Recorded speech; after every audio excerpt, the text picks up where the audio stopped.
Oh, dang.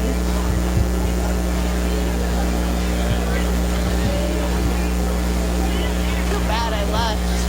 Oh, they even changed her logo. I love it. Yes.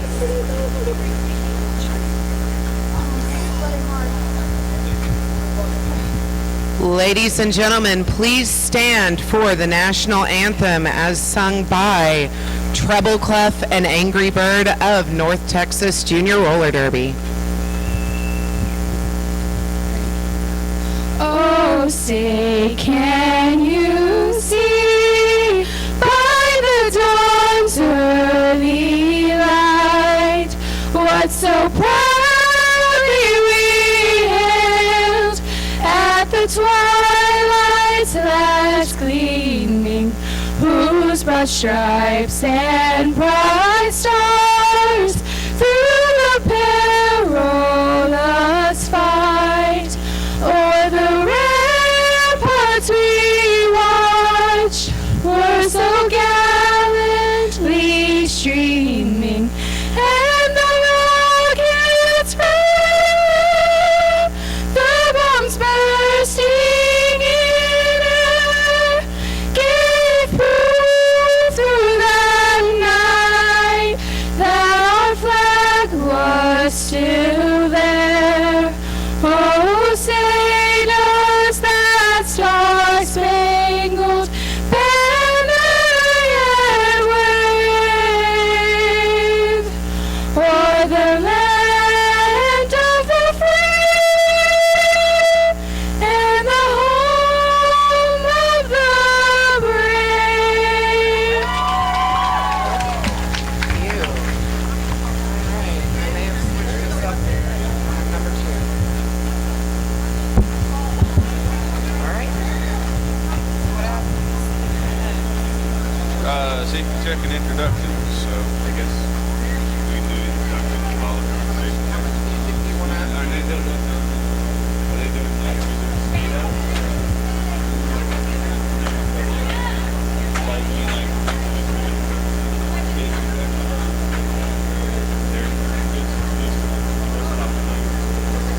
All right, we'll go ahead.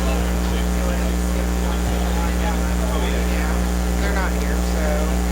All right, and no one told us they were. Want to go ahead and do while they're doing safety check? Yes, I think we do. All right.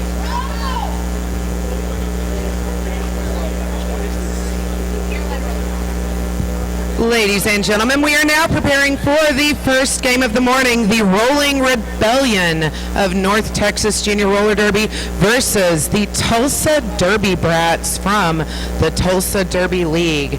Skating out for Tulsa, we've got 0, Mustang Alley. Number 1, whatchamacallit. Number 3, Silly Cupcake. Number 5, Two Braids. Number 7, Thumper. Skateouts. Number 9, Shut Up and Listen. Number 10 is Elution. Number 40, Jacob 478. Number 66, Major Catitude. Number 79, Death Roller. Number 222, Rain on Your Day. And number 666 is Bwitch. The captain is number 001, Winter. And our coaches are Gladiator and Twisted Red. You want to introduce Texas for us? Give it. Oh, awesome. All right, and for the Rolling Rebellion, we've got number 03, Iron Mayhem. Number 2, Fillmore Payne. Number 5, Disgracer. Number 9, Baby Hurl. Number 14, Tragedy Ann. Number 20, Angry Bird. Number 56, Flying Debris. Number 71, Don't Care Bear. Number 82, Crazy Haley. Number 99, Problems. Number 112, Spooky Laboo. 210 is Trouble Clef. 888 is Dragon. Number 1124, Shocking J. Number 1400 is Messy Tessie. 5150 is Alligator, and our captain is number 007, Rhiannon Cannon. Coaches are FNB and Enabler.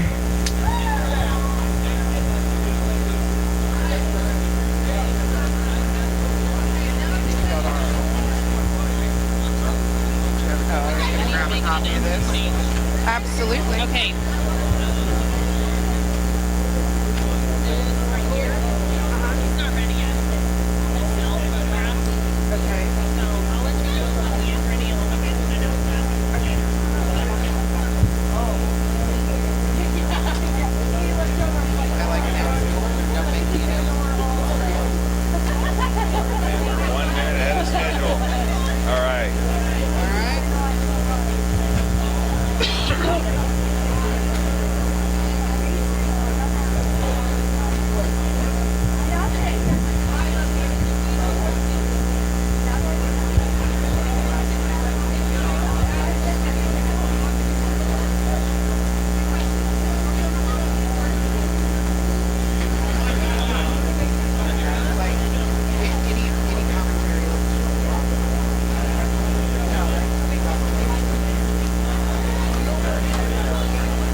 Welcome to the start of the 2015 JRDA Southwest Regional Tournament. Our first bout will be between the Tulsa Derby League's Tulsa Derby Brats and the hometown heroes of North Texas Junior Roller Derby's Rolling Rebellion. I'm Bulldog, and with me is Angst Muffin. Good morning, everybody. Who's ready for some roller derby? All right, well, here in just a few minutes, the referees are going to get us started, and we're going to kick off this tournament in style. As we are getting ready to kick off, let's share with you just a couple of announcements. We do want to let you know that on June 27th, there will be 3 bouts for one low price. House of Quad is hosting a triple header. Texas Men's Roller Derby home teams, Dallas versus Fort Worth, then the Muertos Locos and the Trauma Queens, followed by the Elm Street Nightmares and Main Street Mafia. Will Muertos Locos have what it takes to win? Will Nightmares Stump Mafia? Be there to find out. Doors will open at 4:30 and first whistle at 5, and that's going to be on June 27th.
right, sorry about the delay, folks. We had just a couple of minor technical difficulties, but those are straightened out. We got the penalty board all set up correctly, and we've got skaters going onto the track. That'll be the Rolling Rebellion in the white, Tulsa Derby Brats in the, are we going to go with, what do you think that color is? I would call it green. Green? Are we going with just green? green? Lime. Is that lime? It's kind of a fabulous green, actually. It is a fabulous green. Almost iridescent. Indeed. It's a little early in the Maybe morning for retroreflective. iridescent, but we'll work with that. All right, but first up, number 666, Bewitch, jamming for the Tulsa Derby Brats against Shocking J for the Rolling Rebellion.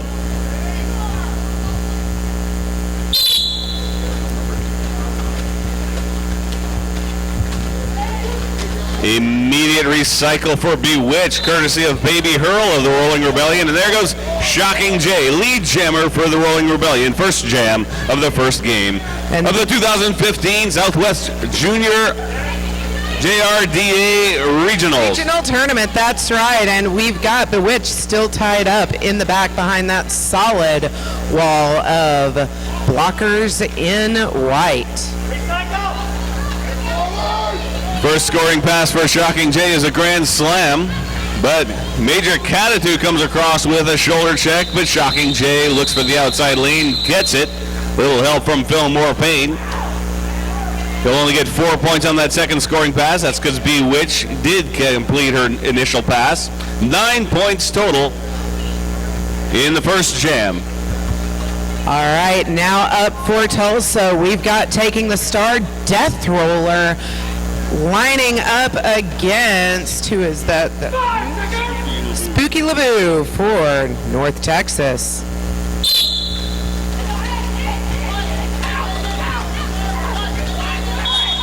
Death Roller diving up the center of the track, moves up the inside lane, shakes off a hip check from Angry Bird and gets out first for lead. Followed closely though by Spooky LeBou, but so both jammers moving into scoring position. All right, we've got our first penalty too. All right, big crash right outside of turn 2, and jam has been called. Couple of points going on the board for Rolling Rebellion.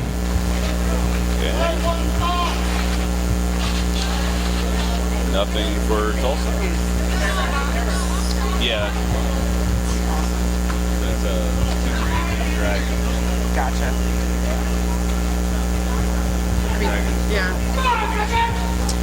So one blocker down each. That was a total of 2 points only for Rolling Rebellion.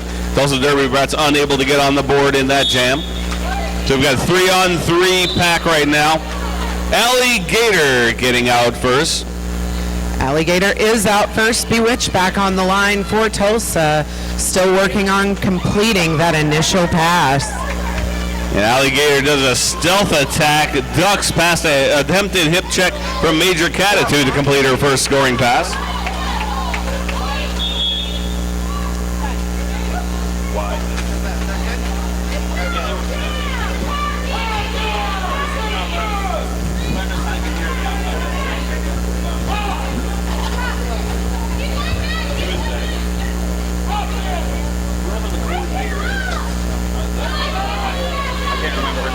All right, Bewitch is working on this power jam, getting some strong resistance from the North Texas blockers. Looks like Baby Hurl is leading the bridge back.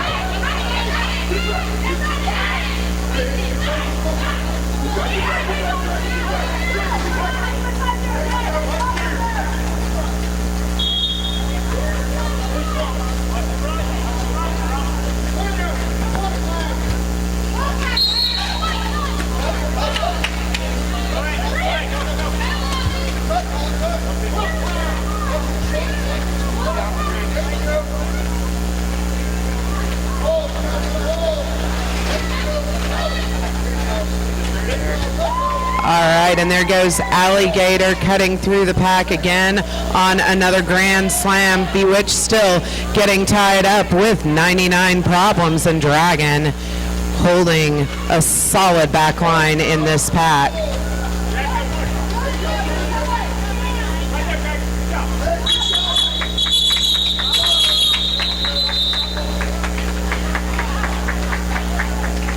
All right, and that jam reached its natural 2-minute conclusion. Now we've got coming out on the line for Tulsa, number 79, Death Roller, up against number 5, Disgracer for North Texas. Tulsa down 1 blocker, so a 4-on-3 pack advantage for the Rolling Rebellion.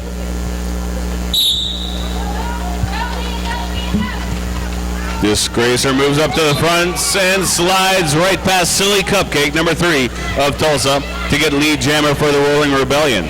But Death Roller getting away. A little help from Silly Cupcake and Rain on Your Day.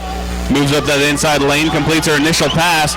Not going to allow Disgracer to get the jammer point, but Disgracer gets through with ease.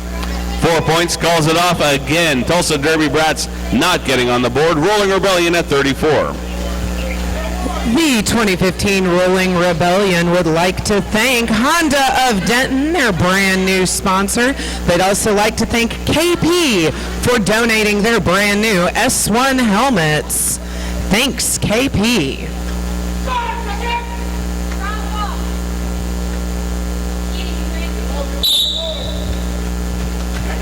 This is Bewitched versus Shocking Jay, a rematch from the very first jam.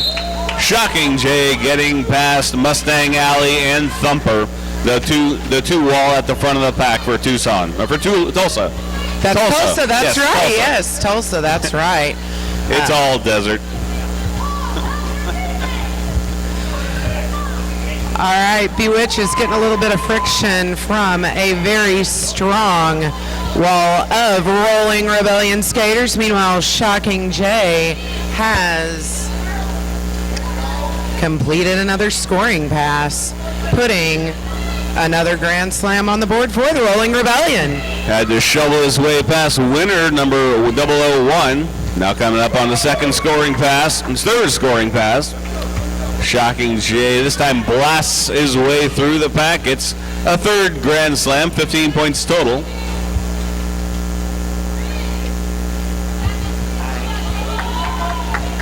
Bewitched gets recycled and again still on her initial pass. Shocking Jay with 20 points now. Coming in on scoring pass number 5. This time gets brought up short by Mustang Alley and Thumper. Moves to the inside lane. Shunted off by 2 braids.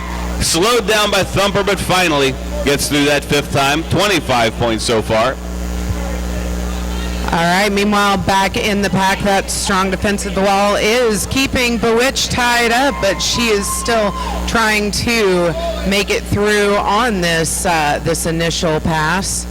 See a lot of strong work going on in that pack on behalf of the Rolling Rebellion. It's definitely paying off for them this morning.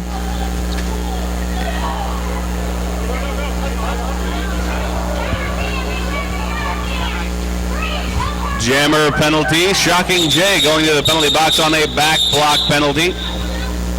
But time runs out.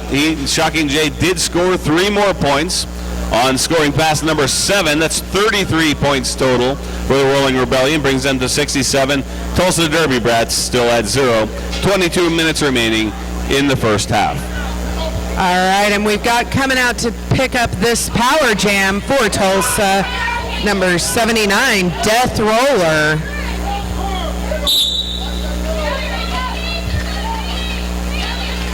And here we go. She's getting a little bit of an assist from number 222. That was Rain on Your Day, and she is out picking up lead jammer for the first time for Tulsa so far this morning.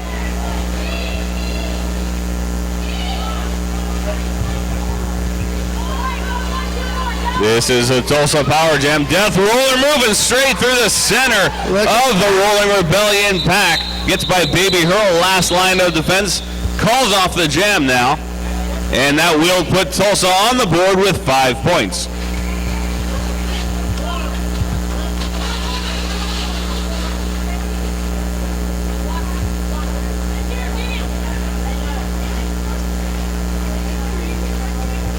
We've got 2 braids coming out on the jam line for Tulsa now, and she is squaring off again.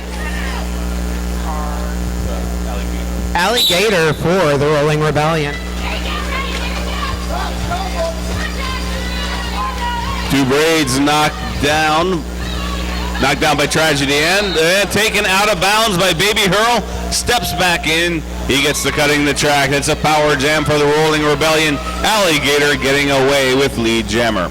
And that was a track cut on 2 braids. Alligator working on cutting through that pack on her initial scoring pass. That's 5 on the board for Allie. The ref waved the phone, didn't he? There's 5 points on the second scoring pass. First scoring pass was only 4.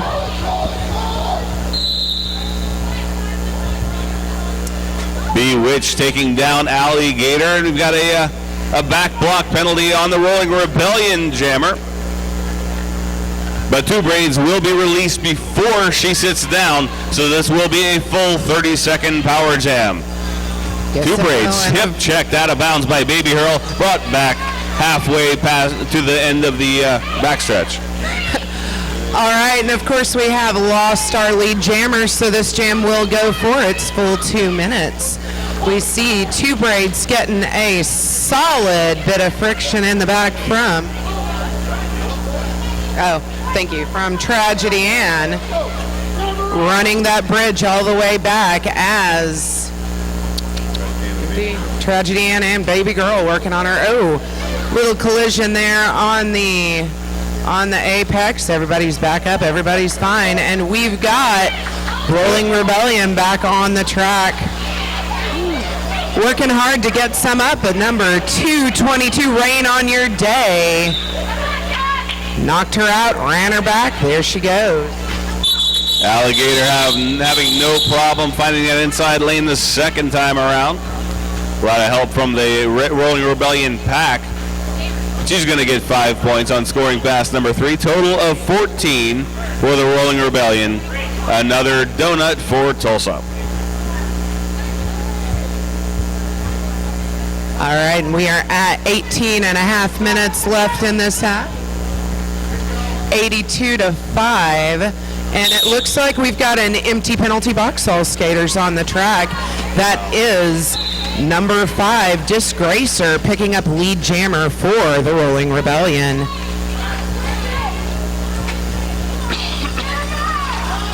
The score was corrected to 81-5. 81 for Rolling Rebellion. Disgracer gets recycled, moving up again. Whatchamacallit guarding the outside lane. Jacob 478 guarding the inside lane, and Shut Up and Listen, number 9, gets a multiplayer block. She was guarding the center and bracing that 2 wall, but now gets a multiplayer block. She's out of the picture. So still 3 on 3. Each team down a blocker. Disgracer getting through for a second Grand Slam. There she is. Meanwhile, we've got our Tulsa jammer taking a little bit of an assist off of number 1. That was Whatchamacallit giving her a hand, but she is still caught up behind 99 Problems. And Disgracer putting another Grand Slam on the board. Death Rollers saw Disgracer coming, tried to sideswipe her, but Disgracer a little too fast. This time does it on the outside lane. But Tulsa's Death Roller finally completing her first scoring pass. First scoring pass, 4 points. That puts Tulsa at 9, but Rolling Rebellion crossing the century mark to 106 points with just under 17 minutes to go in the first period.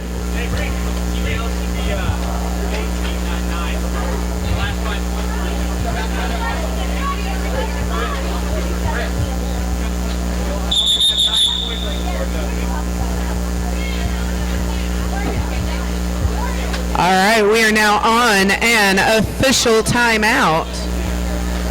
The Rolling Rebellion would like to thank their sponsors, Safe Skin, Custom Ink, Lake Dallas Sonic, and Avast Apparel. They would also like to thank the new official sponsor of the Rolling Rebellion, Honda of Denton. We want to make sure that you stick around after the first bout to participate in the Frank and Beans Dance Extravaganza and learn the Cha-Cha Slide. After the third bout, we'll be shaking our tail feathers to the Cupid Shuffle.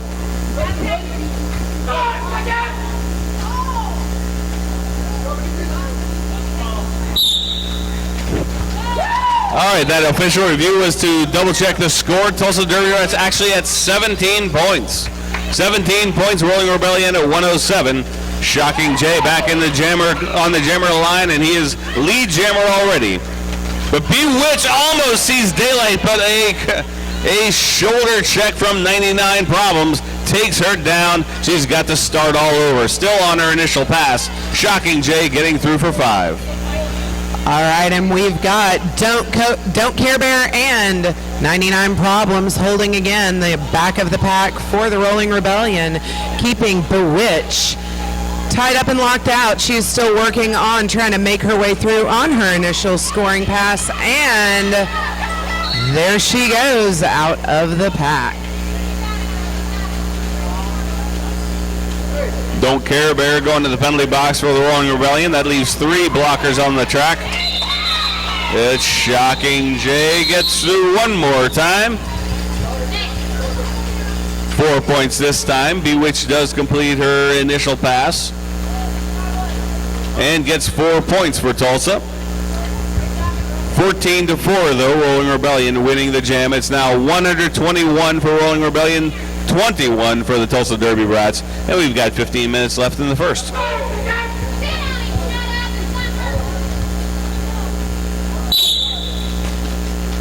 All right, and here we go. That is not Disgracer, that's Two Braids trying to take that inside line. Little apex jump gets her out, and she is lead for Tulsa.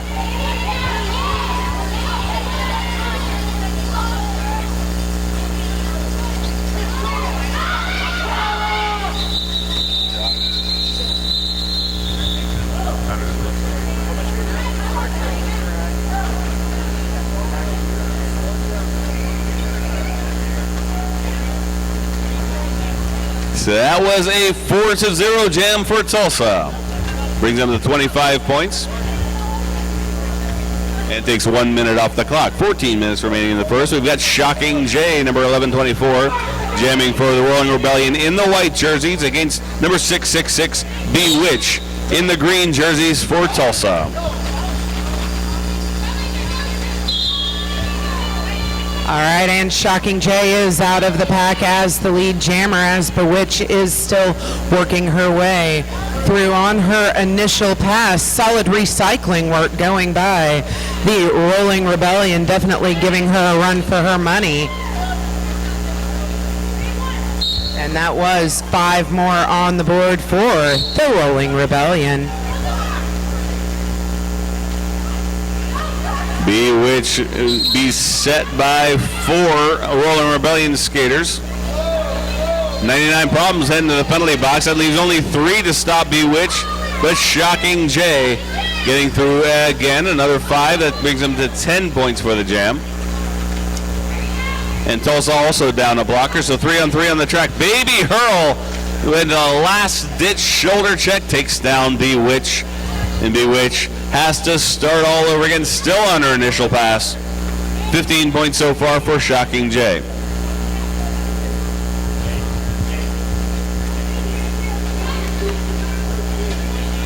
Tragedy Ann landing a solid hip check on Bewitch, knocking her back into the infield one more time. And we've got the jam being called.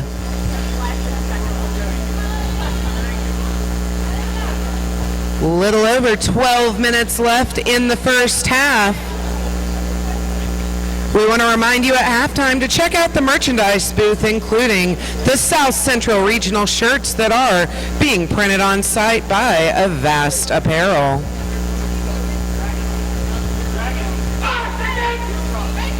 Number 5, Disgracer, jamming for Rolling Rebellion against number 79, Death Roller for Tulsa.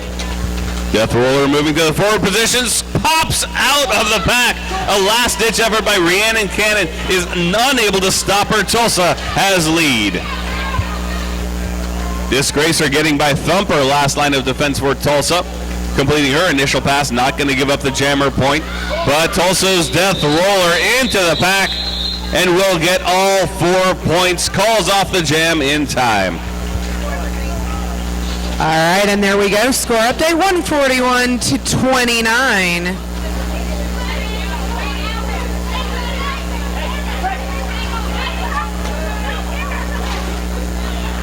Looks like we are back with an empty penalty box for the first time in a minute as the jam begins, and we've got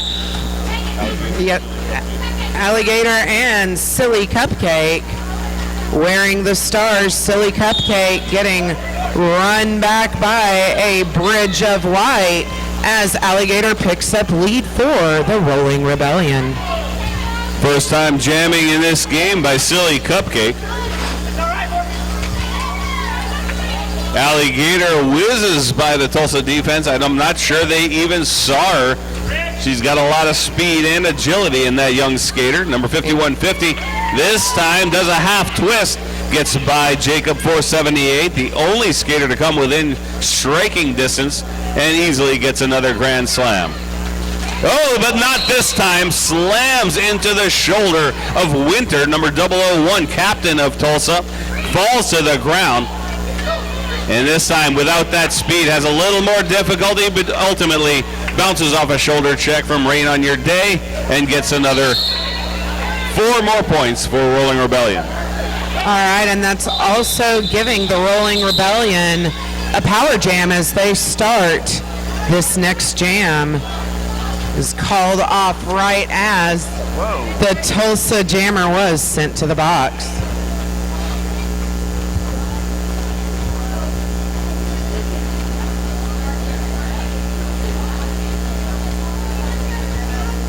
So we will have a power start. Shocking Jay taking the line for Rolling Rebellion. And Silly Cupcake in the penalty box as jammer for Tulsa. She sat down after the final whistle on the previous jam, so this will be a full 30-second power jam to start this one for Rolling Rebellion. Shocking Jay is lead jammer. All right, and Shocking Jay is out of the pack. 5 more on the board for the Rolling Rebellion. And we see the Rolling Rebellion skaters preparing for that Tulsa Jamber number 3, Silly Cupcake, returning to the track.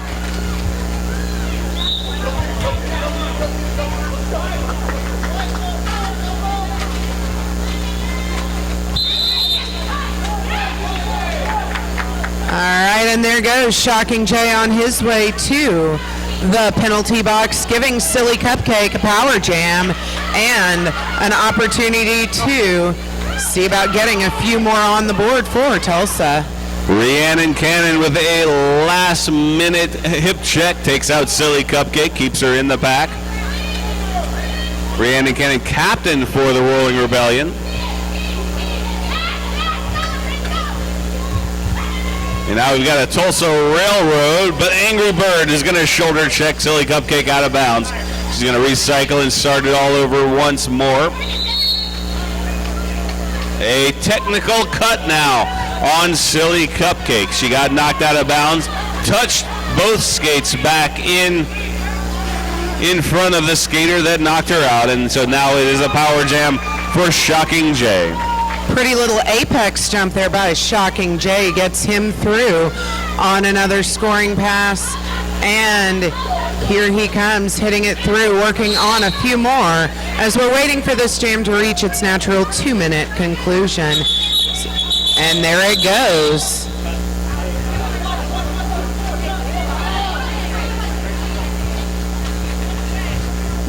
All right, and we will be starting out the next jam with Cupcake standing and Shocking Jay having a seat in the penalty box. We've got an official review.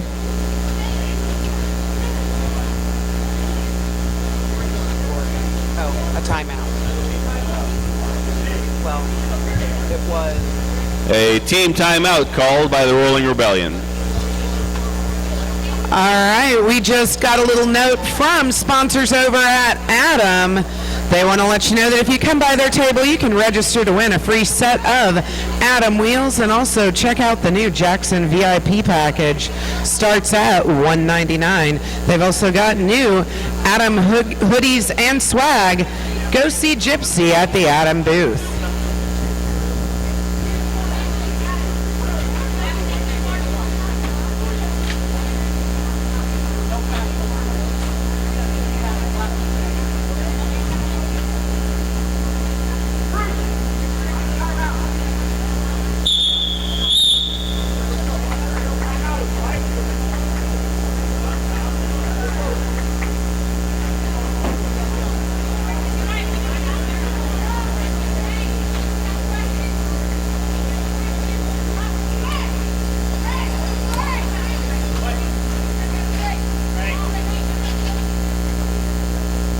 That ended the team timeout. First team timeout taken in the game.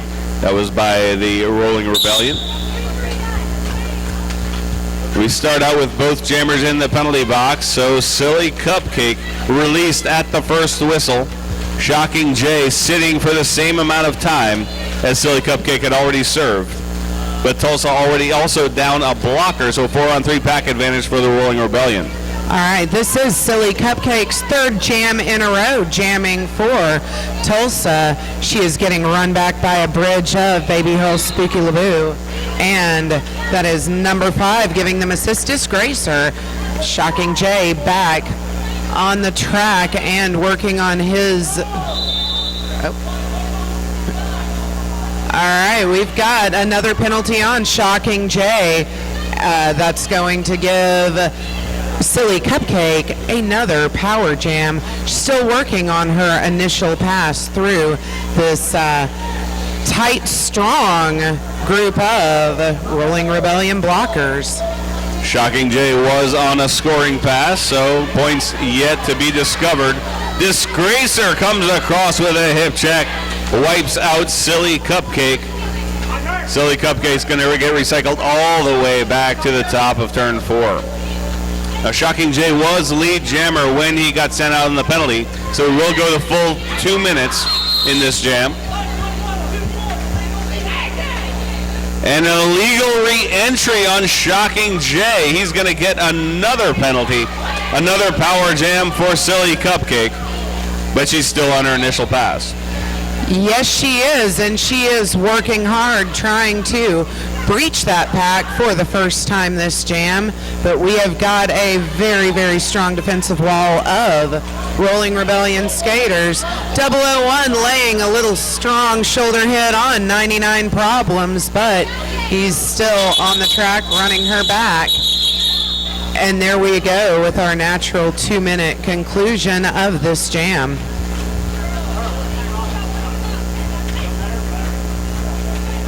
All right, and Shocking J getting no points. He was on a scoring pass, but was not able to score any points, and actually got 2 penalties in that jam.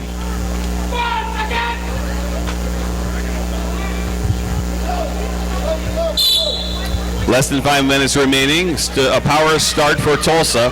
2 braids on the line. Number 5 in the green jersey for Tulsa. Rolling Rebellion in the white. And 2 braids wiped out by Baby Hurl of the Rolling Rebellion.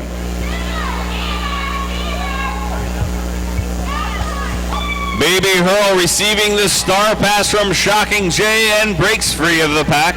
Of course, she was the pivot, so not lead jammer. Lead jammer still available if Tulsa's 2 braids can get through, but Baby Hurl slices through the pack, completes her first scoring pass for 5. 2 braids is still working on his initial pass, and we see him getting knocked strongly to the infield by number 14. That was Tragedy Ann laying a good hit on 2 braids. He's still working his way through front wall of Angry Bird and Shocking J, making it difficult for him to get through this pack. Lead jammer still up for grabs. Brace 2 wall, 99 Problems bracing Angry Bird and Shocking J, and then Tragedy Ann comes across with a hip check. that takes down Two Braids. Baby Hurl completes another scoring pass. That brings her up to 20 points in the jam.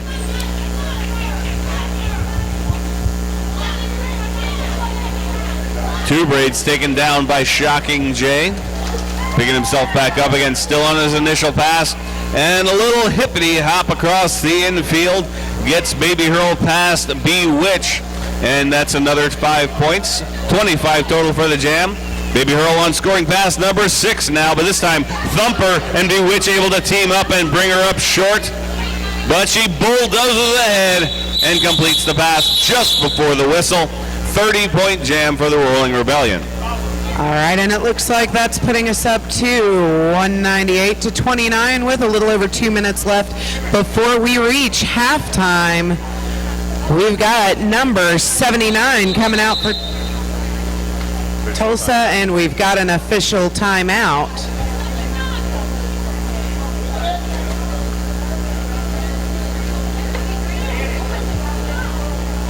If you're having a great time watching this awesome Junior Derby, we want to let you know that on July 4th, Saturday, July 4th, the Rolling Rebellion will be hosting a smackdown for all junior skaters level 2 and above.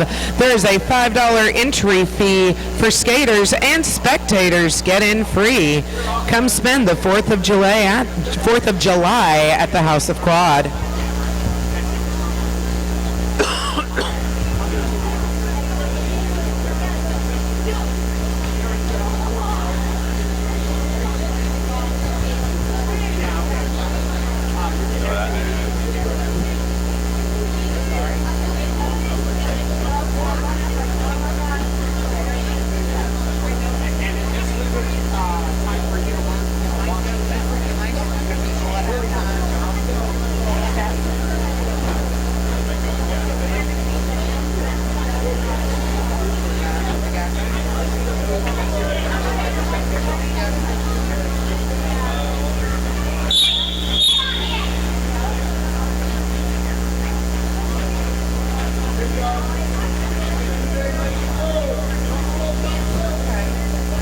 And that ends our official timeout. Clock frozen at 2 minutes 14 seconds before the whistle. 198 to 29, Rolling Rebellion in the lead. Alligator taking the line for Rolling Rebellion in the white jerseys against number 79 in the green jersey for Tulsa. That's Death Roller. Death Roller hopping across Don't Care Bear, runs into problems, dodges around, but Alligator already out of the pack with lead. All right, and Alligator calls it before she breaches the pack on her initial scoring pass. Jam called, no points. Score still stands 198 to 29.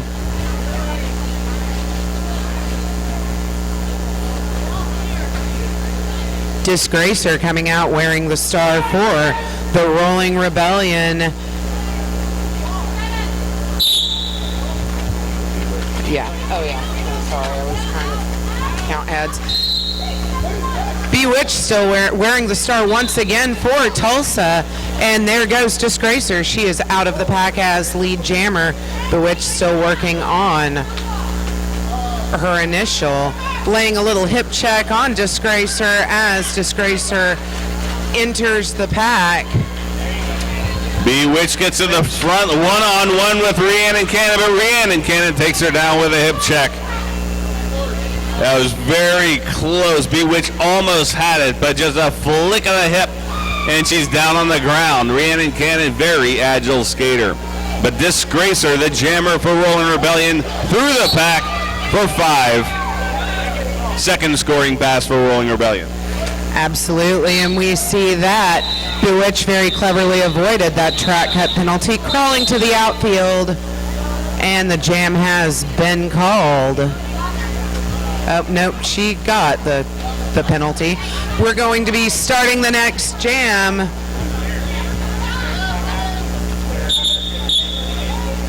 All right, we've got a team timeout on Tulsa. Rolling Rebellion will be starting the next jam with a power jam.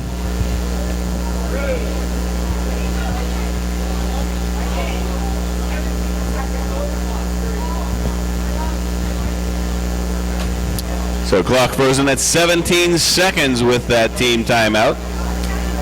That forces another jam for the first period. But right now going into it, it will be 213 points for the Rolling Rebellion, 29 points for the Tulsa Derby Brats.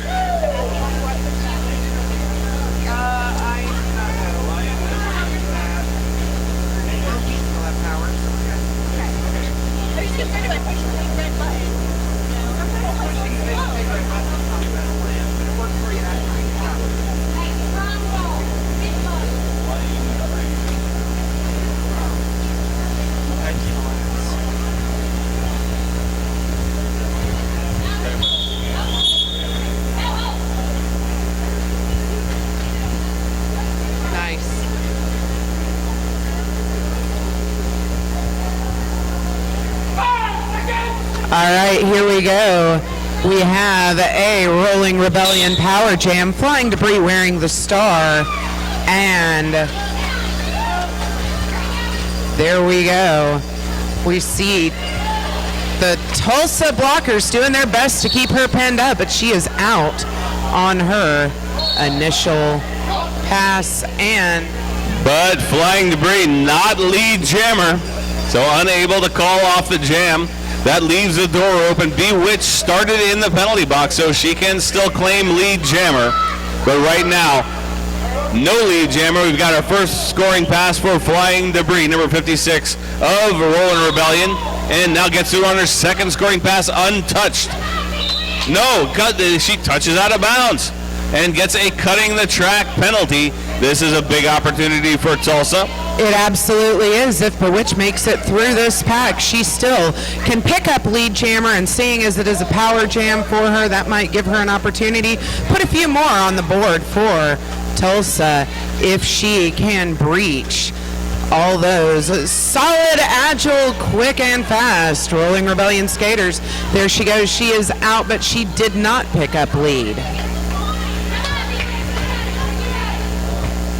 Here she goes. This is her opportunity to put a few more on the board for Tulsa. Working on working on a few points there.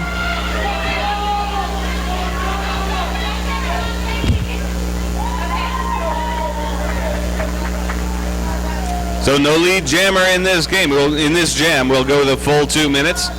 Bewitch on a scoring pass, moves into the defensive posture as Flying Debris hits the pack on scoring pass number 3, fresh out of the penalty box. Knocks down Thumper on her way by. Avoids Jacob 478 entirely and gets 5 more. 15 points so far for Rolling Rebellion. Time runs out on the jam and the period. We hit halftime. Bewitch picking up 5 in that last jam. 15 though for Rolling Rebellion. So our halftime score 228 for Rolling Rebellion. 4 points for Tulsa in that last one. So 33 points for Tulsa going into halftime. All right, so we have just found out that photographs by Anthony Najera are now available to print and purchase on site. Stop by to get a shot of the action of your favorite skaters to take home with you. We also want to let everyone know that at noon there will be pizza available for sale in the general area of the food booth.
All right, we've got a raffle going on. Go to the merch table. $2 will buy you a raffle ticket for a black 888 helmet.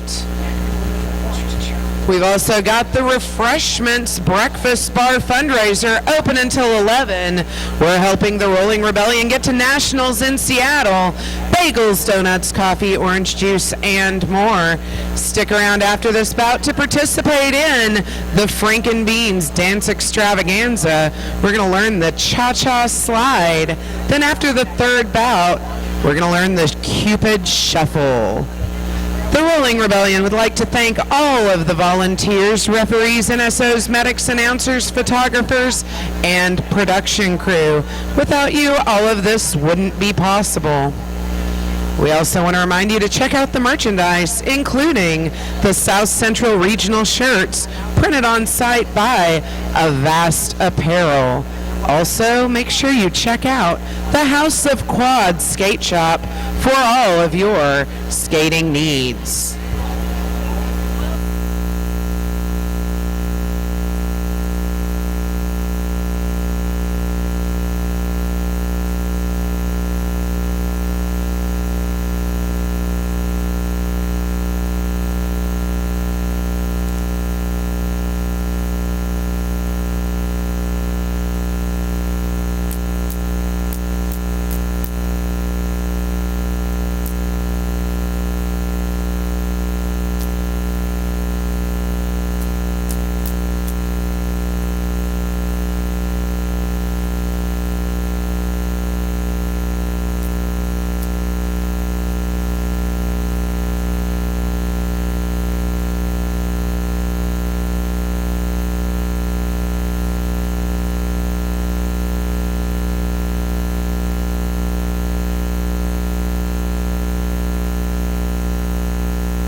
Testing, testing, testing, testing. They sound exactly the same, and there is no difference in the sound.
The good news is we're getting all our disasters out of the way as early as possible. So we're just getting our scoreboard situated. It was a minor computer glitch.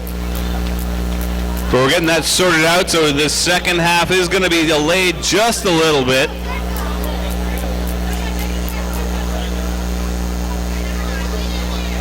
But we'll be getting underway shortly as soon as we do.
And in case any of you didn't hear that, that is 5 seconds, and now we've got the first whistle for the second half.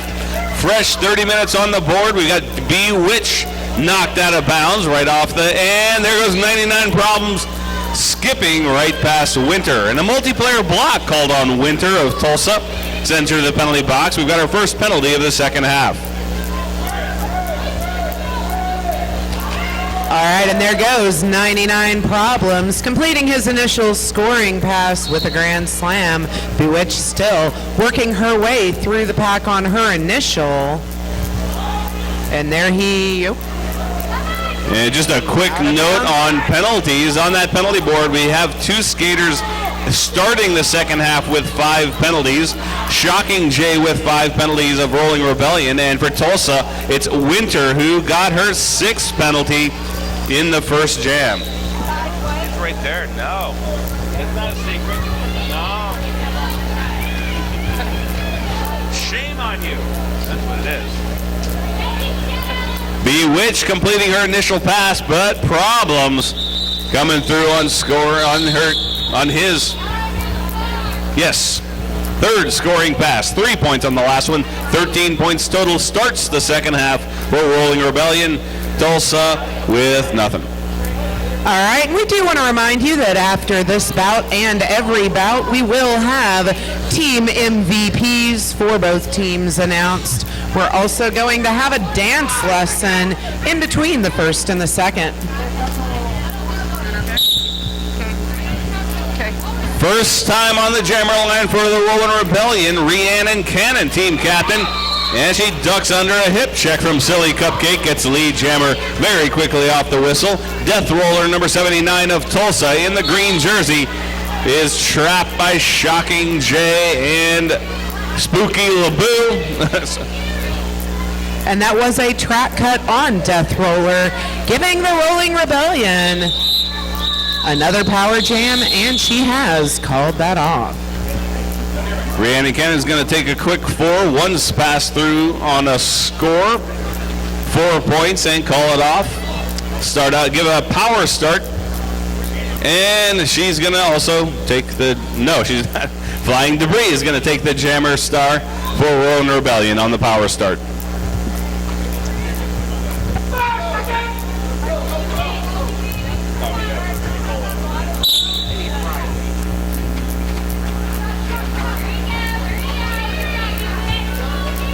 All right, Flying Debris getting a solid hit to the infield by number 222. That was Rain on Your Day. She is still working on this initial pass. That's a track cut being called on Flying Debris. But number 79, Death Roller, standing in the penalty box and released just before Flying Debris sits down. So it will be a full 30-second power jam for Tulsa. Tulsa in the green jerseys, Rolling Rebellion in the white jerseys. But Death Roller on her initial pass, knocked out of bounds, comes into a 3-wall. We've got Don't Care Bear, Disgracer, and Problems, and now a 4-wall. Crazy Haley moving in to shore up that outside lane. But Death Roller bulldozes away past Don't Care Bear and completes her initial pass. All right, and she has completed that initial pass. Of course, she did not pick up lead. Now we've got both jammers back on the track. Flying Debris working her way through on another scoring pass for her. And there we go. Death Roller is out with 4. The first 4 points that Tulsa has scored in the second half, with Flying Debris completing her first scoring pass and gets 5. She already had that jammer lap point before she went to the penalty box. So now both jammers on their second scoring pass. Flying Debris moving forward, just counter checks Shut Up and Listen, number 9 of Tulsa, and gets through. Another 5 points for Flying Debris of Rolling Rebellion. Death Roller drawn back behind the jammer line by Problems. All right. We've got a full-on jammer splat. Both sides of the track, both jammers hitting the deck at the same time. Time running out right afterwards. 2 points on the last scoring pass for Tulsa. 2 points also for the Rolling Rebellion. 12 points total for the Rolling Rebellion. 6 points total for Tulsa.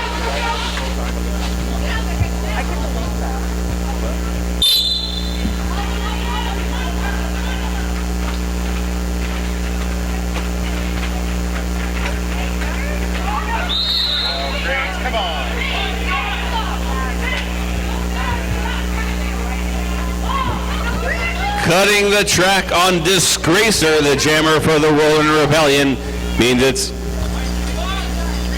a swap out. Death Roller already in the penalty box, leaves and becomes goes on to the power jam. Disgracer will serve the same amount of time that Death Roller had already served. That is exactly correct, Bulldog. All right, and once again, we see Death Roller getting tied up by that strong Rolling Rebellion defense as... More of that, yes, absolutely. Number 5 and number 9 brought by her sisters. We didn't know that. All right, Disgracer is hitting another scoring pass, hitting the front wall of... What we decide that was lime green, fluorescent green Tulsa skaters.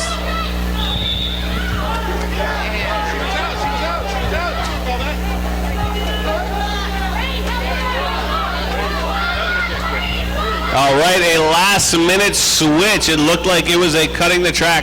However, the jam ref for Rolling Rebellion double-checked with the inside pack ref and confirmed it was a no pass, no penalty, but not the second time. This time it sticks. It's a cutting the track officially for Disgracer. So power jam for Tulsa's jammer. Death Roller side steps Tragedy Ann, but Baby Hurl able to deflect her out of bounds. She's got to take that long stroll back behind the jammer line, and time runs out. No points for Tulsa, 4 points for the Roland Rebellion. But Tulsa will have the power start. That's right, they will. We also want to take a second to remind you to go head over to the merch table for these $2 raffle tickets. Win yourself a black 888 helmet, courtesy of House of Quad. All right, back on the track, we've got her again. That is Bewitch, jamming for Tulsa on this power jam, getting tied up behind that front defensive wall of white. Solid work there as they stretch that bridge out just as far as they can. She is out, picking up lead for the Tulsa Derby Brats. The Disgracer back on the track, avoids Shut Up and Listen, number 9 of Tulsa. Completes her initial pass ahead of Bewitch, not going to give up the jammer point. Baby Hurl of Roland Rebellion hip checking Bewitch out of bounds just as Disgracer hits the pack and can't quite make it. No points for Roland Rebellion.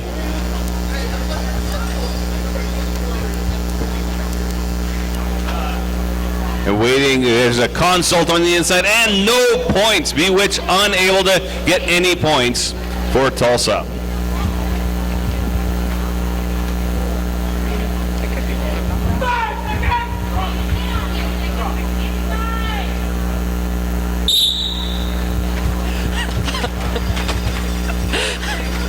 All right, Annie. Back off the line, we've got Alligator jamming once again for the Rolling Rebellion, and Two Braids just picked up lead for the Tulsa Derby Brats. Alligator completing her initial pass ahead of the first scoring pass for Two Braids of Tulsa. Two Braids stumbles after a hip check from Tragedy Ann, but manages to complete the scoring pass, gets all four, calls it off. A 4-0 jam for Tulsa, and we've got a team timeout. It looks like actually an official review requested by the Roland Rebellion.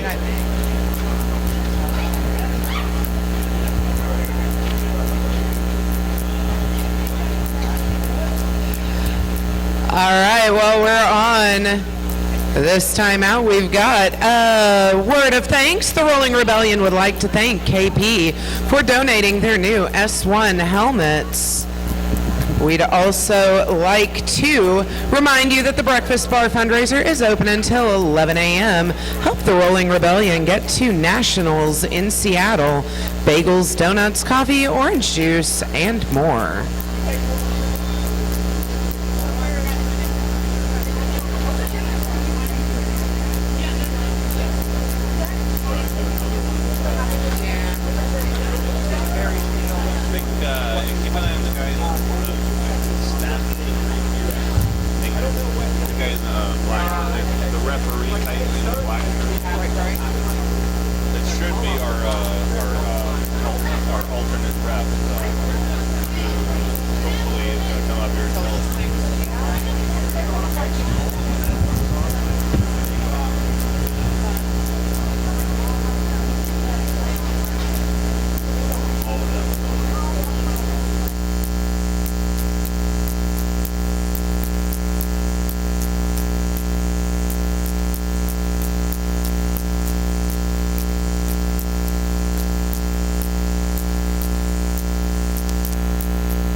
All right, we have that official review was requested by the Rolling Rebellion. They believe that number 5, Two Braids, the jammer for Tulsa, had cut the track before calling off the jam, just before calling off the jam. However, the inside pack ref says that he did not actually touch out of bounds, did not incur a cut, and therefore the no call stands. And that uses up the Rolling Rebellion's official review. All right, we are back in gameplay. 1 Rolling Rebellion blocker chilling in the penalty box as Baby Hurl picks up lead for Rolling Rebellion. We've got the Witch wearing that star for Tulsa once again, getting held up behind that solid front wall of Rolling Rebellion defense. Bewitched getting muscled by a 2 while Don't Care Bear and Problem keeping her in the pack, repelling her at every step as she gets lapped a second time by Baby Hurl of the Rolling Rebellion.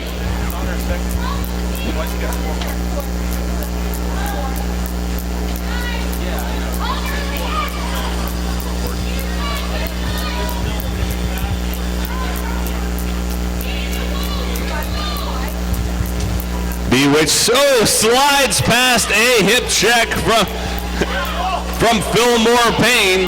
Last line of defense for Rolling Rebellion, completing her initial pass, but Baby Hurl just slides off a shoulder check from Death Roller, completes her 4th scoring pass for 4 more points, calls off the jam.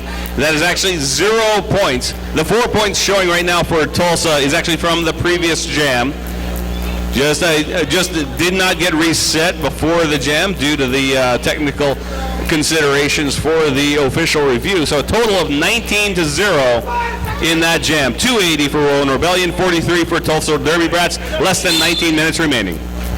All right, and now we've got the Witch back on the line once again for Tulsa, going up against Rhiannon Cannon for the Rolling Rebellion. Rhiannon getting bridged back by number 79 for Tulsa. That was Death Roller, giving her a little bit of friction, but she has made it out and picked up lead. Bewitched going up against a double wall shocking Jay and Spooky LeBou, unable to stop her. Bewitched completing her initial pass, not giving up the jammer point, but Rhiannon Cannon powers her way past Shut Up and Listen, the last line of defense for Tulsa. Calls off the jam, 4-0, Rolling Rebellion.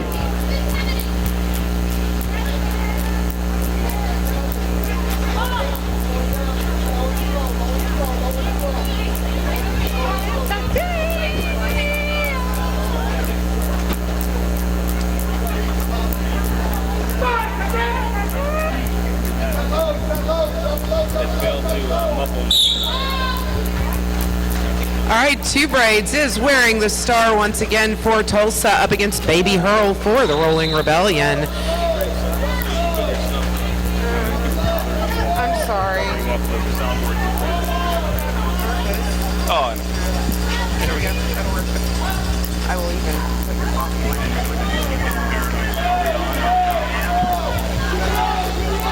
Two Braids, the jammer for Tulsa, at the rear of the pack, guarded by a 3-wall, now a 4-wall, as Don't Care Bear moves in to shore up the outside lane. Baby Hurl, the jammer for Rolling Rebellion, now on her 2nd scoring pass, already secured lead. Death Roller was in position, but had her focus on the outside lane. Baby Hurl able to get in front of Two Braids, in fact, and moves instantly into defensive posture, taking Two Braids down. Track cut on Two Braids.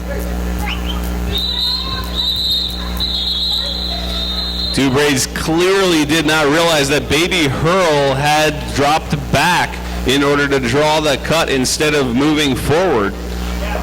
And that brings the Rolling Rebels into the Rolling Rebellion, I guess technically. Yes, the Rolling Rebellion, that's right.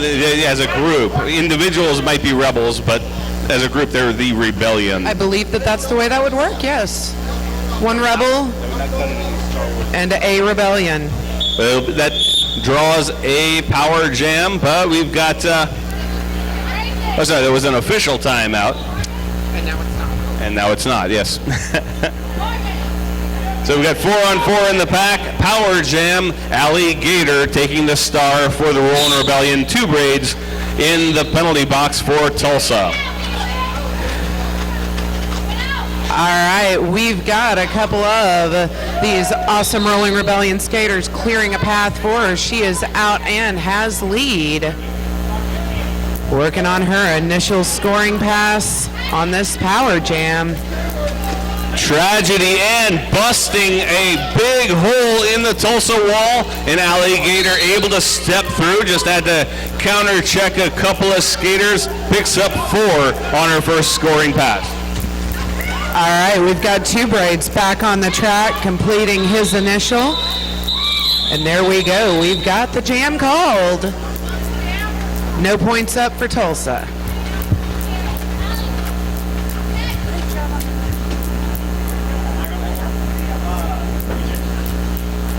Little over 15 minutes left in the second half.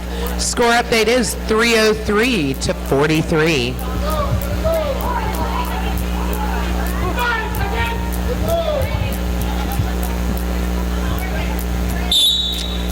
15 minutes exactly on the clock as the whistle starts this jam. We've got number 9, Shut Up and Listen, jamming for the first time for Tulsa against Rhiannon Cannon, captain for the Rolling Rebellion. She comes out for lead.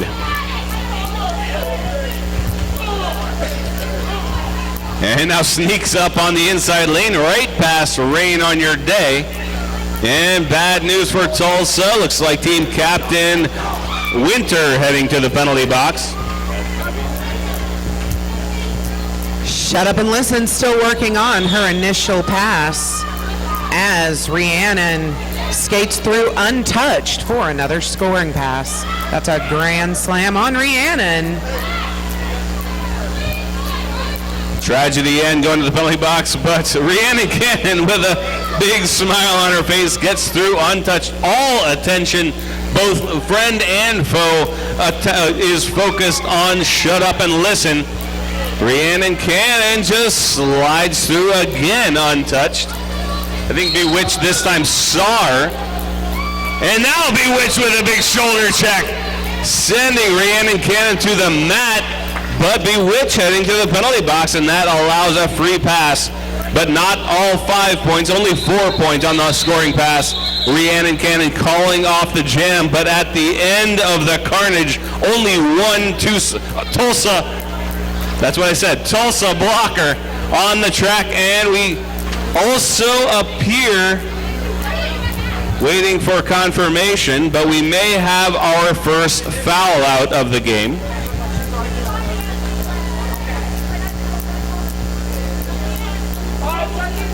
Winter at the start of that jam had 6 penalties. Winter of Tulsa, number 001.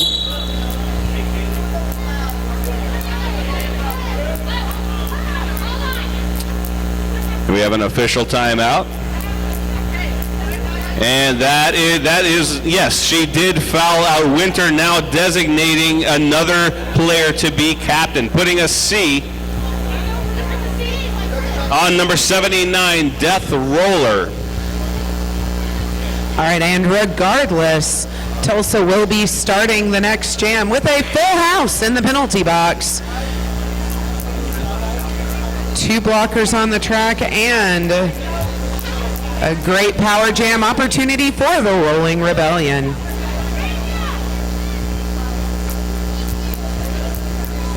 Is that a musket or a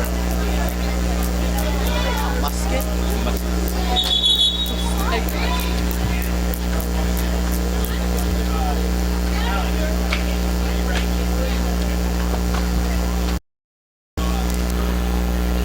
Okay, ends now. Winter has fouled out. However, we do have an official review requested by Tulsa. What the hell was that? All right, while we're on this review, let's take a look at some of our upcoming events here at House of Quad. What's better than 2 bouts for one low price? That's right, 3 bouts. On June 27th, House of Quad is hosting a triple header. Starting off will be Texas men's roller derby home teams Dallas versus Fort Worth, followed by the Muertos Locos versus the Trauma Queens, and Elm Street Nightmares versus Main Street Mafia. Doors will open at 4:30, first whistle at 5. All House of Quad bouts are BYOB, no glass, 21 up, and bring your own chair. Kids under 12 are free. Tickets are $12 online or $15 at the door.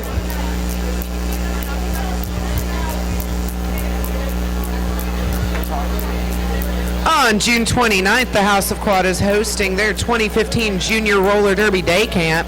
It's going to be an introduction to roller derby for boys and girls ages 4 through 17. Basic rules and skills of roller derby will be taught by current and former adult skaters. Intermediate to advanced instruction will also be offered. This is a 4-week camp beginning on June 29th. It runs Monday through Thursday. 8:30 a.m. to 10 a.m. for beginners, and 10 to 11 open skate for skaters and parents, followed by 11 to 12:30 for intermediate and advanced. Right here at House of Quad, your cost is $250 per skater, t-shirt included.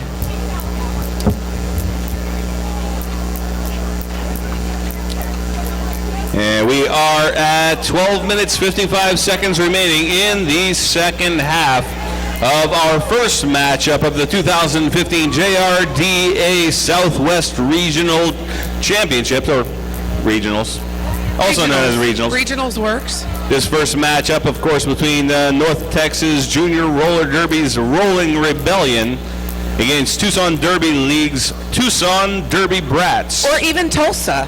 Tulsa, which is spelled Little different, little closer. Tulsa, which is what I said every single time. Absolutely. But I'm from New Orleans, so we pronounce some things differently. Yeah. like Burgundy. It's pronounced Burgundy. Burgundy. Everybody absolutely. knows that. For sure. And Tulsa is pronounced Tucson in Louisiana. All right, everybody from Tulsa. Everybody who believes that, please raise your hand. No, one hand raised. Thank you. Thank you. All right, don't forget that as soon as this bout is over, we will have VIPs followed by dance class. Go on out into the middle of the track after this bout is over and join Bulldog in learning the cha-cha slide. Which in New Orleans is pronounced dumb.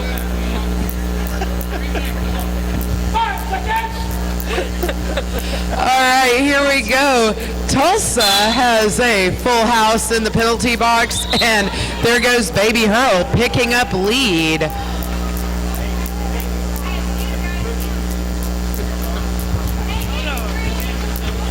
Baby Hurl with a quick duck under a potential. I think that was more of a hypothetical shoulder check than an actual shoulder check from Rain on Your Day. This time to the inside lane, gets by 2 braids.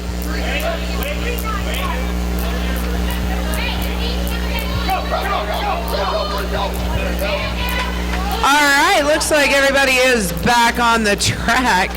We've got number 9 wearing the Star for Tulsa. That is Shut Up and Listen out of the penalty box. Getting bridged back by Fillmore Payne and getting trapped by a strong white defensive wall. Rain on Your Day getting a multiplayer block, sends her to the penalty box as a blocker. Baby Hurl comes through with a grand slam. Up to 16 points in the jam.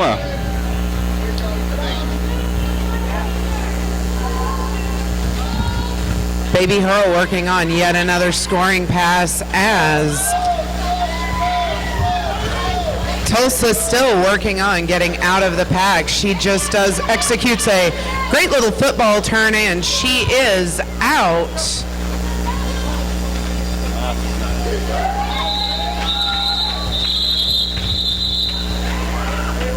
All right, and that jam has been called. Before Tulsa got any on the board, score is 356 to 43.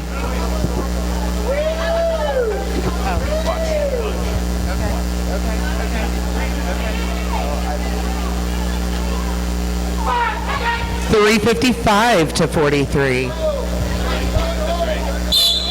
A little more than 10 minutes left in the second period. Rhiannon Cannon blasts right through the Tulsa defense. He got it right that time. Last line of defense was Thumper and Bewitch. Rhiannon Cannon is lead jammer for Rollin' Rebellion. And Death Roller knocked down by Tragedy Ann. All right, Death Roller still working on this initial pass, executing some great footwork, trying to get around these defensive Rolling Rebellion blockers. There she goes. She is out on her initial pass.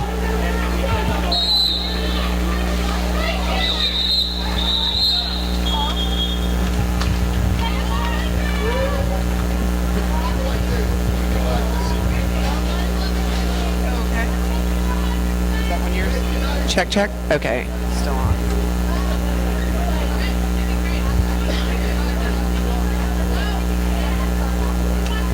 All right, Bewitch is returning to the jam line for Tulsa. And Alligator for the Rolling Rebellion. Alligator getting a little bit of difficulty from that defense from Tulsa, but she executes a football term, flips around Silly Cupcake, and picks up lead. Bewitch up the inside lane, got past Baby Hurl, and then it was free sailing from there to complete her initial pass. But Alligator's just going to get part way through that last time.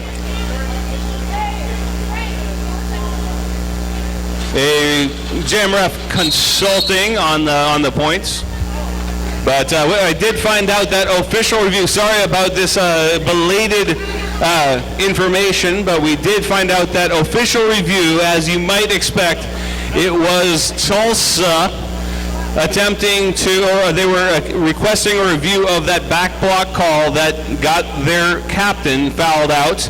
But of course, that call stood, and that meant that. Oh yeah, we were finally getting the information, and now we're laying it to you. But sorry about the delay. But of course, that call stood, and of course, Winter remained fouled out. Now we're all caught up. We are all caught up. Good job, Bulldog. All right, we've got Disgracer on the star again, wearing the star for the Rolling Rebellion. Bewitch for Tulsa.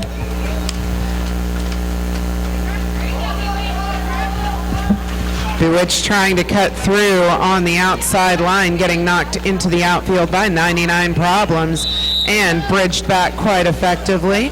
And track cut penalty called on Bewitch. That's going to be another Rolling Rebellion power jam. Disgracer getting by 2 braids, the last line of defense for Tulsa. 4 points on that scoring pass for Disgracer. Third scoring pass goes very well. We got Tragedy Ann and Rhiannon Cannon in a screen, keeping 2 braids, rain on your parade, rain on your day, and Major Catitude screened off to the inside, wide open outside lane. And once again, Disgracer gets by, and then a third, a fourth, fifth. I'm losing count. I can't keep up. 24 points so far in the jam for Rolling Rebellion. And now on the approach, Disgracer calls off the jam. No point on that last scoring pass. Total of 24 for Rolling Rebellion brings them to 391 points. Tulsa Derby Brats at 43 points, 7.5 minutes remaining. All right, looks like for the first time in a long time, we've got an empty penalty box. Look at that. Bewitch back on the line for Tulsa, and Baby Hurl once again for the Rolling Rebellion. Baby Hurl picking up lead.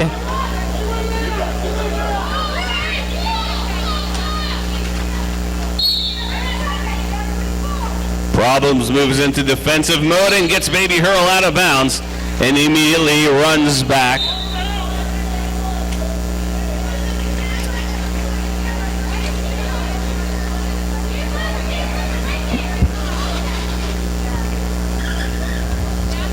Now Bewitched draws all the way back around, but actually now gets herself entangled, so she is now in lap -1.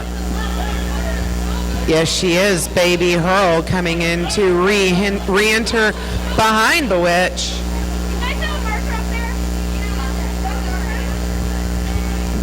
Now, of course, Baby Hurl was on her first scoring pass, but she is way back, and if she comes in, she will be in a negative pass, but now completes that initial-ish pass, but not a scoring pass. But when she comes back in now, she's on a scoring pass, hurls herself through the pack, and now officially gets the 5. Bewitch, however, on scoring pass -1. Hurls herself through the pack. I see what you did there. Yes.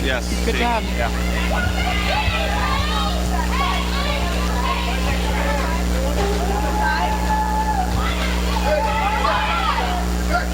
And now Bewitch completing that pass. However, that was -1, so only now, when she re-enters the pack, will she be on her initial pass. Someone lost a toe stop, so everybody out there on the track, be careful. Missing a toe stop, or possibly a referee. All right, Bewitch is on her way to the penalty box.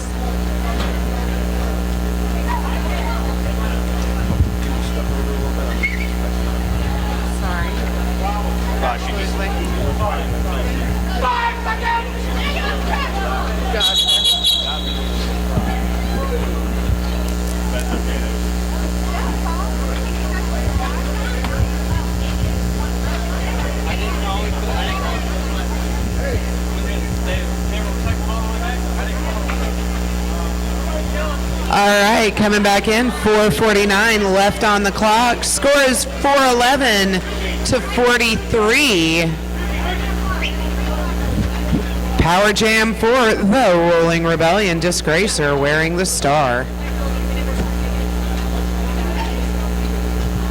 Official timeout stops the clock at 4 minutes 49 seconds remaining in the game. Rolling Rebellion at 411 points. Tulsa Derby Brats at 43. All right.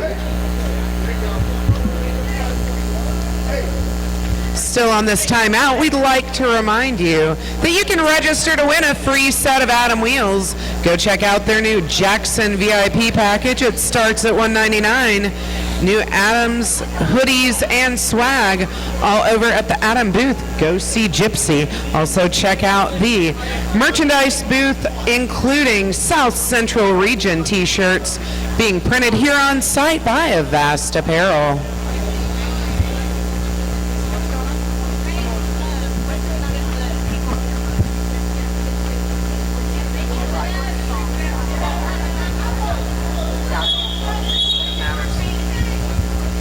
That's right, we're just double checking the score. That was actually a unicorn point scored by Baby Hurl.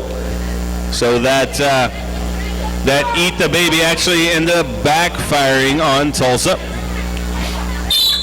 Lap points awarded, of course, for each time that the jammer laps the opposing jammer.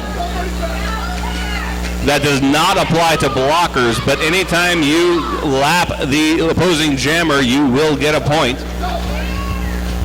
All right, back on the track, Disgracer has made easy work of picking up lead and 5 on her initial pass, while Bewitch is still in the penalty box.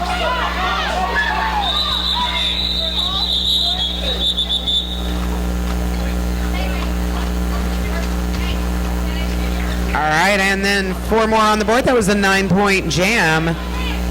Jam was called, and we've got wearing the star for Tulsa now. Who's that? That's Major Catitude. First time jamming for Tulsa. And another first-timer, Crazy Haley, number 82, taking the Jammer star for the Rolling Rebellion with just under 4 minutes remaining in the game. But we've got 5-on-5, empty penalty box, 2 fresh Jammers. Crazy Haley knocked out of bounds. Double teamed by Thumper and Death Roller. Now moves up the inside, but 2 Braids takes her out of bounds. And a track cut on Crazy Haley. Interestingly, I think that Crazy Haley may have thought she already got the track cut and moved up the inside lane and stepped right back in and got the track cut anyway. So unfortunately, possible mental error there, but right now we've got a power jam for Tulsa. All right. Pause every time I say. And we've got Jacob and 2 Braids trying to help their jammer get on out of the pack, that being Major Catitude, trying to complete this initial pass on her power jam, getting run back by an excellent bridge from the Rolling Rebellion skaters. Major Catitude still on her initial pass. Crazy Haley returning to the track, so no more power jam. And still neither jammer has completed their initial pass. However, Crazy Haley has been to the penalty box in this jam, so no longer able to get lead jammer. But she does complete her initial pass first. The door's still open for Major Catitude. Rhiannon Cannon going to the penalty box. That leaves only 3 blockers left to stop Major Catitude. So good news for the Tulsa jammer. But now she is getting lapped by Crazy Haley of the Rolling Rebellion. All right, Crazy Haley is working her way around, trying to get past 2 Braids and Death Roller. They are doing some work, holding her back in a nice little wall, little recycling action there. And 2 minutes, natural 2-minute conclusion ends that jam. Minute 35 left on the game clock. Only a partial for Crazy Haley. She gets 2 points. However, Major Catitude unable to complete her initial pass, so no points for Tulsa. All right, and now we are bringing Tragedy Ann out wearing the star for the Rolling Rebellion up against, once again, Bewitch for Tulsa. And Tragedy Ann picks up lead. Bewitch jamming for Tulsa gets knocked out of bounds by Shocking J. Tragedy Ann on her first scoring pass. All right, and Bewitch still working on this initial pass, getting knocked to the infield by Shocking J. Held up in the back of the pack, and that was a track cut for Bewitch. So we've got a Tragedy and power jam. 5 more on the board for the Rolling Rebellion. Tragedy and on scoring pass number 3, counter checks Death Roller, but the momentum carries her out of bounds. She's got to recycle just to be safe. Goes all the way back behind whatchamacallit. And this time, bores her way right past Silly Cupcake. All right, and it looks like we are going for a star pass. Star pass to number 5. That was Disgracer picking it up. That also means as soon as she took that helmet cover off voluntarily, she loses lead jammer status. And therefore we will go the full 2 minutes. The period clock has expired. All that's left is the jam clock. Death Roller with a last-ditch shoulder check slams Disgracer to the ground. Disgracer's going to recycle. Still on scoring pass number 4. And that's 5 more on the board for the Rolling Rebellion. A 20-point jam so far.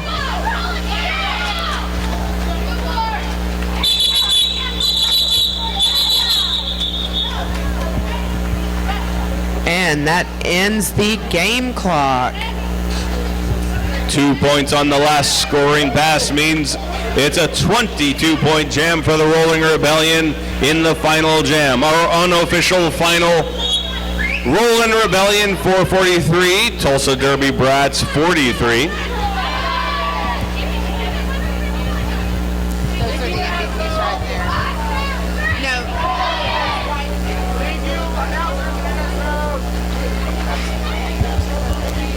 All right, stick around. We're going to have the MVPs announced. And then we're going to have a dance lesson before we get to Game 2 of the day. The Rocky Mountain Roller Punks versus the Foco Spartan Babes. All right, MVP for rolling. Yeah.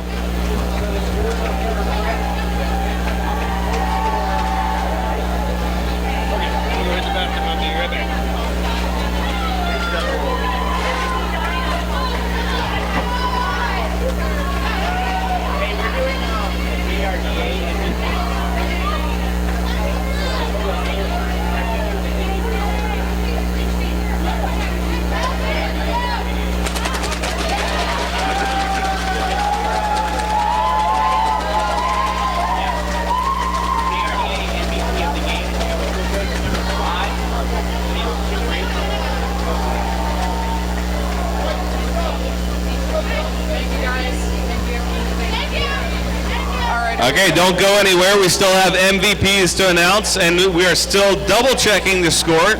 Score is not yet final. Did we get both MVPs? Yeah, we got it. Waiting.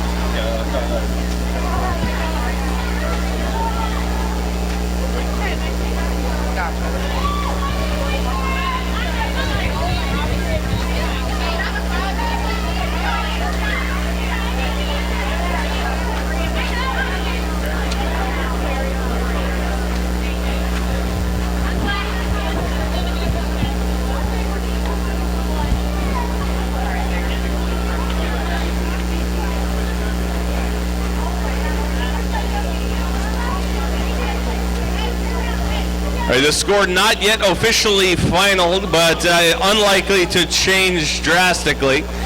So we're going to go ahead with the MVPs for both teams.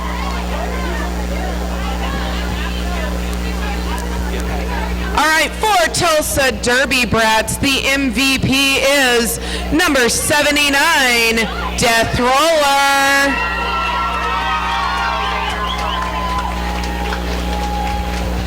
And for the Rolling Rebellion, Alligator, number 5150. We've also got a JRDA MVP, and they have chosen from Tulsa Derby Brats, number 5, 2 Braids.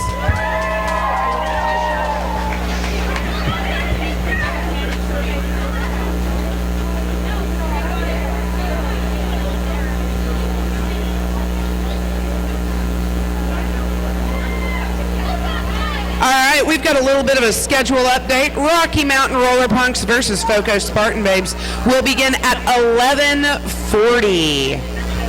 Slight time change there. Next up at 11:40.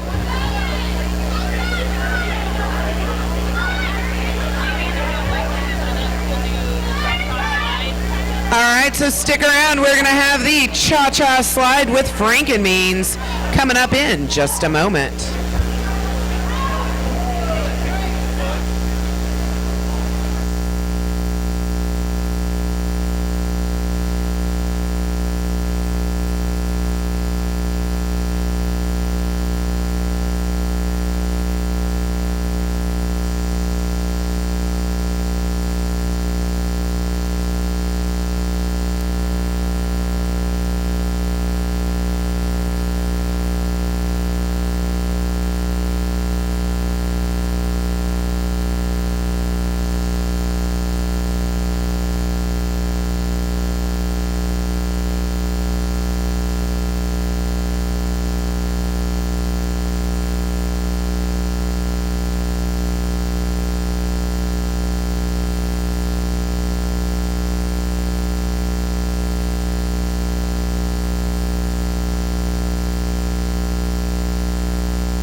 Just to confirm, that is officially final. 443 for the Rolling Rebellion, 43 for the Tulsa Derby Brats. Next up, of course, as already mentioned, Rocky Mountain Roller Punks versus Foco Spartan Babes, but of course that will start at 11:40. That gives both teams time to warm up and you time to go visit some of our vendors and get some refreshments. Thank you very much.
Ladies and gentlemen, it's crowd participation time. All these kids out here showing their moves on the track. Now it's time for you to show your moves on the track.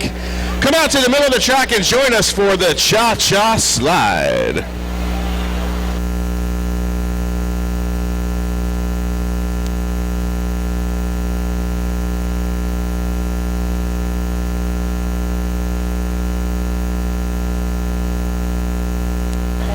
Franks and Beans. Come on now, Cha-Cha Slide, everybody. Get out on here.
All right, ladies and gentlemen, we are about to get started with the second game of the tournament, the FOCO Spartan from Fort Collins and the Rock.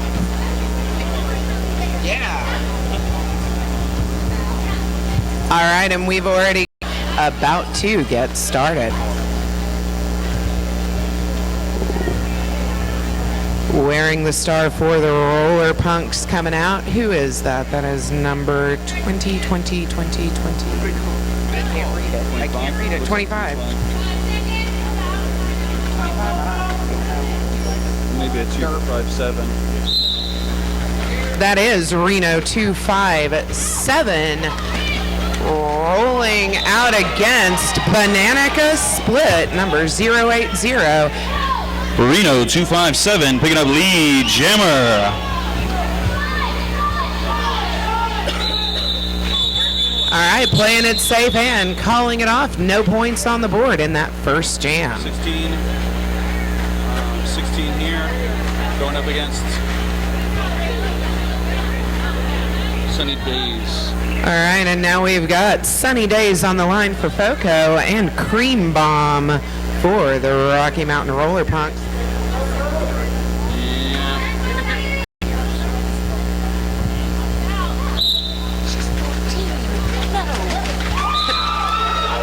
And there we go. We've got FOCO picking up lead.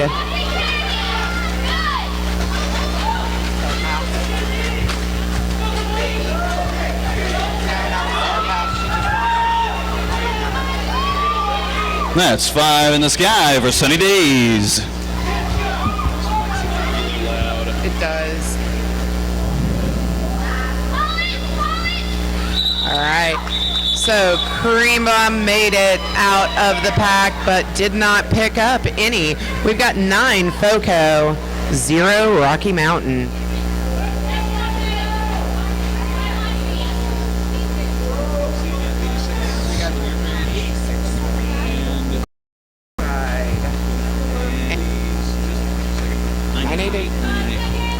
Right now on the jam line, we have Gnarly going up against Anya Blindside. All right, skaters are released. Gnarly trying to take a cut through the outside, getting knocked now to the infield as Anya Blindside picks up lead. Making quick work of that initial pass, little apex jump, puts 5 on the board for Rocky Mountain. And we've got a star pass from FOCO to Daisy Jukes. All right. 4 more for Rocky Mountain, and it's called. 2 more, correction.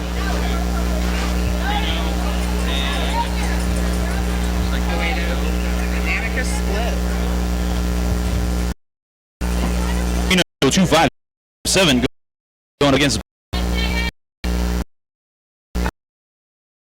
Pivot line, and the jammers are off. Little bit of a run to get caught up. We've got Reno to take inside, and Bananica Split jumping through the outside to pick up lead for Rocky Mountain.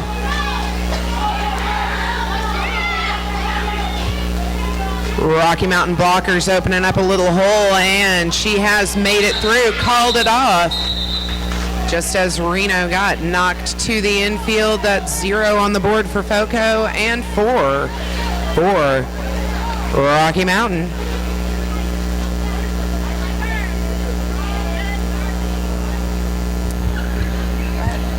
Sunny Days, and I don't know who's... 71, Sunny Days, and looks like 16. Go ahead. Right now on the jam line, we have Sunny Days facing off against Cream Bomb. Both jammers pushing hard to get through the pack there.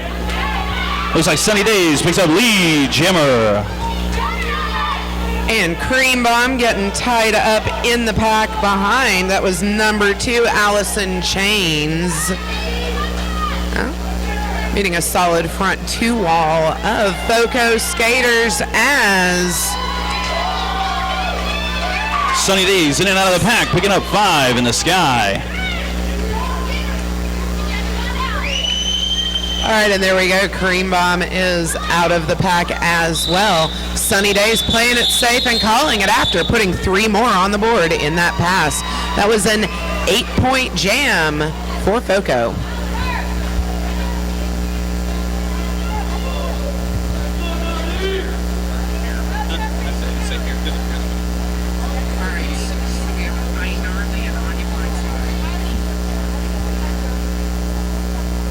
Next up, Gnarly facing off against Anya Blindside. Next whistle starts the jam. And there we go, Rocky Mountain building their wall to the back of the pack, knocking Gnarly to the infield, getting a little bit of friction behind a solid Rocky Mountain defense.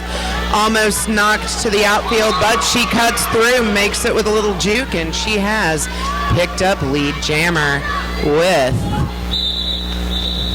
Rocky Mountain hot on her heels. Called the jam with no points up.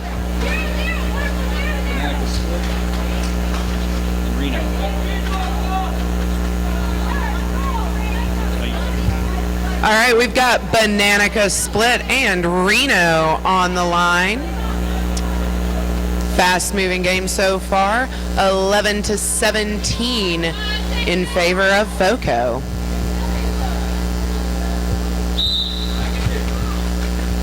There we go, Reno getting a little of an assist, but leads up to hitting that wall of red.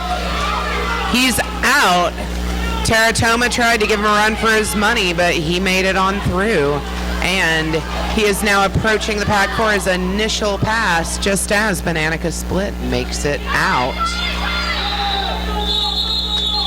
Hit it for FOCO. Sorry, I was like, for FOCO.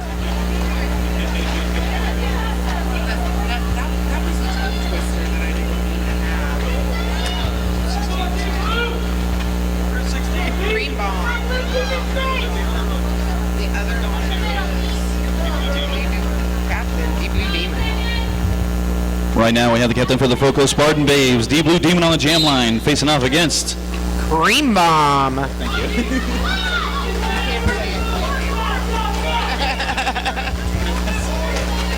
Dirty. All right, Deep Blue Demon makes it out, picks up lead. Cream Bomb being held behind that back wall of purple defense.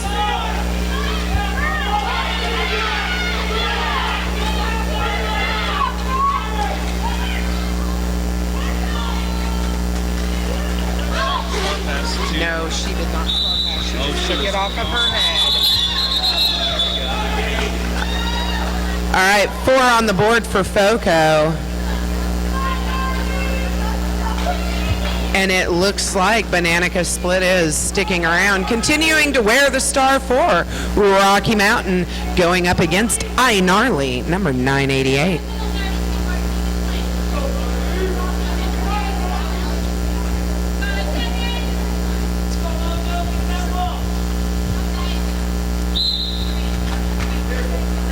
All right, the skaters are released. Little man on action. Looks like Bananica Split got run back by Daisy Jukes. Re-entered in the back of the pack. And we've got a track cut on Gnarly. That's going to give Bananica a power jam.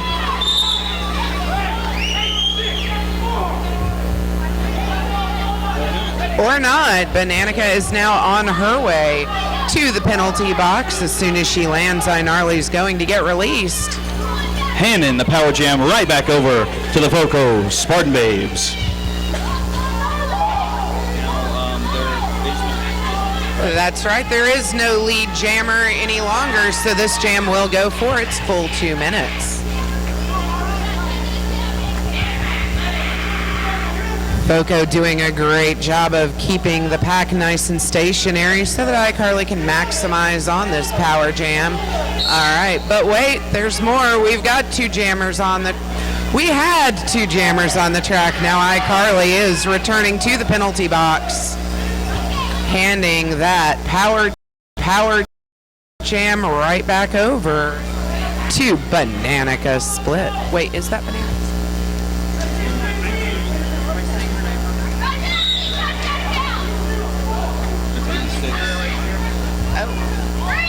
Correction, that is Anya Blindside jamming for Rocky Mountain. Apologies on the name mistake.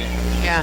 And one more penalty. This is a heavy penalty jam so far. Absolutely. Looks like.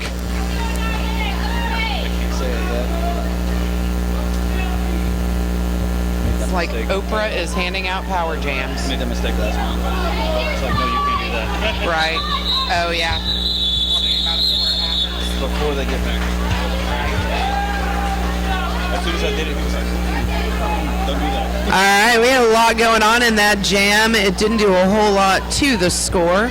We're at 27 FOCO, 19 Rocky Mountain. And we've got Reno back on the line for FOCO. And they saw the jam in the box, right? That is correct. We do still have number 86 in the box. That's Anya Blindside, the jammer for the Roller Punks. Heavy impact there on Reno by number 12. Skates with scissors. And we've got a track cut on Reno. Now, Anya Blindside has returned to the track, and since she left out of the penalty box, she is still, I believe she is eligible to pick up lead.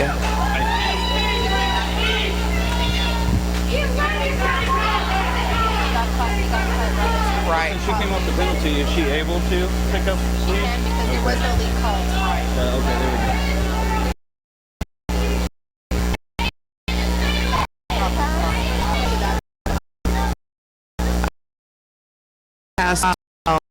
Not wearing her star hammer. Another no lead jam. 5 go on board 4 on Blindside. We've had a star pass on. So who handed that off to? Handed that right off Crazy Diva, and she looking to get around those punches.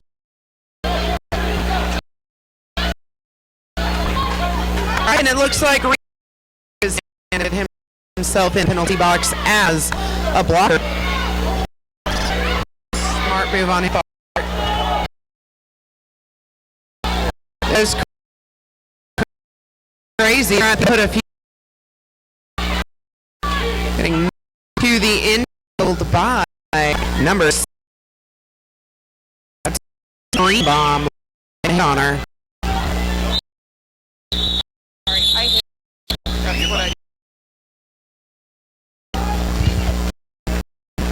Those 18 points to row 7 for the FOCO Spartan.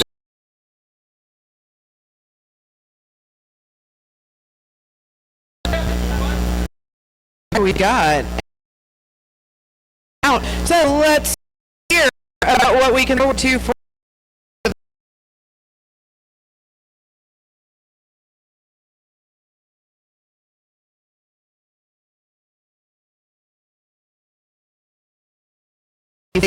against the Babes.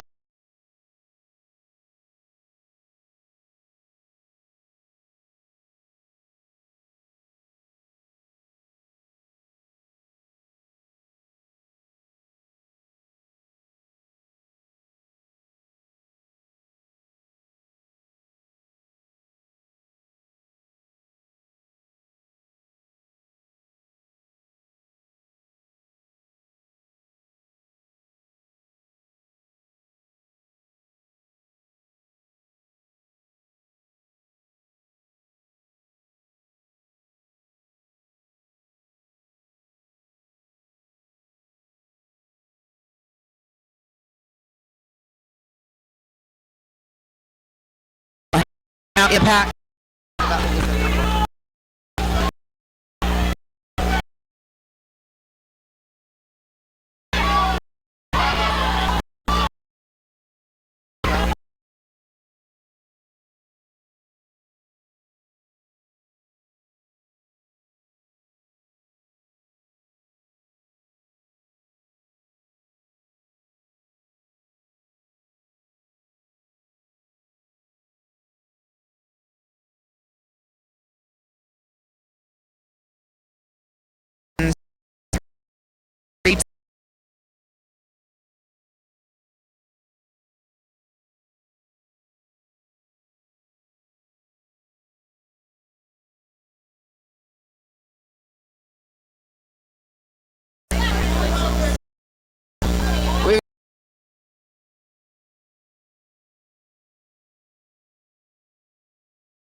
is headed to the penalty box.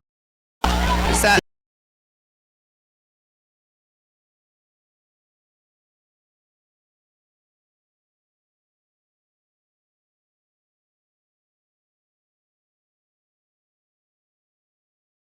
Board.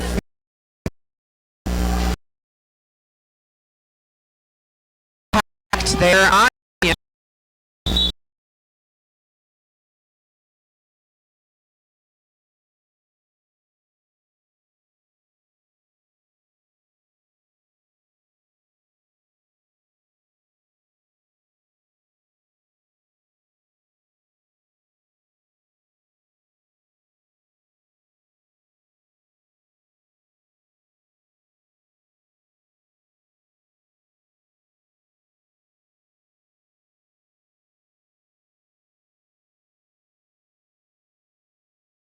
He's up against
That footwork keeps her.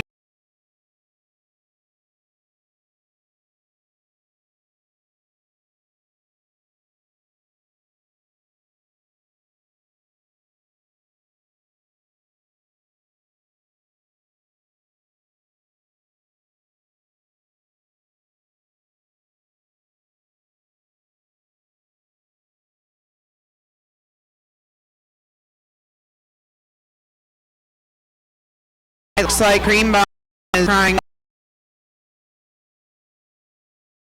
That was a 15-point jam for Rocky.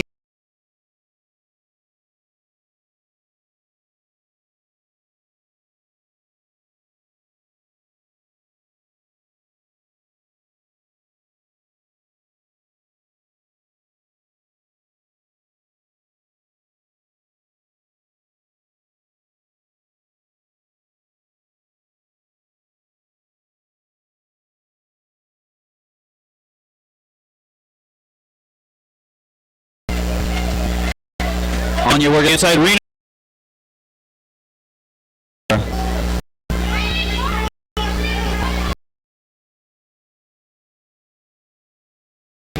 Still working on completing her initial.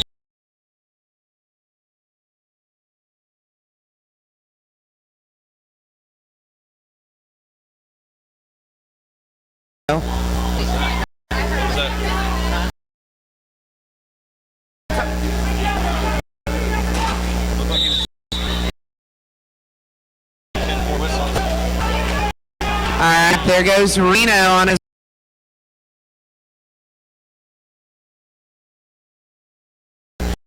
After ace.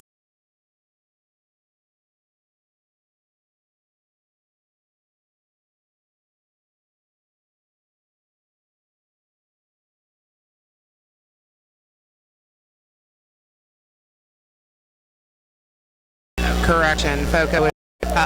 Do have a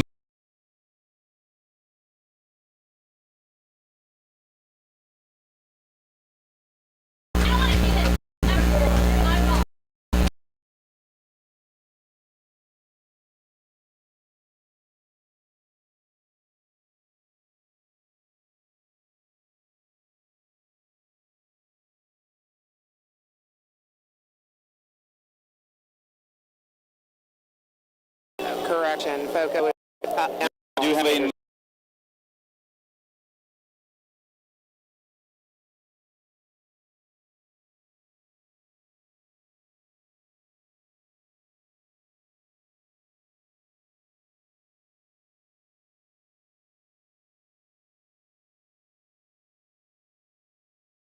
No, that is not that is a team timeout actually for the Roller Punks.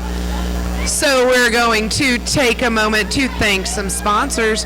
The Rolling Rebellion newest sponsor on board is Honda of Denton. We'd also like to thank Safe Skin, Custom Ink, Lake Dallas, Sonic, and Avast Apparel. Don't forget to check out the merchandise, including some South Central Region t-shirts being printed here on site by Avast Apparel. Also, we've got Atom Wheels in the house. You can register to win a free set of Atom Wheels. You can also check out their new Jackson VIP package and their new Atom hoodies and swag. Go say hi to Gypsy and see what she's got. I like their name. Gypsy? Atom Wheels. Atom Wheels.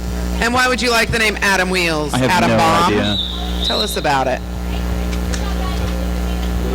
How you doing?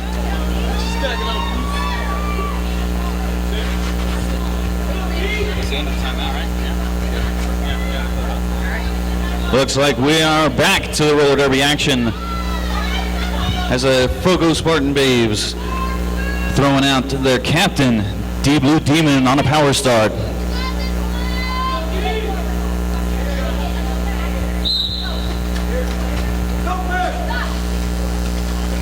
All right, now we've got a pack being formed, and D Blue is fighting her way through the Rocky Mountain Roller Punk's solid defense, getting knocked to the infield and running back behind the pack to cycle back in.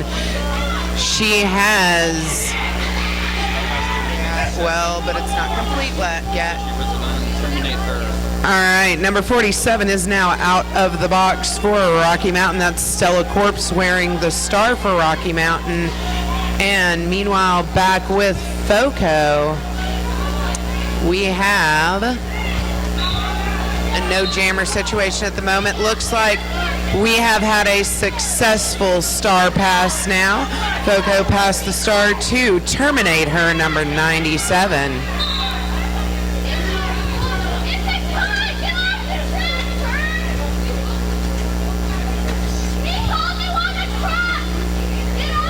All right, Stella has picked up lead and put a grand slam on the board. And we've got Terminate Her landing in the box as the jammer for the Foco Spartan Babes.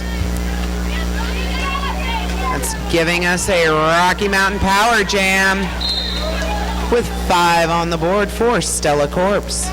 10 so far in this jam. No idea what's going on. Sorry. She didn't realize it and kept skating. All right, Stella working on getting a few more points in this power jam. Working her way around a tight front defense formed up by Blue Demon. And who was her collaborator there? It looks like that was Mia Psycho that was giving her an assist there. All right. Jam has ended. Let's look at the damage. We've got 15 going up on the board for Rocky Mountain. 72 to 89 with 6:24 left in the first half.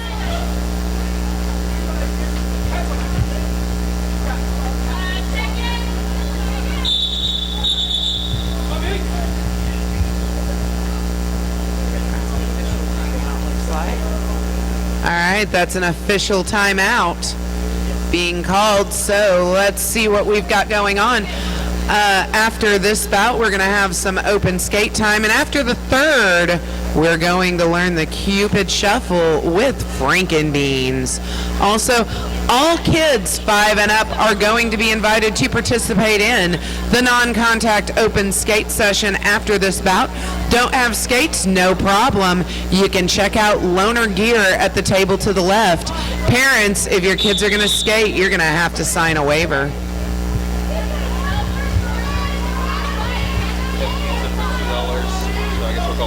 All right, and there is pizza for $2 at the refreshment booth. Go get some pizza. Sunny Days is running this power start for FOCO. Stella Corp's still sitting in the penalty box. Solid work by Rocky Mountain running Stella back.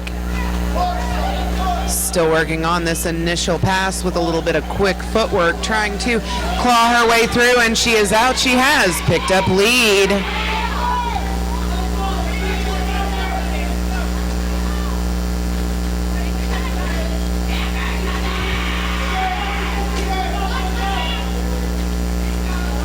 All right, there she goes. Looks like we are seeing 5 on the board.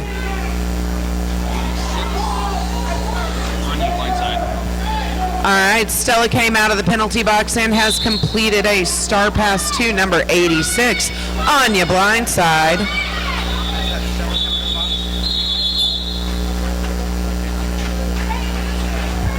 Good timing, too, as Stella lands herself in the penalty box as a blocker now for the Roller Punks.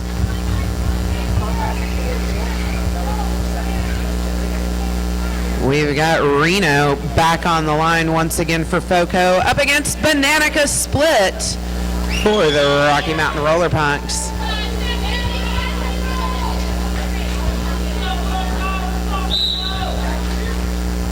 Here we go, the skaters are off. Bananica hitting that back wall of purple. Reno trying to take a path through the center of the track and making it through around the inside. He's picked up lead. Meanwhile, back in the pack, we had FOCO doing their best to recycle Bananica Split back around, but with a little bit of quick footwork, she made it out, and Reno has called it. 1 up on the board for Bananica and 3 for Reno. We've got FOCO passing the century. Score is 101.6. Minutes left in the first half. Say so.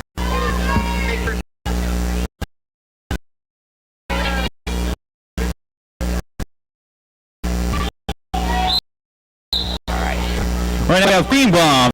They get inside the lead.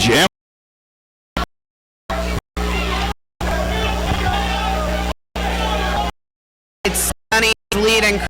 Green Bomb is tied up pack, getting bounced to the outside end. Playing back on the her penalty, rather, that was the penalty. 6 on blindside landed in.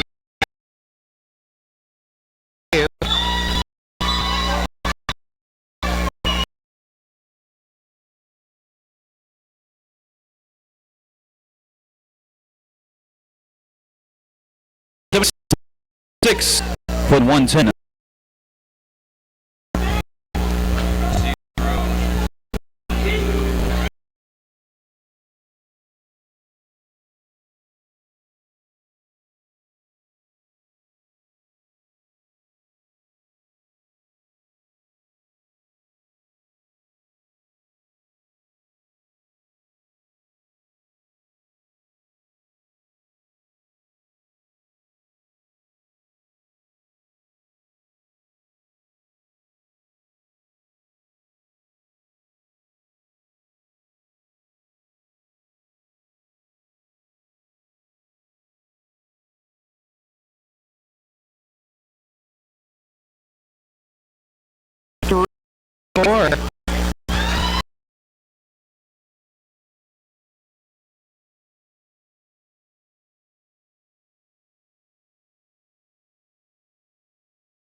and they're just trying to make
that's right, two so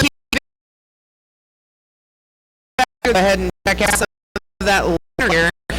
And you're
remind you that photographs by Anthony Najera will be available to print and purchase on site at the table in the corner. Stop by and get a great action shot of your favorite team to take home. We also want to remind you to check out the House of Quad Skate Shop, as well as all of the excellent vendors and merchants here today. All right, we're about to get started with an equipment check. Coming back into the second period, 117 FOCO, 76 Rocky Mountain.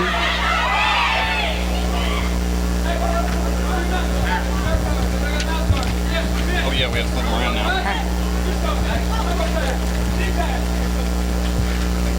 Everybody dance. Good old safety dance.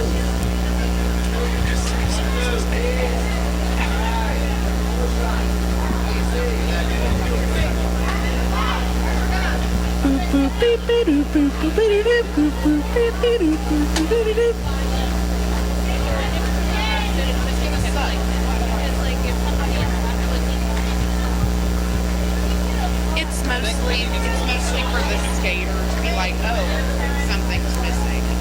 Also, I just realized that I can't. First up on the jam line, we have Reno facing off against Bananica Split.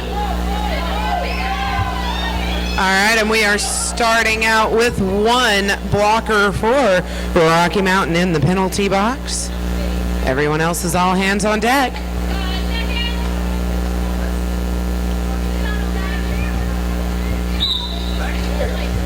And here we go. Reno cutting through like nothing and picking up lead for FOCO. And Bananica made it out around that front bit of FOCO defense.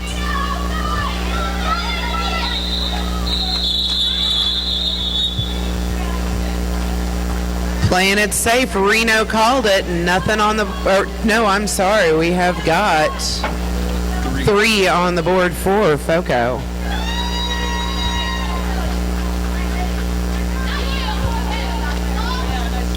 Right now we have Green Bomb facing off against Sunny Days. Jam number 2.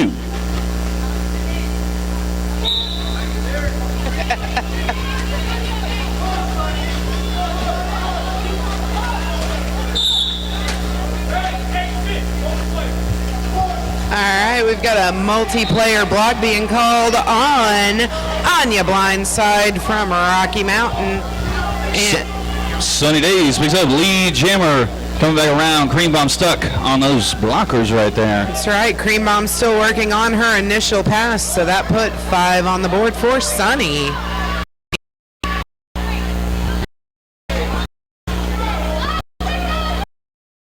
She is out.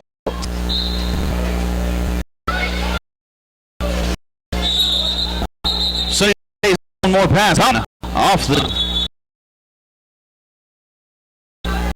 All right, calling it off, but not before Cream Bomb could put for Rocky Mountain.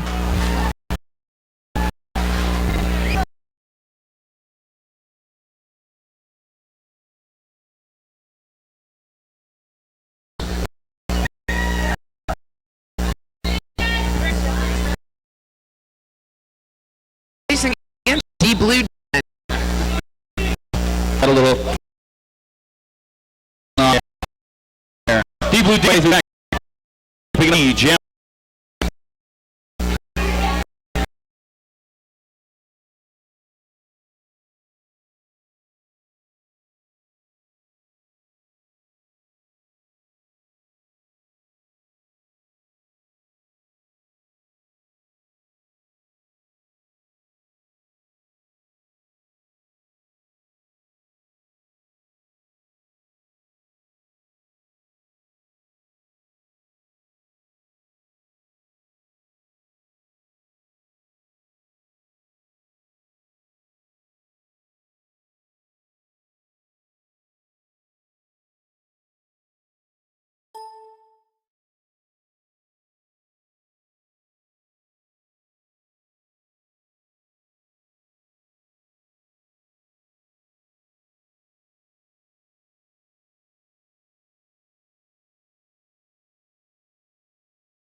sunny days up against, looks like that is Cream Bomb once again for the Roller Punks. These jammers are on a straight rotation. So we keep seeing the same jammers going up against the same opposing jammer. They all have set lines that they're running, yeah. They just don't have the same number of lines as the other team. Yeah. All right, no lead jammer yet. Both jammers still in the pack. Looks like Cream Bomb trying to get around this great truck and trailer action by Crazy Legs and Daisy Jones. Sorry, Daisy Jukes. All right, Cream Bomb picks up lead. Sunny Days through the inside, making her initial pass. Skating hard, trying to catch up to Cream Bomb. Cream Bomb looking to put some points up on the board. Breaks through the pack, calls off the jam. Putting 3 points on the board for the Roller Punks. 25 minutes left in the second half. All right, we've got Deep Blue Demon out again for Foco. Looks like she's going up against, is that Anya Blindside? I believe that it is.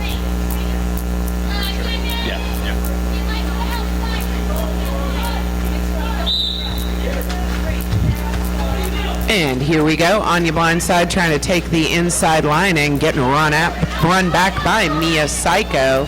Good recycling work by Foco, keeping her highly inconvenienced, but not so much that she doesn't pick up lead. Anya Blindside is the lead jammer. Deep Blue Demon still working on that initial pass, and she is out.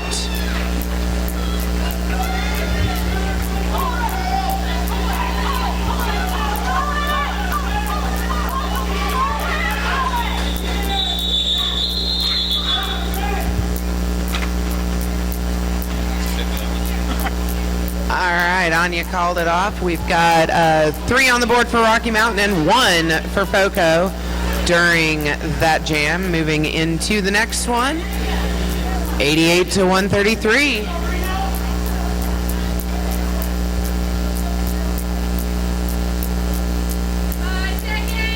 Once again, we have Reno facing off against Bananica Split on the jam line.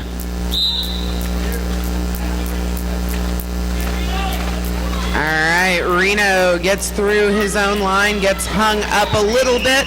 All right. Bananica Split pushing through the pack, picking a lead. Jammer Reno not too far behind. Reno skating real hard, trying to catch up to that pack.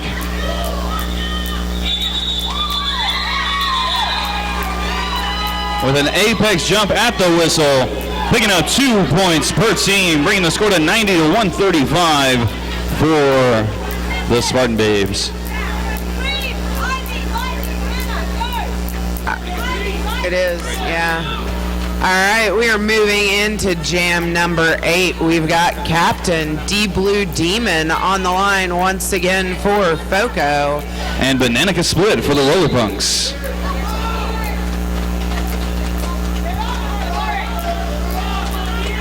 Solid wall bracing going on by Foco there in the front of the pack, keeping Bananica Split locked up. But Rocky Mountain's bringing their own. She has been knocked to the inside. Deep Blue Demon recycling back around the back of the pack. Bananica picked up lead. And Deep Blue is still trapped in the pack on her initial. So that's 5 on the board for Bananica Split. Number 12, skating with scissors, picking up a penalty. That'll be 30 seconds. Star pass. All right, we have had a star pass from Foco, passing it off to our jammer, who is Terminator. Sorry. That was passing it off to the pivot, of course.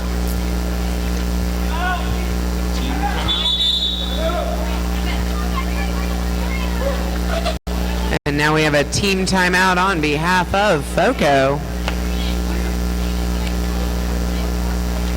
Couple of things coming up soon. House of Quad is hosting a triple header on June 27th. Going to start off with some home teams from Texas Men's Roller Derby, followed by the Muertos Locos versus the Trauma Queens, and the Elm Street Nightmares versus the Main Street Mafia. Doors open at 4:30 and the first whistle is at 5. All House of Quad bouts are BYOB and bring your own chair. Kids 12 and under are free. 12 in advance online or 15 at the door. That's June 27th right here.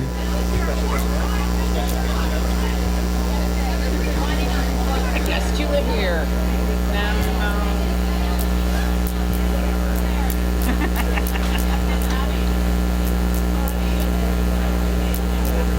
You know how the sound system works. I don't think you can call yourself a guest. She could point to the like that.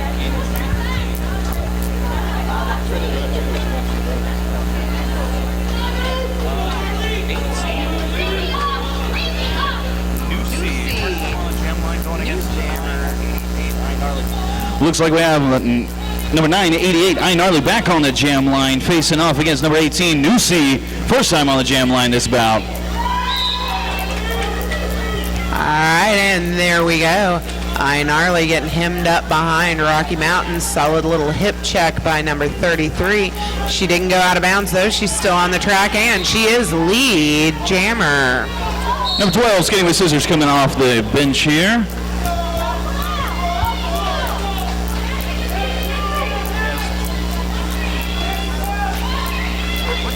All right, and Nusi has completed a star pass to her pivot. That is Skates with Scissors now wearing the star for Rocky Mountain.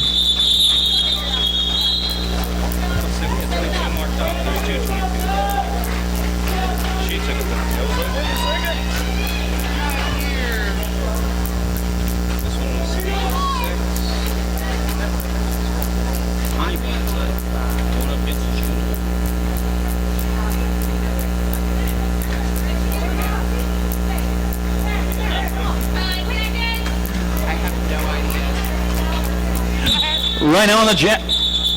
Well, maybe not. Yay, timeouts. Everyone loves a good official timeout. So on June 29th, House of Quad is going to be starting their 4-week junior roller derby day camp, Mondays through Thursdays. Get some information at the front desk. Find out how to sign your kids up. $2.50 per skater. T-shirts are included. We are back to the derby action here. We've got Reno facing off against Anya Blindside. All right, both teams down one blocker starting this one off. Reno picking up lead like nothing.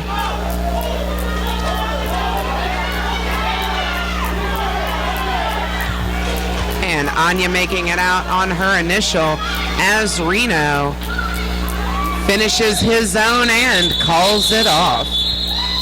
4 points to the Spartan Babes, bringing them to 143 at 20 minutes left in the second half. 99 points for the Roller Punks. Good job. He's writing things. We're adding sponsors. Oh, we're adding sponsors. Yay. Cool. We'll get them in there. Make sure we get that one. Big sounds. I think we've already clubbed them like 6 times. Right now we're seeing Sunny Days facing off against Cream Bomb. Sunny Days trying to go through the inside, Cream Bomb trying to go through the outside. Both facing some formidable blockers there. Absolutely. Very strong bracing wall work going on behalf of both teams. Good recycling. Cream Bomb picking up a penalty, handing off the power jam to the Spartan Babes. All right, and Sunny Days has handed off her star to Terminator. Once again, another star pass for Foco.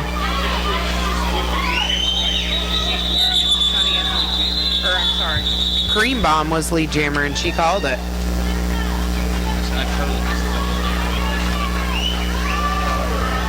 Good. Deep blue team Bananica Split and D Blue Demon facing off once again on the jam line. And we've got Brawl of the Wild sitting in the penalty box for FOCO.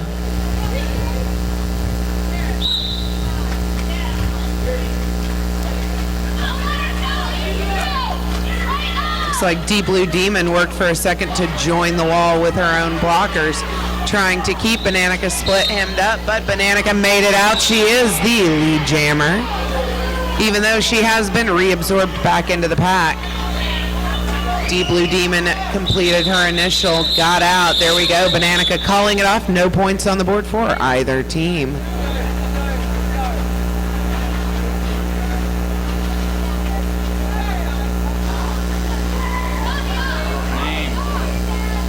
That's it.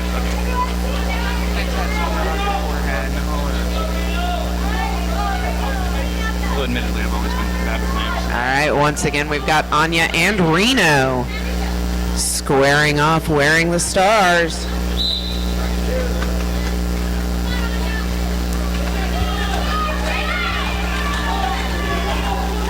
Both jammers looking to break through the inside. Looks like Reno's the one to pick it up. Lead jammer. Anya finally breaking through, completing her initial pass. Reno coming around, looking to pick up some points and further that Spartan Babes lead.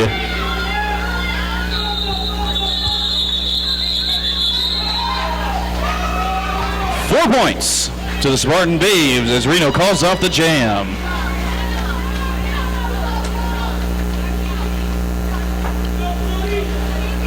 Right now we have Sunny Days facing up against Bananica Split on the jam line. The Rolling Rebellion would like to thank Pepper House Designs, just another one of the great Rolling Rebellion sponsors. Thank you, Pepper House Designs. All right, on the track we have, who's that jamming for FOCO? We've got Sunny Days jamming once again up against Bananica Split. Bananica Split has picked up the lead jammer spot and is working on completing an initial scoring pass and calling it off. Right through the pack like butter, picking up those 4 points and calling off the jam. And 2 go on the board for FOCO. Still, that jam made a 2-point improvement for Rocky Mountain.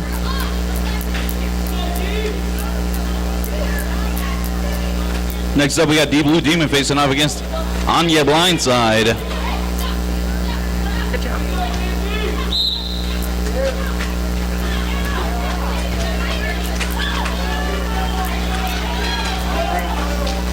Anya forced to recycle, comes around through the inside, picking up lead jammer. All right, D Blue Demon still working on her initial solid defense work in the front of the pack by Rocky Mountain, making it a little bit hard for her. She made it on out though.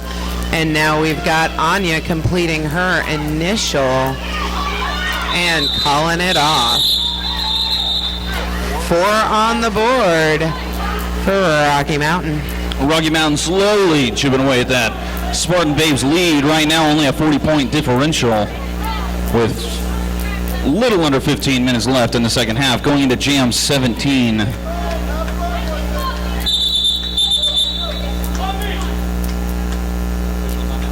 That appears to be an official timeout. Yes, it does.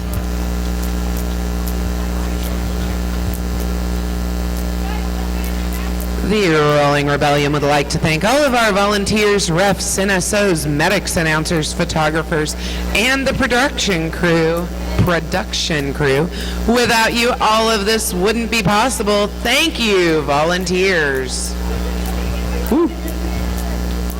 That's my tier.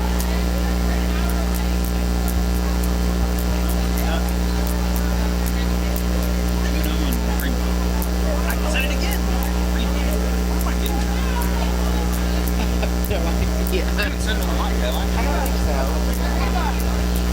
Saying it to yourself.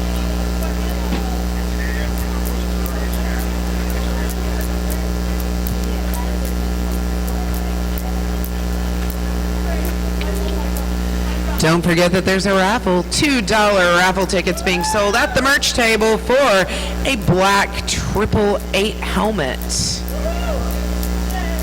Also, speaking of helmets, the Rolling Rebellion would like to thank KP for donating new S1 helmets to the entire team.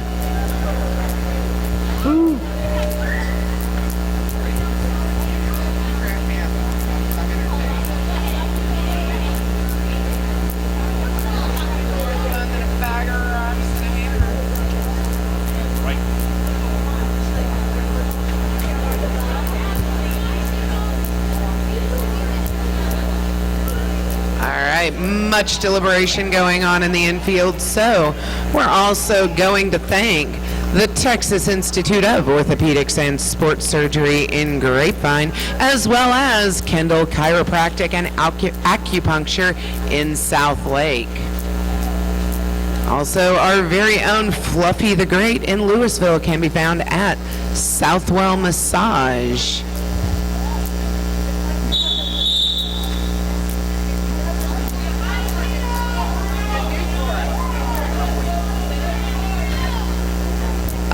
Looks like that timeout's over.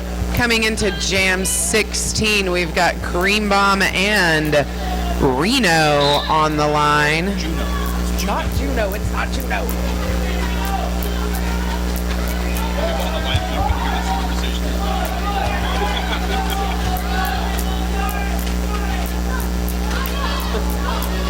Coming around turn 2, still no lead jammer. But wait! There is. That's Reno picking up lead for Foco.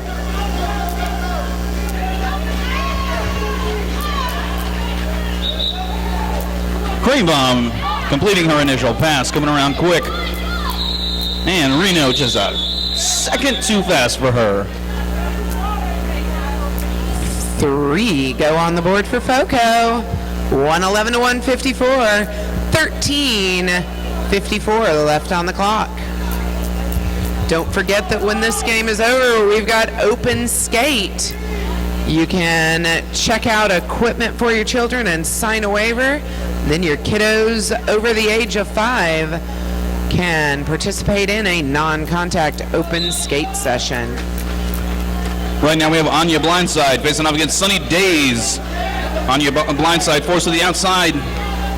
Had to recycle back around. Looks like we've got Zombie and Mia Psycho working hard to keep Anya hemmed up and inconvenienced in the back of the pack, but she has slipped through and picked up lead.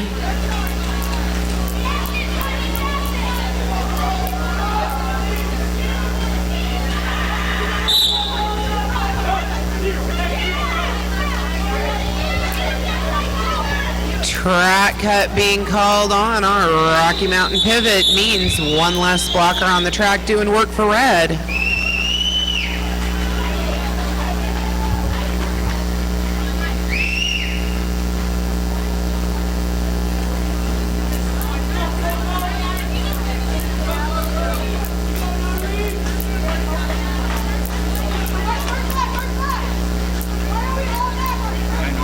Do we have a power jam?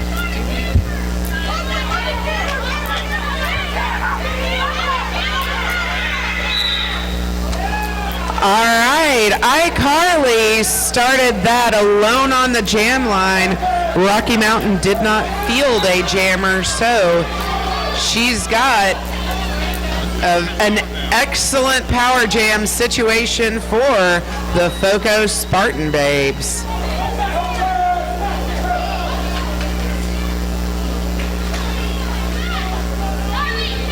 All right, Carly getting recycled around to the back now.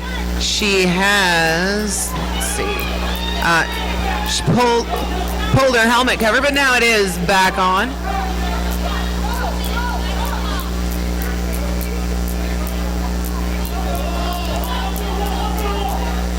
Daisy Jukes trying to break a hole open for iCarly. Now we've got a penalty being called on Daisy. 5 going onto the board for iNarly. I keep calling her iCarly. I feel horrible about that. I Gnarly is enjoying what could potentially be a 2-minute power jam for Foco.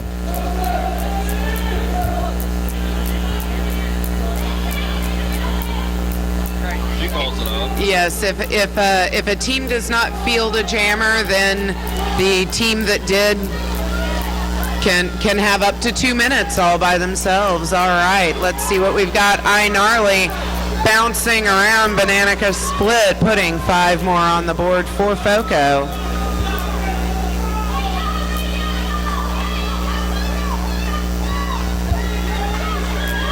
And there goes Daisy breaking a wall for her.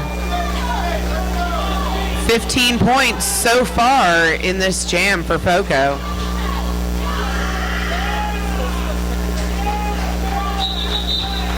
All right, she ran it out for the entire 2 minutes. 18 points total for Foco in that jam.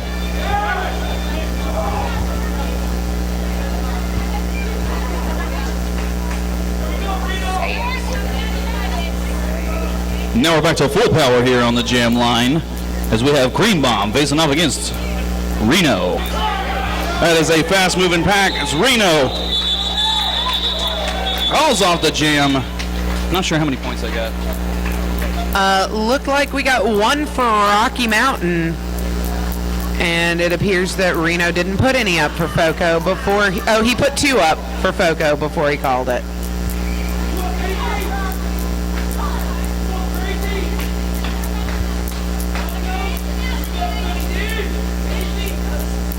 All right, Crazy Diva is out on the line against Bananica Split. 8 blockers on the track, no one in the penalty box. Bananica taking a line through the middle and picking up lead.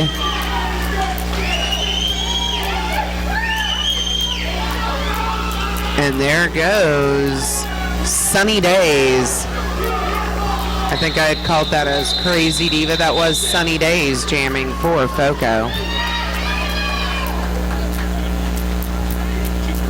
Yeah. 2 for the Roller Punks and 1 for the Spartan Babes that jam.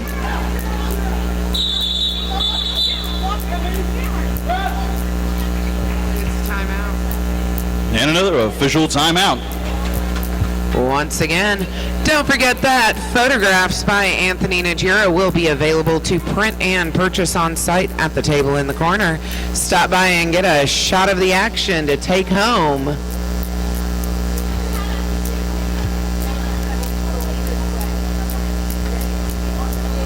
House of Quad would like to thank Denton Hampton Inn and Suites, Big Mikey's Landscaping, the sponsors of Big Mikey's Penalty Box, and Stroud's Fitness in Hearst.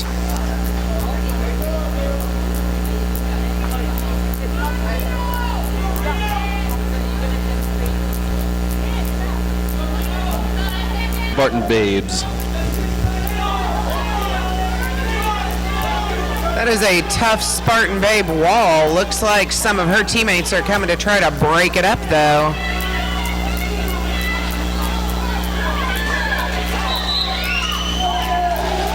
Little bit of juking gets her through. Cream Bomb is the lead jammer.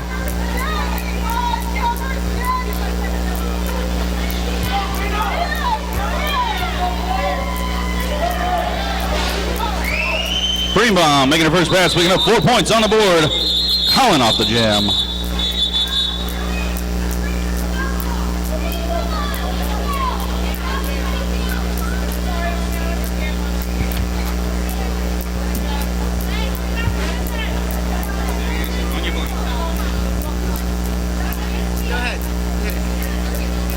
Right now we're looking at Sunny Days facing off against Anya Blindside. Going into jam 22, just about 6.5 minutes left. Timeouts for the Foco Spartan Babes.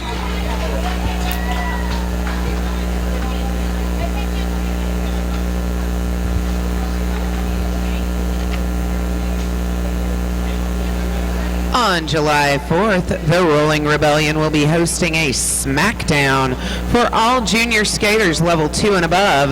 There's a $5 entry fee for skaters, and spectators get in free. That's on the 4th of July right here at House of Quad.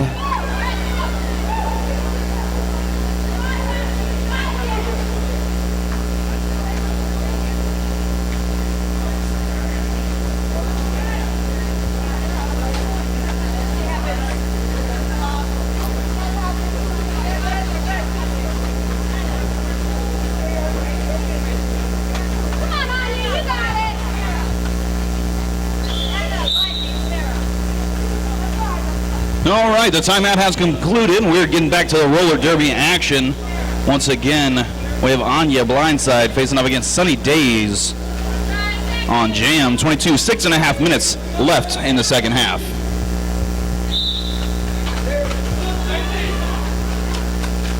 Here we go. Looks like Anya blindside hit the pack first, but got run to the outside of the track, courtesy of number 77. Was that 73? Who was that? I couldn't see because my good friend here, Adam Baum, stole my roster from me. My bad. Yeah. However, Anya blindside has assessed a penalty, giving the power jam over to Sunny Days as she looks to extend that Spartan Babes lead. Solid work by Rocky Mountain trying to make this power jam just as difficult as they can. Sunny Days makes it out and calls it off.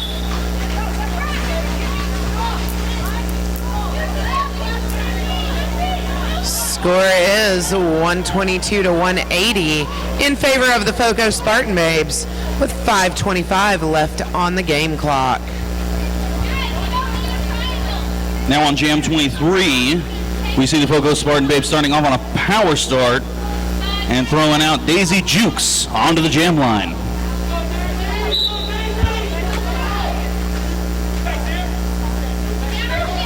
Solid three-wall action on behalf of Rocky Mountain.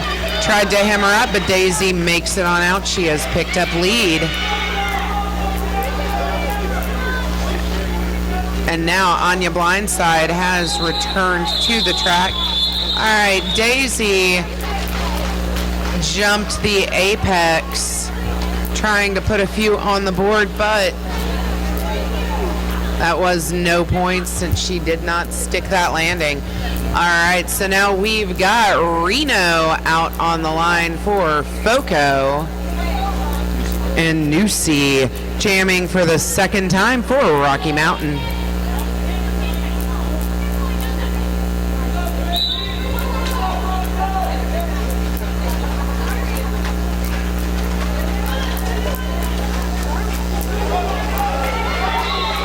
And there goes Reno picking up lead once again for FOCO.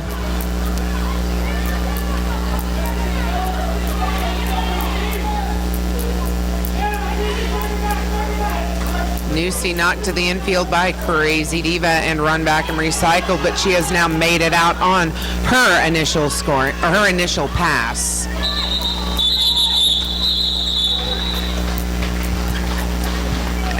And on that scoring pass, looks like Reno put two on the board.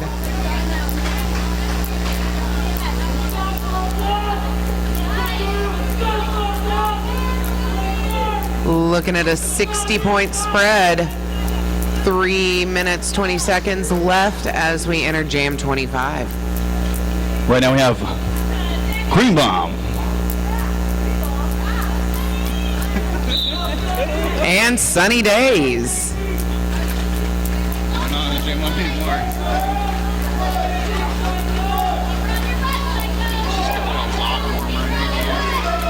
So much. All right, here we go. Sunny picking up lead for FOCO.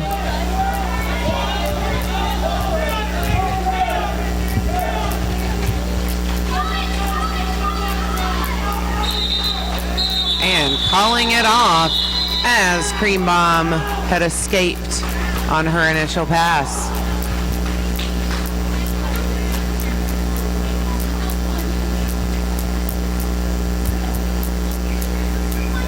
FOCO increasing their lead by 4 points during that jam. Now we've got Reno up against Bananica Split. And for the first time in a few jams, we've got a full house on deck. No one starting this jam in the penalty box.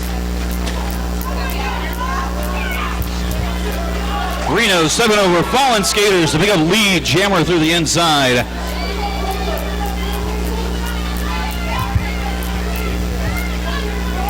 Bananica Split facing off against those last two blockers.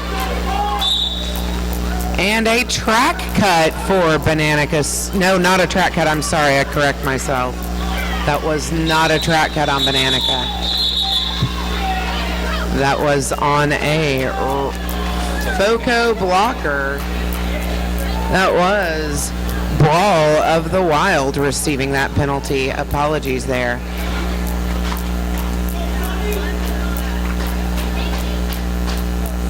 Coming up on what might be the final jams of the bouts. That's Anya Blindside once again for Rocky Mountain up against Daisy Jukes for FOCO.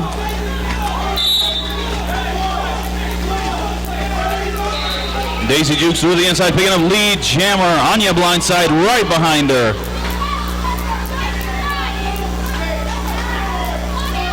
It's a fast-moving pack as both jammers skate hard to catch back up.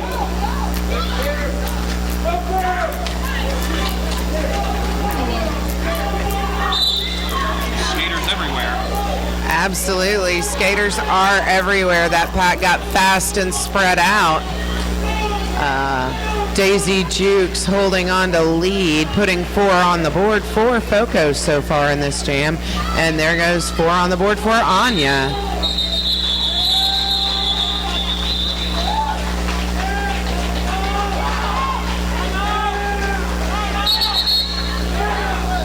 All right, with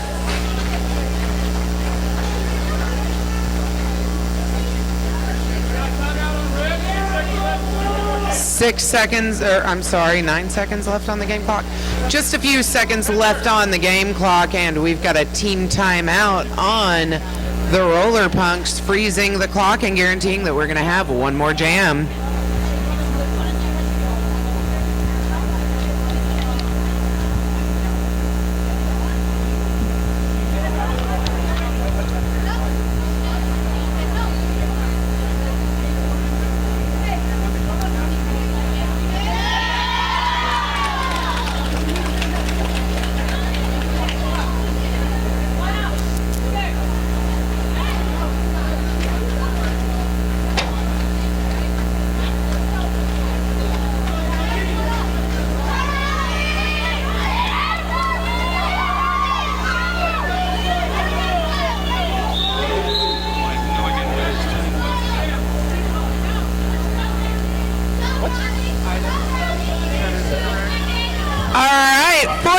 First time wearing a star for the Roller Punks.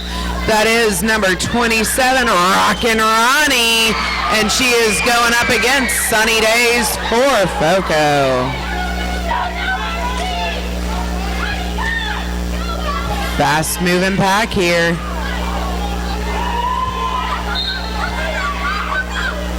Of course, I say it's a fast moving pack right as they slow down. All right, there goes Rockin' Ronnie to the penalty box, giving Sunny Days lead and a power jam. It looks as though the game clock has now expired. So now we are simply running on the jam clock. Sunny Days picking up a blocking out of play penalty. Is that what he said? Apparently. All right, so we've got Sunny on her way to the penalty box. Rockin' Ronnie is standing to exit. And there we go. She has been released. Of course, now Sunny has sacrificed lead jammer. So this jam will go for its full natural 2 minutes. All right, there goes Rockin' Ronnie. She has made it out on her initial pass.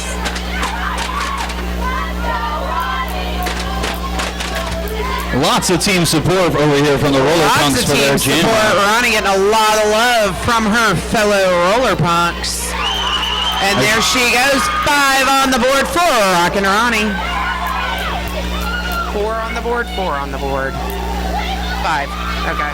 Sunny Days has been released from the box, re-engaged the pack. Oh, knocked to the ground. Ronnie's still working on getting back around one more time. Pick it up. 5 more points for the roller punks. I'm sorry, 4 more points. I give up. All right, so after an excellent jam for both teams, it looks like we are now at our unofficial final, 200 to 136. We'll let you know when that's finalized. Now do stick around for the MVPs for both of these games, and then we'll also have the JRDA MVP as well. Following this, we'll be going into open skate. That's non-contact for ages 5 and up. And then we'll come back in the afternoon with the last 2. They moved it to 3? Rolling Rebellion versus Foco Spartan Babes, followed by the Rocky Mountain Roller Punks versus the Tulsa Derby Brats.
Attention please, Turtle. Looking for paging Turtle. Please report to your station. I believe a lineup tracker, I'm told. If anybody knows where Turtle is, please inform her that she's needed at the lineup tracking station. Thank you.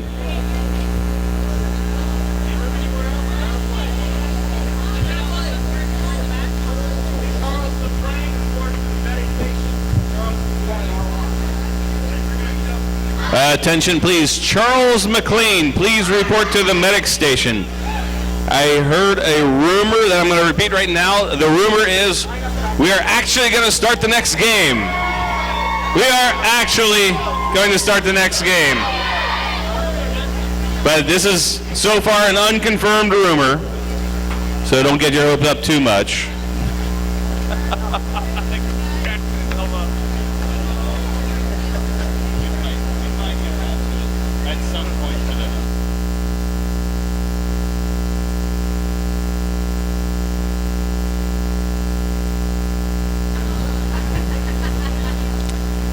And on a positive note, we have a winner for a set of Atom wheels.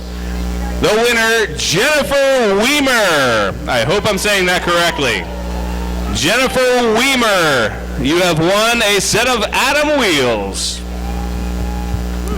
No idea there was a competition. Okay.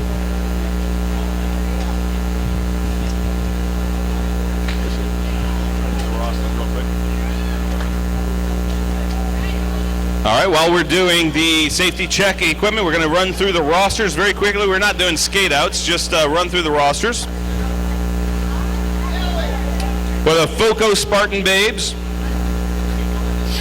we got number 00 D Blue Demon, number 02 Red Ripper, number 11 RC Cola, number 1618 Mojo Jojo, number 2 Allison Chains, number 20 Crazy Diva, number 22 Daisy Jukes, number 257 that's Reno 257, number 273 Brawl of the Wild, number 321 Mia Psycho, number 62 Zombie, number 71 Sunny Days, number 8 Abriza Wind, number 93 Razor Blazer, number 97 Terminator, and number 988 I Gnarly.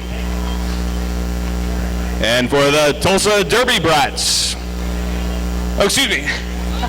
Yeah. We are actually doing the original schedule, sorry.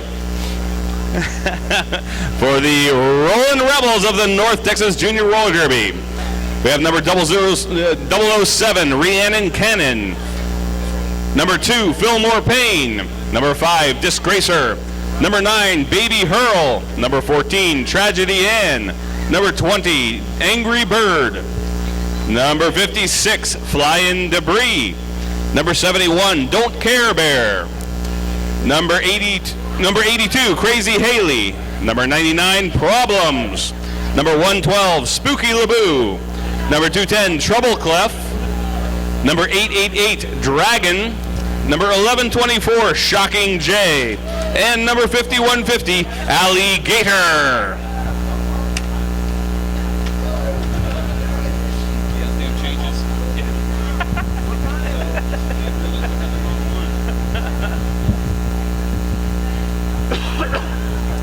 You got the Rolling Rebels on the left.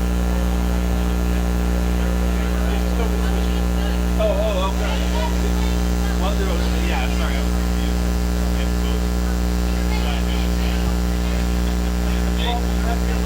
They can claim bout against themselves. I'd like to see that.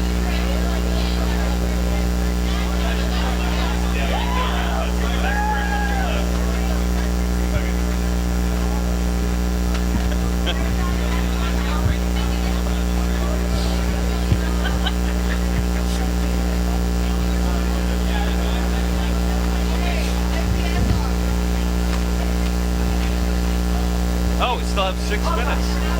We have 6 minutes to completely change everything again.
the game starts. First up for FOCO Spartan Babes, it's Reno 257 going against Baby Hurl number 9. Baby Hurl taken out by Daisy Jukes, has to recycle back all the way around the turn. Just to be safe, comes in behind everybody and blasts her way right past Allison Chains and Mojo Jojo. Baby Hurl is lead jammer in the green for the Rollin' Rebellion of North Texas Junior Roller Derby. Yeah, you're on. Oh, yeah, you're on. You had it. I was letting you go. 4 points on the first scoring pass. Reno 257 of FOCO still on his initial pass. Baby Hurl on scoring pass number 2. 5 points this time, full 5 grand slam. Did you see the penalty? No, I didn't see it at all. Okay, did not see the penalty on FOCO's jammer, but Reno 257 heading to the penalty box. Where's the star? Jammer star in hand. Third scoring pass is another grand slam for Baby Hurl of the Rollin' Rebellion. Pack frozen on the pivot line, but they spring into action. Baby Hurl shoulders her way past Daisy Jukes, the last line of defense for FOCO. Another grand slam. That's 19 points so far in the jam. This time again, Daisy Jukes' last line of defense. Only a glancing blow with the shoulder. Baby Hurl picks up another grand slam. 24 points in the first jam. FOCO with 0.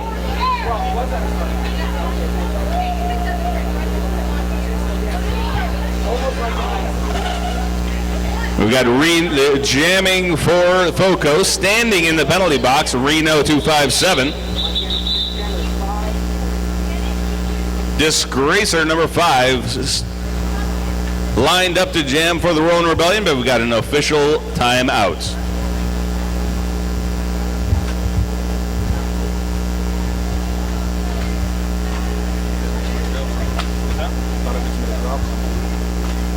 Like the mic or the feet. Somebody dropped the feet. Drop the volume. A little bit.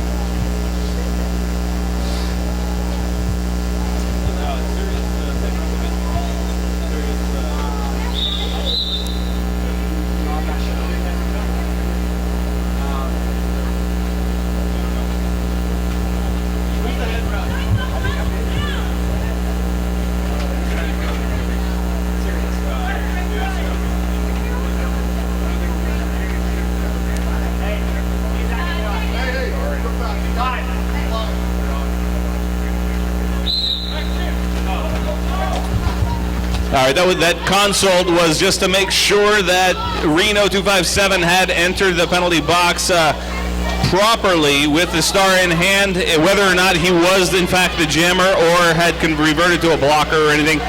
Obviously, he was the jammer, but Disgracer getting lead jammer calls off the jam. No points for either team.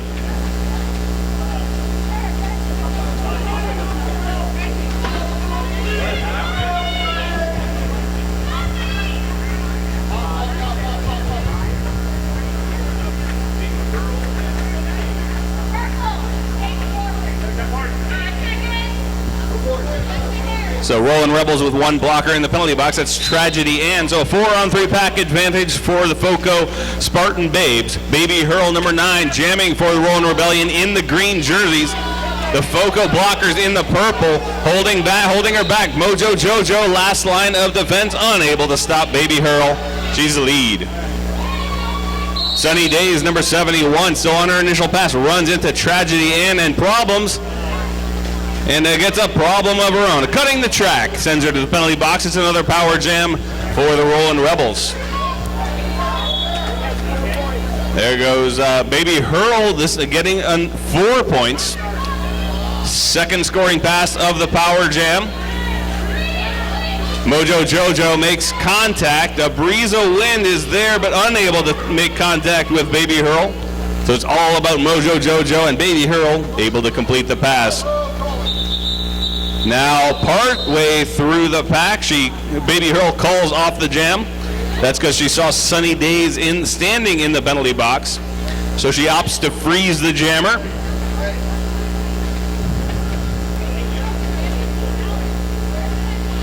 That's a common tactic that takes away options to swap jammers from the opposing coach, as well as giving the next jammer for her team extra time in order to get lead jammer, that crucial tactical advantage in every single jam. Right now we have Rhiannon Cannon taking the star for the Rollin' Rebels. Runs into tough opposition. Mia Psycho and Brawl of the Wild stop her, knock her out of bounds, and that buys time for Sunny Days to get out of the penalty box. She gets by Disgracer and Spooky LeBou. Last line of defense for Rollin' Rebels, and it's our first lead jammer for FOCO. Rhiannon Cannon gets out of the pack just in time. Not going to give up the jammer point, but Sunny Days on a scoring pass. Gets hip checked out of bounds by Spooky LeBou. Calls off the jam. Rhiannon Cannon doesn't make it in time. 4 points for FOCO, 0 for Rollin' Rebellion. Those are the first 4 points scored by FOCO in this game.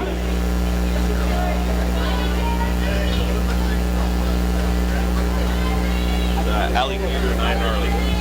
Both of them first time jamming this game. Yeah, correct. Are you going to say anything? No, you're fine. You're fine. You just seem to have it. I didn't want to like mess up your rhythm. Oh, that was fun. I'm actually used to it. You know. Right now on the jam line we have I Gnarly. The other one. Who's the other one? I Gnarly having trouble getting past 99 problems. And now rams into Don't Care Bear, but stays up, just slides by Dragon, runs into 99 problems again, taken out of bounds. Alligator coming up now on her first scoring pass, already snagged the lead for Rollin' Rebellion. Squeeze, doesn't quite make it past Daisy Jukes, gets shunted out of bounds, but opts to call off the jam. Will settle for only 2 points.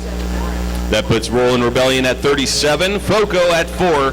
And we've got 23 and a half minutes remaining in the first half.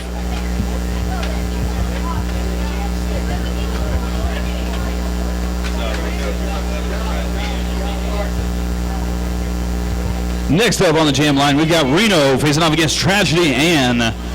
Going into jam 6-4 for the FOCO Spartan Babes, 37 for the Rolling Rebellion.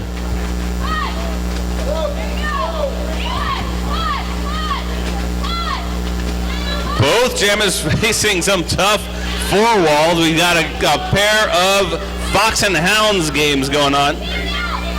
That's 4 blockers on 1 jammer times 2. Tragedy Ann gets knocked to the rear of the pack, now mixed up with her own teammates. Reno 257 sees daylight, but Baby Hurl catches him with a hip check at the very last second, sending him sprawling to the ground, and Tragedy Ann of the Rollin' Rebels gets away with lead. Now lapping the FOCO jammer. Tragedy Ann on her first scoring pass, knocked down in the first assault, runs into Mia Psycho, gets nowhere, dodges around to the inside, gets caught by Brawl of the Wild, but slips by, gets all 5 points, and that's now also a power jam. Reno 257 sent to the penalty box. Cutting the track penalty against the FOCO jammer.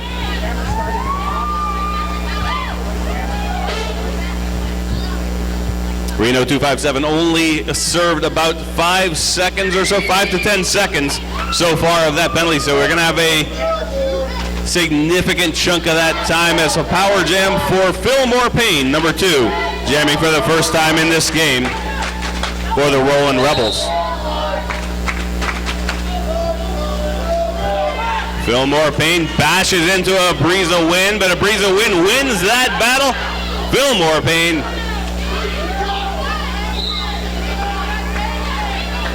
okay, Well, the jam ref and the coach saw it differently. Fillmore Payne gets, but of course the jam ref always wins that battle. It was a cutting the track on Fillmore Payne.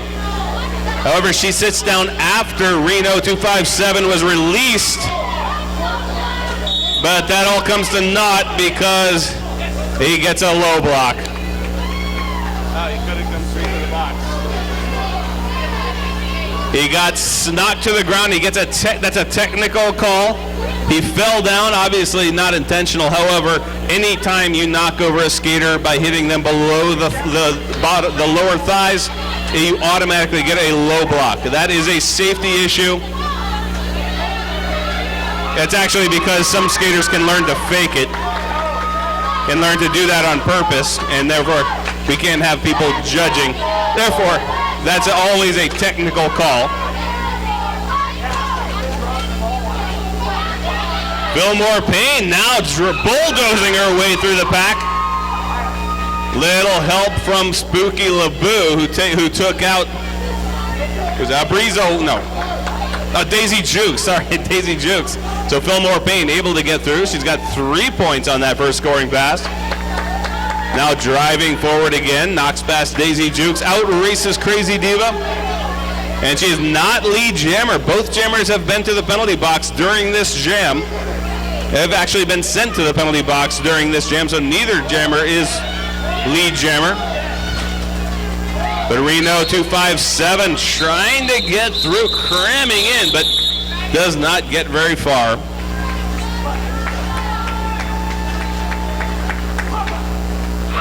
Four points on the second scoring pass for Fillmore Payne, brings her to 7 points for the jam. But Reno 257 is able to put 4 on the board for the FOCO Spartan Babes. Score now 49 for Roland Rebellion, 8 for FOCO. 19 minutes remaining in the first half.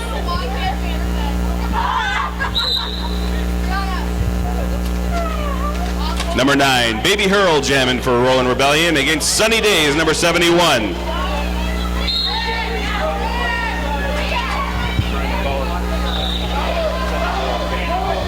Cutting the track on Sunny Days means it's yet another power jam for the Roland Rebellion. How many times did I say Roland Rebellion? Probably a lot.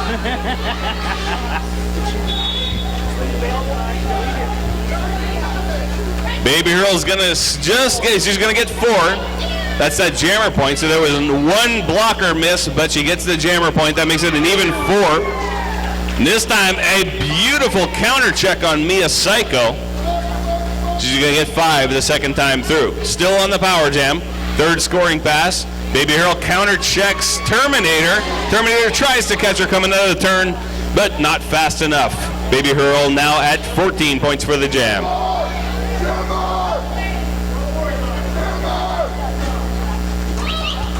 Pirouette around Brawl of the Wild. Terminator can't catch her again. Baby Hurl comes through with another 5. That's 19 total. However, Sunny Days was able to complete her penalty. So we'll see a fresh jammer for FOCO.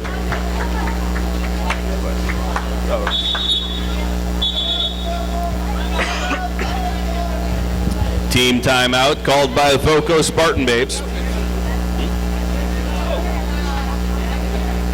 Forgot all about those.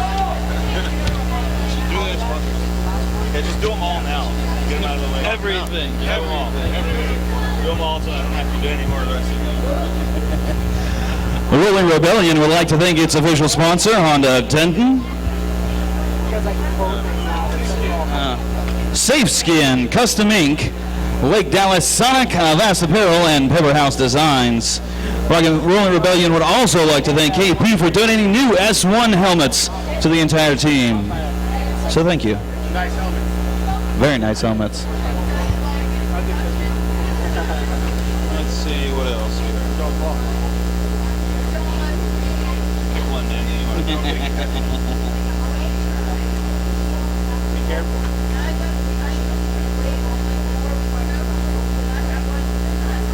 You know what you need to do? Take a longer break. Let your brain heal.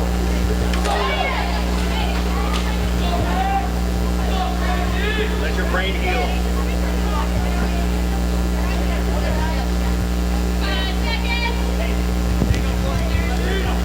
That was the first team timeout taken. Foco down to 2 timeouts. We've got number 22, Daisy Jukes, jamming for Foco in the purple. Going against Alligator, number 5150 in the green for Roland Rebellion. But Rhiannon Cannon, last line of defense, takes down Daisy Jukes, and she does it a second time. This time with a shoulder check. Shocking J heading to the penalty box. And finally, Daisy Jukes, a well-earned lead jammer. She had to battle her way past every single Roland Rebellion blocker. This time again, Rhiannon Cannon making first contact, but Daisy Jukes able to slip by. Don't care Bear, last line of defense. She's gonna pick up 5, call off the jam, and it's a win for Foco, 5-0.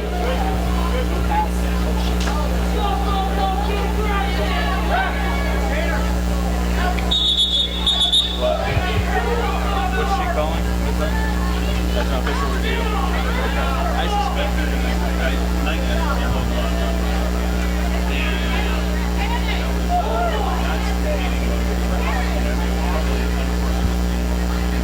but that's a technical. I mean, yeah, it is what it is.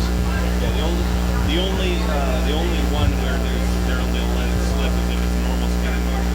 But she was stopping, and she accidentally picked up the snake. Yeah. That's my guess. Yeah, you see her? She's doing the motion.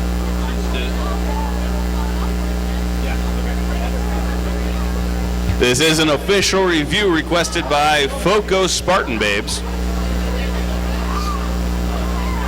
Actually, the next 2 jammers, the first one on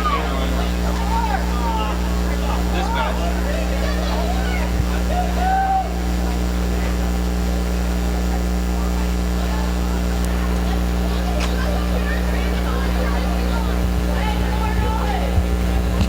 I think at this time the referees may allow this official review to be settled by a steel cage death match between the coaches.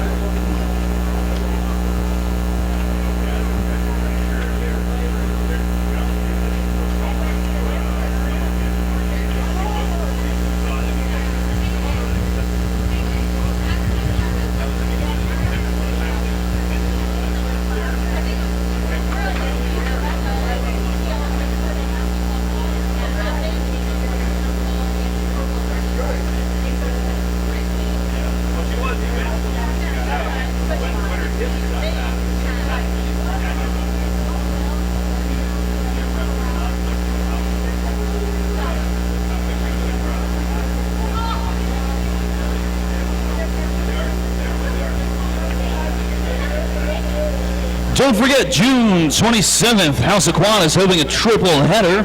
We're going to start off with Texas Men's Roller Derby, Dallas versus Fort Worth, directly followed by Muertas Locas versus the Trauma Queens, and the Elm Street Nightmares versus the Main Street Mafia. Doors open at 4:30 and first whistle at 5 p.m., so be sure to come and check that out.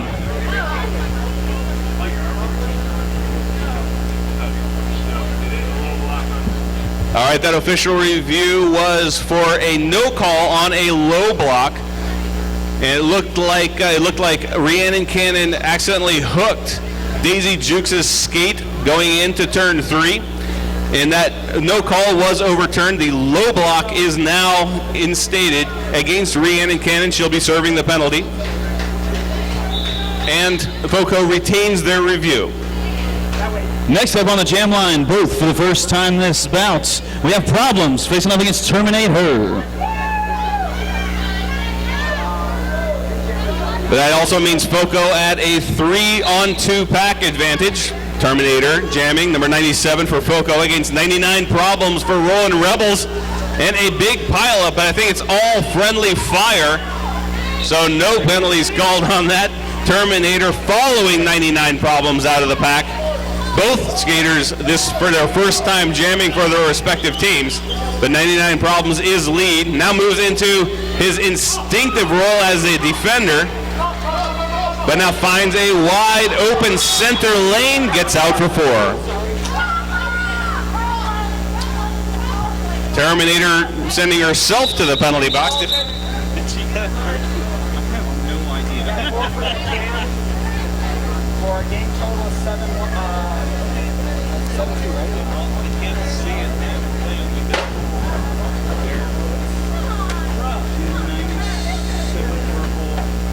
I see an X with a dot next to it. That means she served it.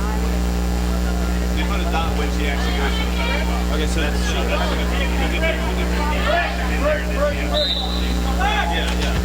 All right, a cutting the track penalty on number 97, Terminator for Foco. That means we got a power jam for Baby Hurl of Roland Rebellion. Gets through for lead, and the pack remaining still at the top of turn 1. Baby Hurl on her first scoring pass of the power jam. Gets through with relative ease. Brawl of the Wild and Crazy Diva, the 2 all at the front, and able to even slow her down. So 5 points. But now the power jam is over. Terminator comes back in on the heels of Baby Hurl, but Baby Hurl, of course, on her second scoring pass. Up front, it's Crazy Diva and Brawl of the Wild holding on as long as they can, but 4 points this time. Is her skate broken? I think Terminator's skate is broken. Oh, we have a technical an equipment malfunction. The toe stop for Terminator has come loose, but also a penalty. Another cutting the track on the Foco jammer.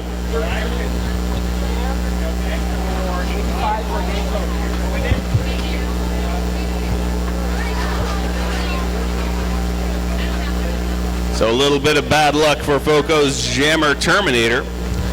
No points. Roland Rebellion up to 85 points. Foco at 13. And we have less than 14 minutes in the first half.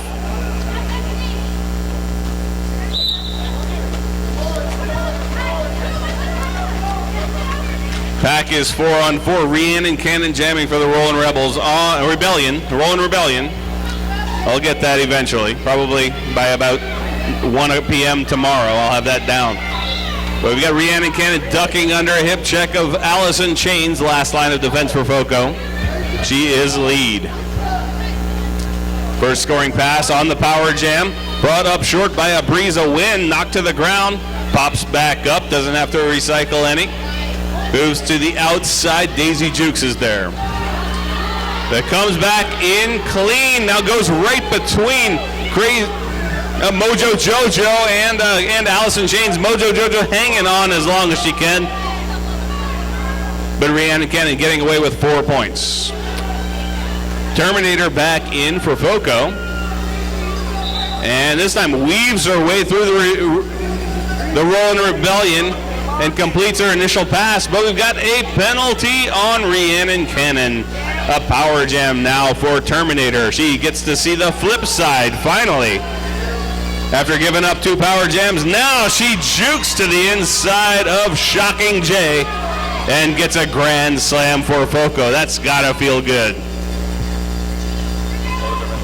By the way, that was a cutting the track on Rhiannon Cannon. Second scoring pass of the power jam. Terminator knocked down by Shocking J. But receives a low block. A low block, yet another jammer penalty for Terminator. She sits down while Rhiannon Cannon was standing. Not entirely clear whether Rhiannon Cannon was released before or after Terminator sat down. However, it was very close. So it's going to be most of that 30 seconds at least that Terminator is serving. But time runs out. 3 points picked up by Terminator before going to the penalty box. That'll be 8 points. But that's actually a tie jam. 8 points also scored by Rhiannon Cannon. So 8-8 score now. Roland Rebellion 93, Foco 21. 11 minutes remaining in the first.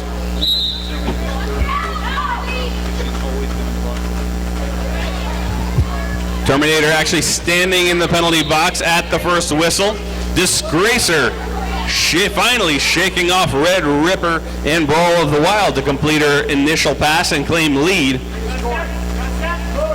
Now on her first scoring pass, the same two, Brawl of the Wild and Red Ripper. Now Red Ripper stumbles and Brawl of the Wild can't hold her. Oh, excuse me. Was that a penalty?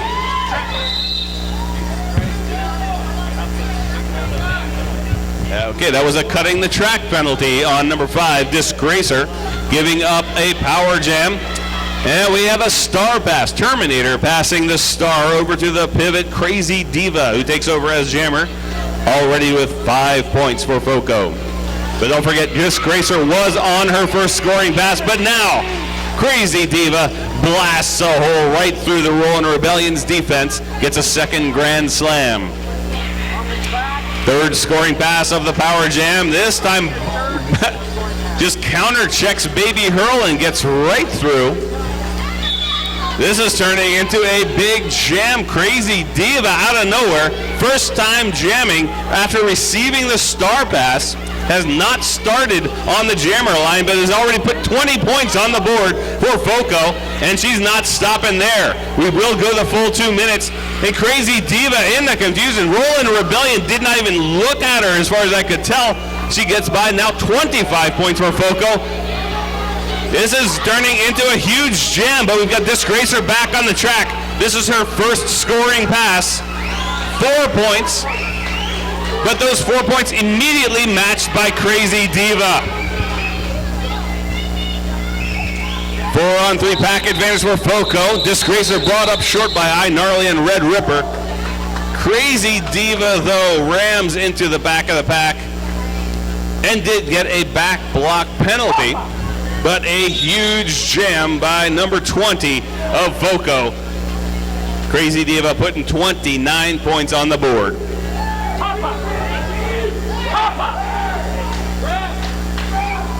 Oh, time out. Papa! Papa! Watch me. What was the score for that?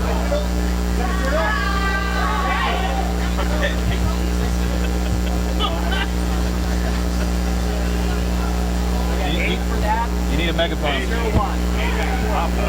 need a megaphone. I have a megaphone.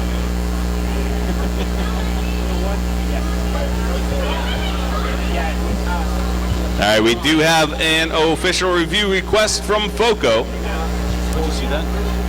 See that? She put her hands up in his face. The coach for Rebellion, he backed all the way up. He was standing over here.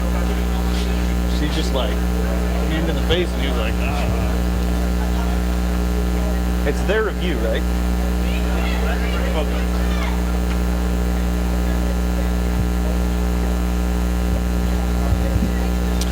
Clock frozen at 8 minutes 51 seconds. Rollin' Rebellion at 101 points. Oh. Is it Foco or Rollin' Rebellion?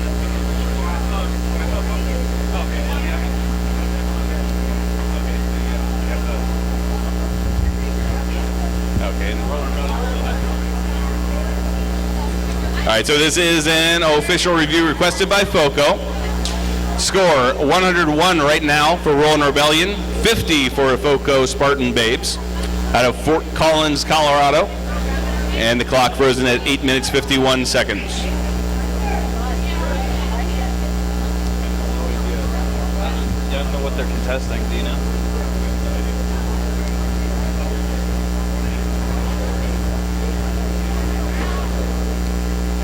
That was pretty damn awesome. That was insane, yeah. Where'd she come from? Is she not Jeremy? Not every time. You can definitely tell towards the end, though, she was definitely winded. But then again, Terminator, after 4 jams, was like, oh, Dad. You could tell. Yeah, that was pretty rough. And I can't even imagine. I can barely skate.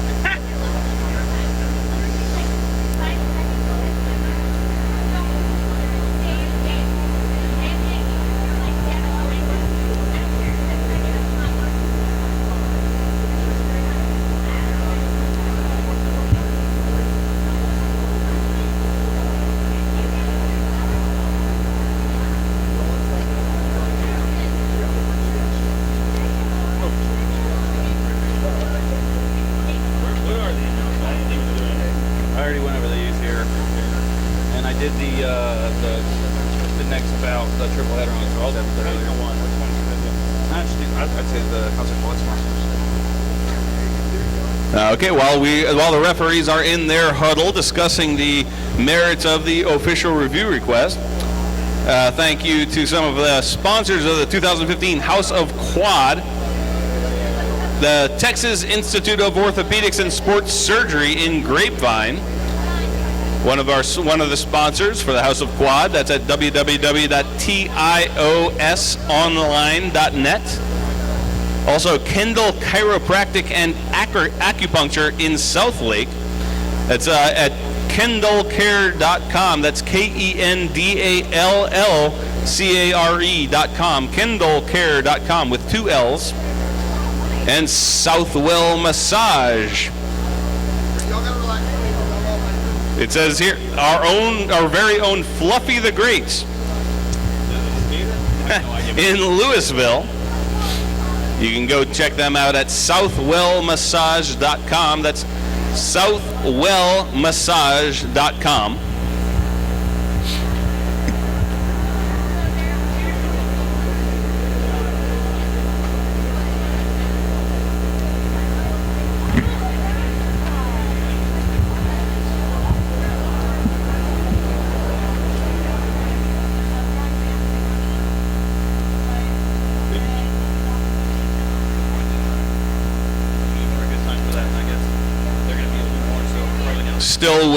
Still waiting for this referee huddle. They are just deliberating very judiciously the pros and cons of the official review requested by the FOCO Spartan Babes.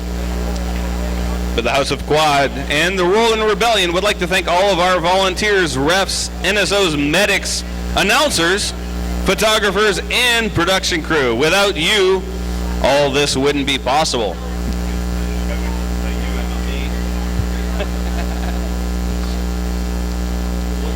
And also of special interest to all of the skaters, photographs by Anthony Najera will be available to print and purchase on site at the table in the corner over by the fan near the t-shirt press. Please stop by to get a shot of the action to take home.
Okay, so according to the information I have, that review was a request for a review of the low block call against Crazy Diva. However, it was actually a back block call.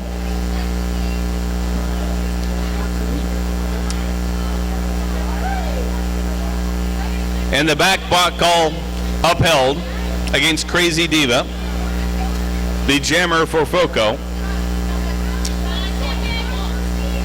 And Foco loses their official review, I think. And so Foco loses their official review. And we've got a power jam. Baby Hurl jamming for Roland Rebellion against a full-strength blocker squad. Reno 257 making last contact, but Baby Hurl slipping by with relative ease. Takes the lead for Roland Rebellion. And this time 99 Problems goes in and offers a distraction. Baby Hurl slipping up the inside lane for her first scoring pass. 5 points for Roland Rebellion. This time is going to jam her way between Reno 257 and terminate her. Allison Chains tries to recoup, but Baby Hurl gets through a second time. Second grand slam. Crazy Diva comes out of the penalty box though and immediately hands the star over to Reno 257, who completes his initial pass. But Baby Hurl comes through on scoring pass number 3. 4 points on that last scoring pass. Calls off the jam before Reno 257 can get in. So 14-0. Roland Rebellion now at 115. Foco at 50. And we've got less than 8 minutes remaining in the first half.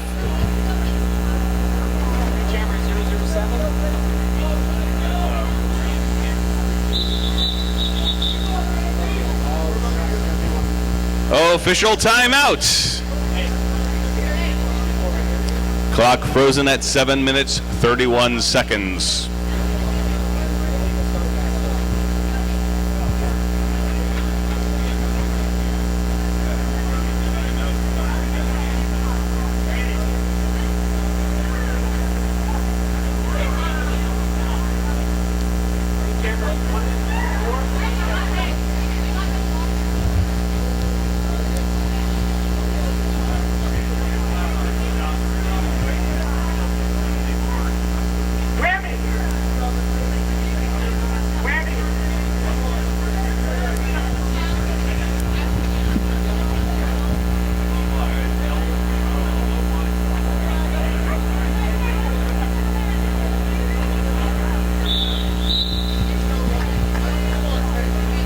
So that official review, that official timeout was to sort out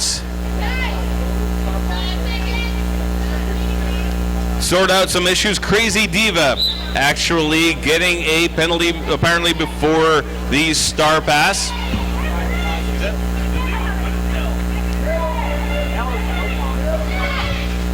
So Crazy Diva back in the penalty box as jammer for Foco, which means that the star pass did not count. But that's okay. No points were scored by Reno 257 before the jam ended anyway, so nothing to recoup. Tragedy Ann on her first scoring pass already. Oh, squeezes right between Brawl of the Wild and Daisy Jukes. Gets through for her first scoring pass. 5 points, but Crazy Diva back on the track now, ramming into that is some coordinated pack work by Roland Rebellion.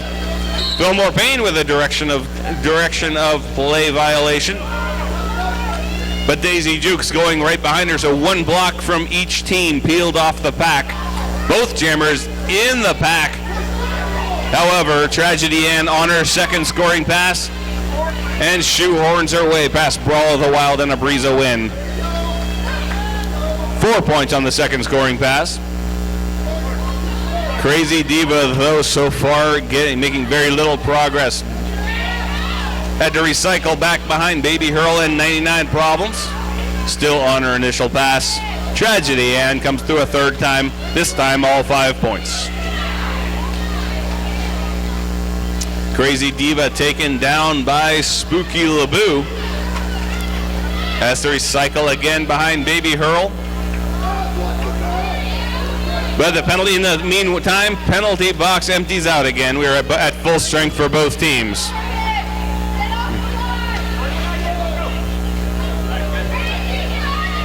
4 points on scoring pass number 4 for Tragedy Ann, but this time gets a glancing blow from a Breezo Wind, but stays in bounds.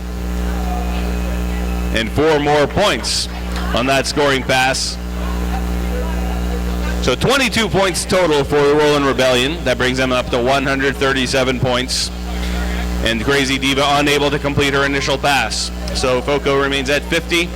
5 minutes left in the first half.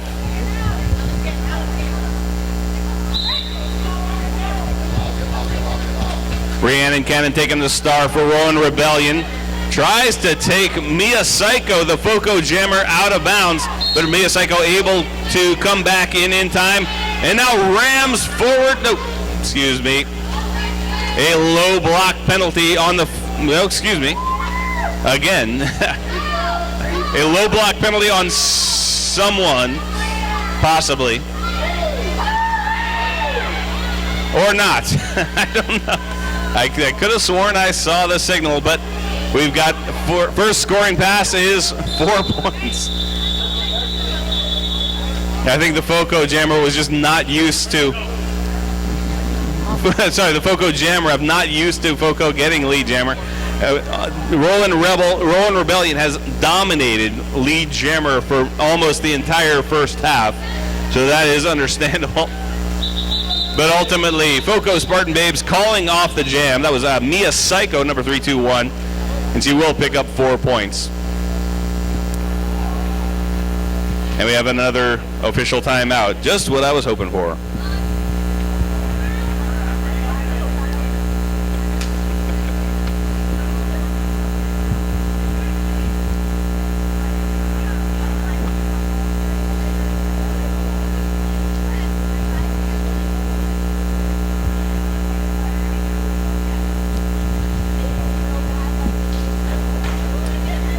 And if you're feeling a bit peckish or looking for some refreshments, don't forget to go over to the refreshment stand. That's right behind where the audience is. If you turn around, you'll see it. And all of those profits will be helping the Roland Rebels get to nationals in Seattle. What?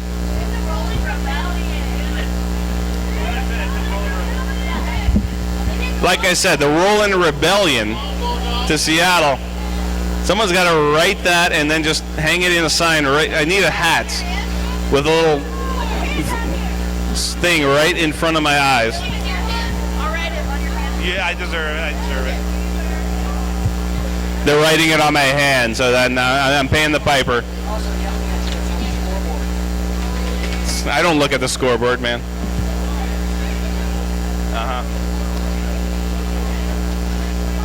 Then write Tulsa on the other side. Tulsa. I can't read that. And they're writing Tulsa on the other hand.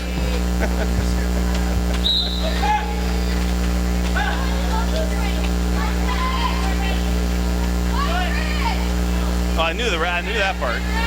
Tulsa. Roland Rebellion.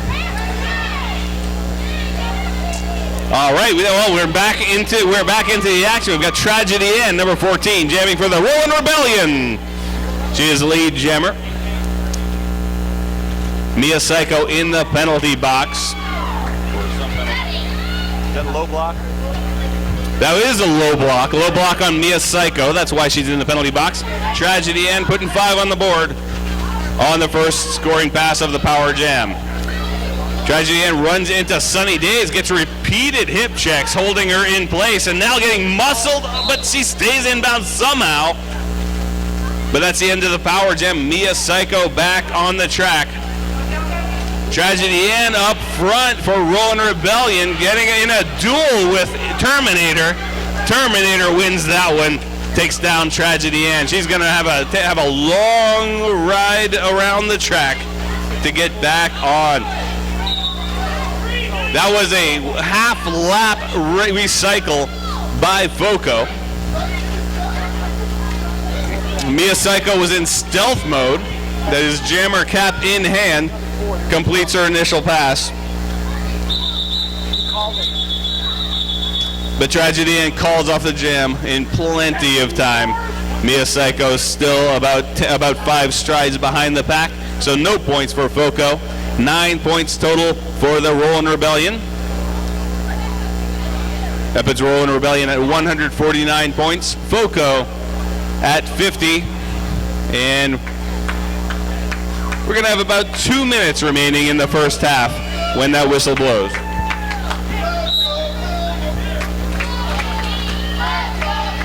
Fillmore Payne, number 2, jamming for the Rollin' Rebellion. Going against number 22, Daisy Jukes. But Fillmore Payne gets out first for lead. Daisy Jukes crumpled in a heap on the infield.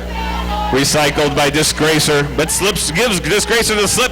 Counter checks Baby Hurl, but stays behind. That was some good work by Don't Care Bear, keeping the FOCO jammer contained, not allowing that pass. But this time, Daisy Jukes able to forge ahead, completes the pass, makes a almost completely ineffectual shoulder check against Fillmore Payne. Fillmore Payne just a boulder out there. Barely even seemed to notice that shoulder check. And opts to call off the jam. That will be a 5-0 jam for the Rolling Rebellion. Yes, Rolling Rebellion.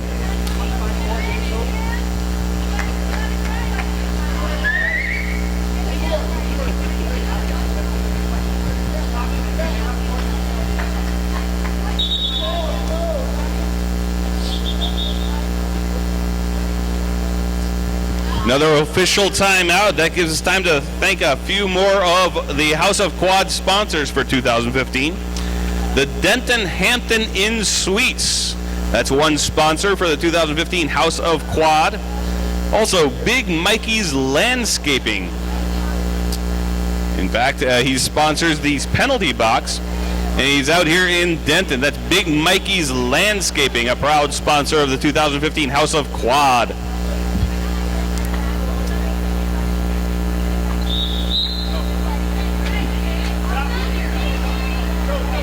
That's the official timeout. Clock frozen at 50 seconds, matching the 50 points scored by FOCO. 154 for Rollin' Rebellion. And we've got the first time jamming in this game, Shocking J, number 1124. He's going to hopscotch his way past the outside lane, bypassing the FOCO blockers. Now on his first scoring pass, he's going to do the same on the inside this time. And just a little bit too quick for Terminator.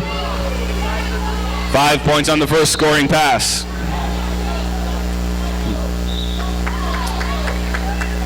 Gnarly, the jammer for FOCO, gets recycled behind 99 problems. Comes back in clean. Now with a burst of acceleration, gets by Baby Hurl, but stopped in her tracks by Problems. Stays inbounds, though, completes the initial pass. But only just ahead of Shocking J, coming through on his third scoring pass. He'll get 3 this time. The period clock has expired. That is halftime. No points scored by FOCO in that last jam, so they remain at 50 points. 11 points total scored by the Rolling Rebellion. That puts them at 165 points.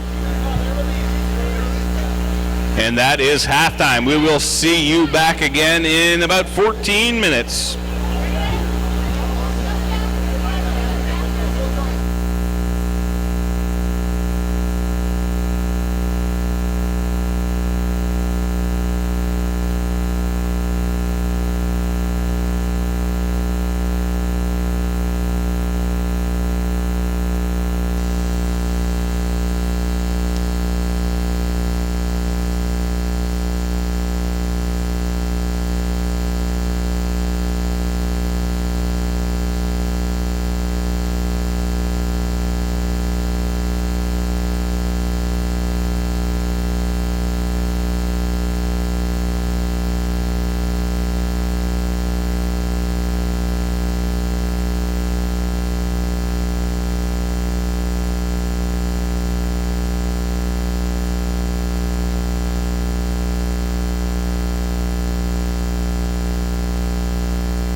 All right, we are ready for the second half, and some of you, actually probably most of you, will be happy to hear that mine is not the only voice you'll be hearing for the second half. Angst Muffin has returned to the building, and she'll be helping out. Hi, everybody. Coming into the second period, Rolling Rebellion 165 with the Foco Spartan Babes at 50 points. She was back at her hotel getting some beauty rest, getting ready for the next game. But since Adam and Bud had to leave to attend to other matters, they had uncancelable plans, so that's why you got stuck with me. But now, the lovely Angst Muffin back in action. We'll be stuck with each other. It'll be great. Yep, Shocking J has picked up lead right out of the gate, and Sunny is on her way to the penalty box, giving Shocking J a power jam.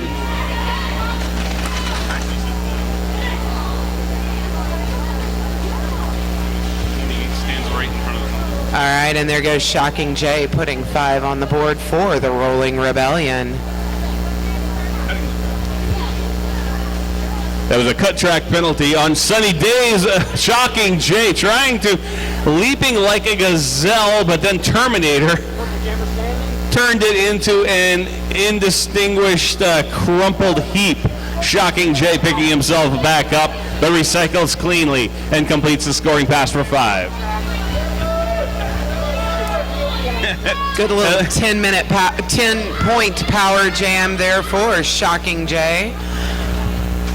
Both jammers back on the track now as Sunny is working on completing that initial pass. Yeah, she's in stealth mode. I love that. 4 points on this, the third scoring pass for Shocking J of the Rolling Rebellion. 3 wall at the front, Mia Psycho, Razor Blazer, and Brawl of the Wild. But Shocking J powers his way through, gets a grand slam. Scoring pass number 5 now, same trio. But they are also backed up by Terminator, who backs herself into Shocking J, but he puts on the afterburners, finds the inside lane, gets another grand slam. Indeed he did, and jam ends in the middle of a star pass for the Foco Spartan Babes. So there was a star pass. Terminator became the jammer, but had the cover in her hand, so it wasn't obvious. However, not able to complete the initial pass. 24-0. That puts Rolling Rebellion at 189. Foco still at 50. We've got 27.5 minutes remaining in the game. Excellent.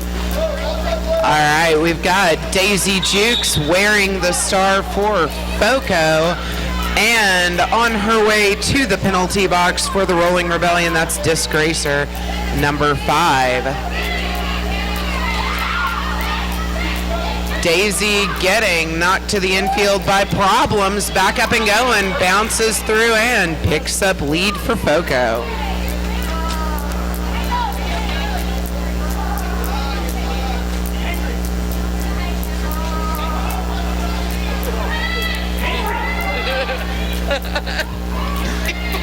And that was a low block called on Disgracer. Power jam for Daisy Jukes. She gets through the first time for 4 points. Second scoring pass still on the power jam. Runs into all 4 blockers for the Rolling Rebellion. Squeezes past Problems. Now one-on-one with Spooky LeBou. And gets another 4 points on her second scoring pass, but that's the end of the power jam. Disgracer completing her initial pass, but time runs out. Oh, excuse me, yeah, that was called by the lead jammer, Daisy Jukes. So a total of 8 points. That's the first points scored by Foco in the second half.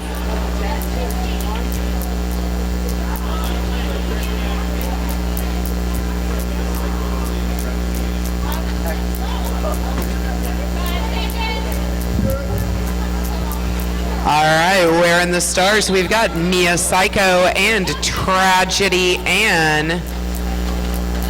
Tragedy Ann trying to pull a cut on Mia Psycho. Mia taking a second to catch up. We've got a star pass. That was now Tragedy Ann recycled all the way. Sorry, she drew back all the way, so she was actually in scoring. Or sorry, pass -1. Star pass to Rhiannon Cannon. So that, well, okay. Yes, that was what happened, and so now we've got lead jammer still up for grabs.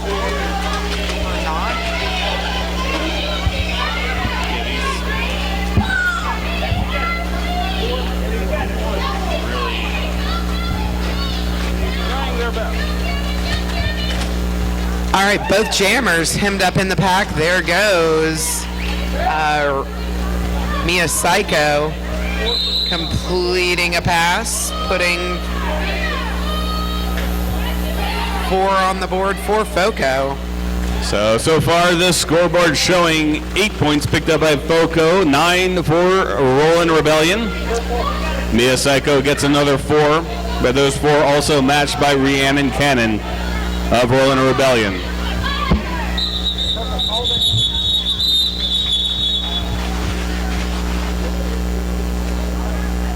So jam called by the lead jammer, Mia Psycho of Foco.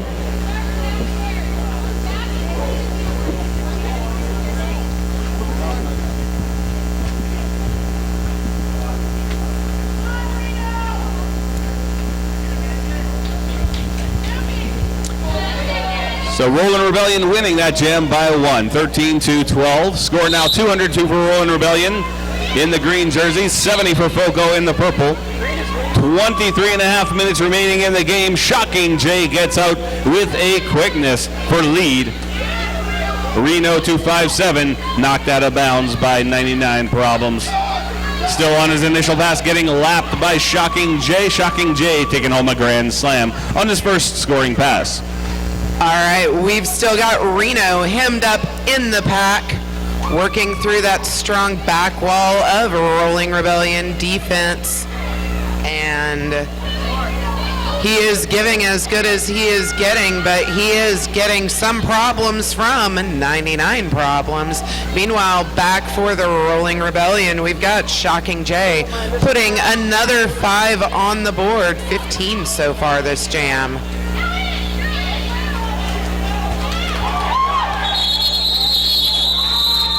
Shocking J actually only started jamming late in the first half, but it's flying debris. Medics being called over.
goes Flying Debris, number 56 of Rollin' Rebellion. Jam was called due to that injury, therefore on a technical note she will have to sit out for the next 3 jams as a safety precaution. After that, as soon as she's medically cleared, she can return to play. However, there is a mandatory 3 jam sit out anytime a jam is called due to injury.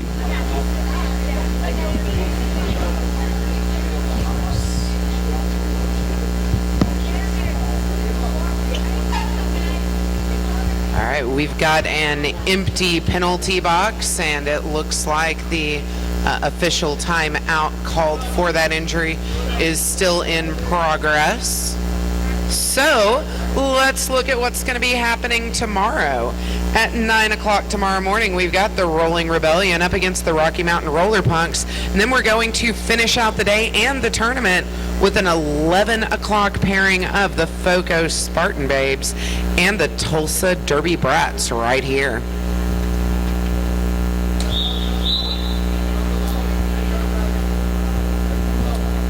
Five on 5 starts the jam. Number 22, Daisy Jukes jamming for Foco in the purple. Number 5, Disgracer jamming for the Rollin' Rebellion in the green. True story. At the whistle, 22 and a half minutes. 22 minutes, 30 seconds remaining in the game. But Daisy Jukes out like a shot. Takes lead jammer right off the first whistle.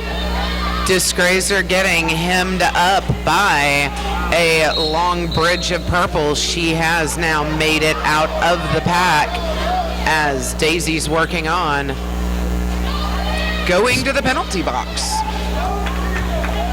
Sunny Days sent to the penalty box on an out-of-play penalty. She joins Crazy Diva, and Daisy Jukes also sent to the penalty box on a back block penalty. So she loses lead jammer status, and it's now a power jam for Disgracer, who narrowly avoids a hip check from Terminator to complete her second scoring pass. That's a grand slam, 10 points total for Rollin' Rebellion. Disgracer falls down, gets a low block penalty, a technical call.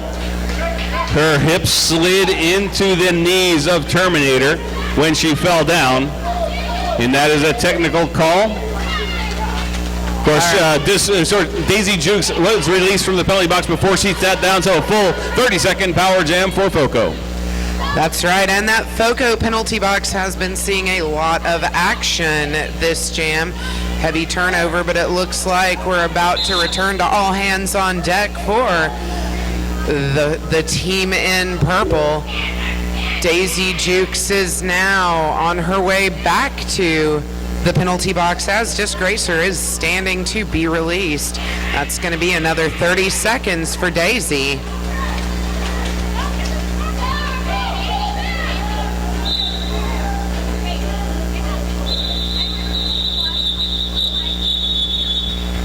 Okay, don't think the penalty board's been updated yet with that jammer penalty on Daisy Jukes. All right, there was a lot going on during that 2-minute jam, but it looks like the result was 14 for the Rolling Rebellion and 4 for Foco.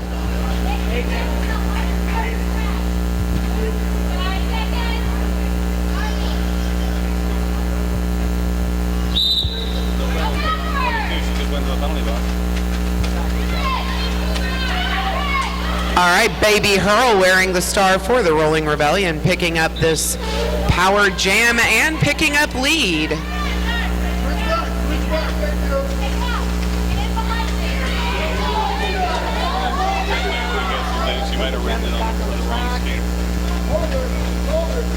All right, that's 5 on the board in the first pass for Baby Hurl. And now we've got a purple jammer too. They're trading blows, but Baby Hurl's going to win that one. She knocks Daisy Jukes out of bounds and now attempting to recycle. Right now, pack at full strength frozen in turn 2. Baby Hurl with a casual pass of the star over to Tragedy Ann, taking over as jammer for the Rollin' Rebellion. That's right, and Daisy Jukes still working on getting back in behind Baby Hurl. And that was a track cut for re-entering ahead of Baby Hurl.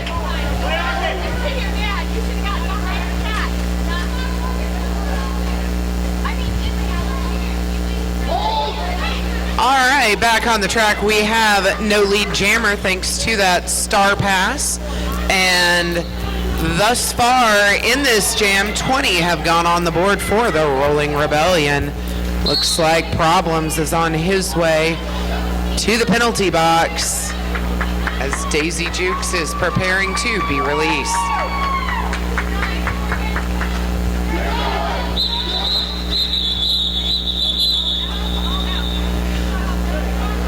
All right, jam ends with 25 going on the board for the Rolling Rebellion.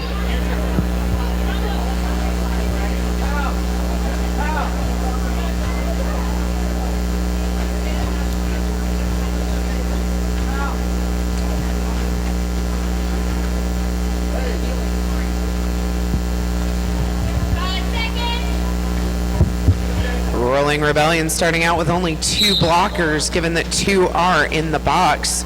We've got Alligator wearing the star for green, and looks like that is Mia Psycho jamming for the Spartan Babes.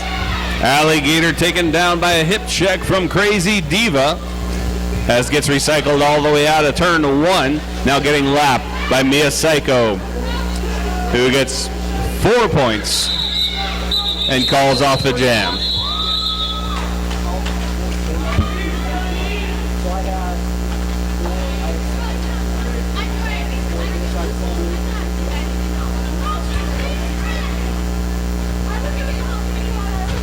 Score now 261 for the Rolling Rebellion, 78 for FOCO Spartan Babes. 16 and a half minutes remaining.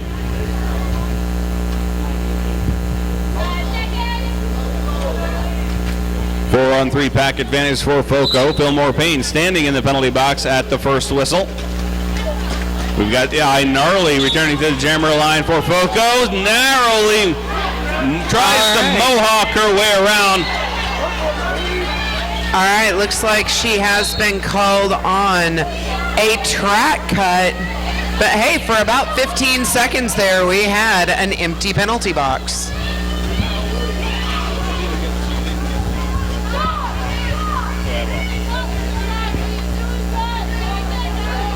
All right, Baby Hurl is the only jammer on the track right now. Looks like she is being signaled as having put up 5.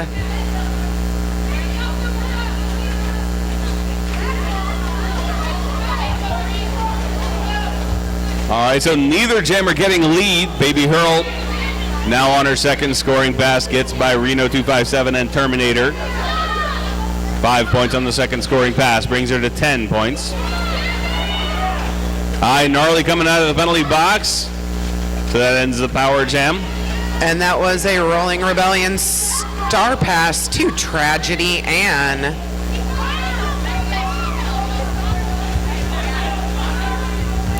Well, yeah, no. I was saying if I was getting on free, so in case I was like, Gotcha. All right, both jammers working on scoring passes now, this being a full 2-minute jam. That's 1 scoring pass so far for Gnarly. That's a 3 for Tragedy Ann after the star pass, or total including the star pass. Tragedy Ann busts her way past Mojo Jojo, Reno 257, and Terminator. Barely a glancing blow among them. But Gnarly is going to put 3 more on the board before the end of the jam. That brings her to 7 points. But Baby Hurl and Tragedy Ann in a combined effort picking up 18 for the Rolling Rebellion.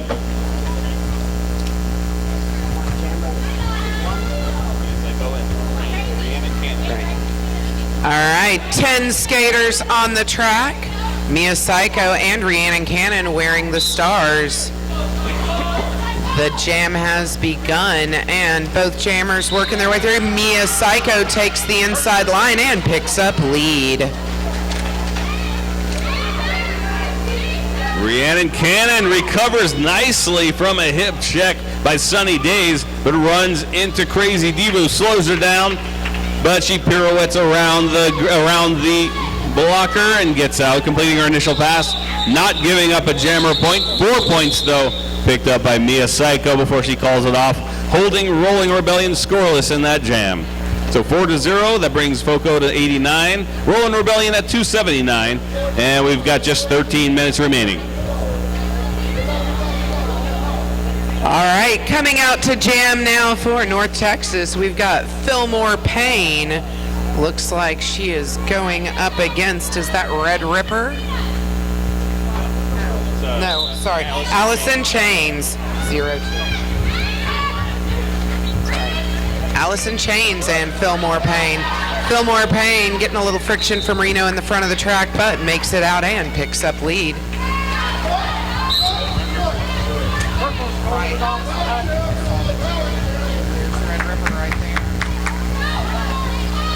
All right, and that is Allison Chains on her way to the penalty box for her first penalty of the game. That's a track cut. Fillmore Payne on her second scoring pass of the power jam. Knocks over Red Ripper, but she recovers, and then we got a Brawl of the Wild holding on as long as she can, but Fillmore Payne taking her down completes the pass. 5 more, total of 10 for Rolling Rebellion. She calls off the jam while Allison Chains is standing in the penalty box, so she freezes the FOCO jammer. All right, and picking up this next jam, we've got Problems, wearing the star for the Rolling Rebellion.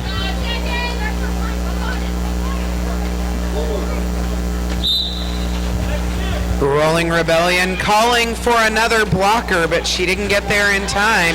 They've got 3 on the track for this game, and we've got a track cut from Problems as Allison Chains leaves the penalty box, cuts through the pack, and picks up lead for FOCO. And that late blocker means that Rolling Rebellion will only have 3 blockers max for this entire jam.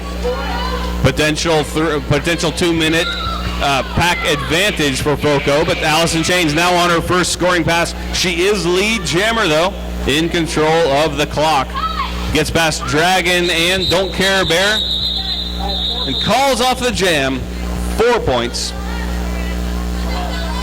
But it would appear, she called it off just a shade too late. Problems was released from the penalty box just before the jam was the fourth whistle blew.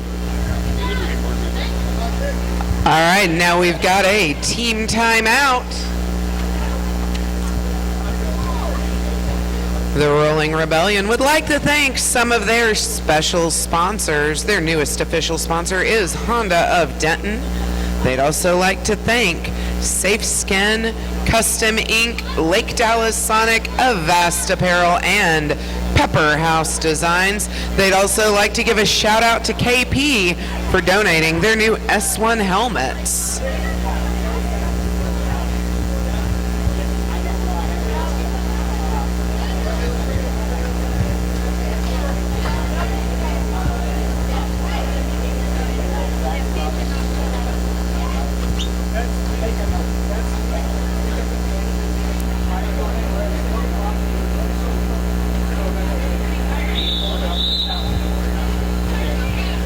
All right, that brings this team timeout to an end. 10 minutes, 34 seconds left on the clock. 289 Rolling Rebellion to 93 for FOCO.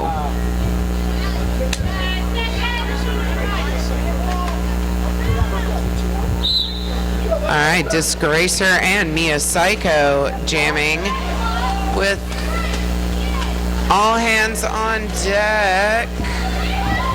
No, I'm sorry. Alligator is in the penalty box for the Rolling Rebellion, so they've only got 3 blockers on the track. Disgracer with the lead jammer, hits the pack on her first scoring pass, pops around like a pinball.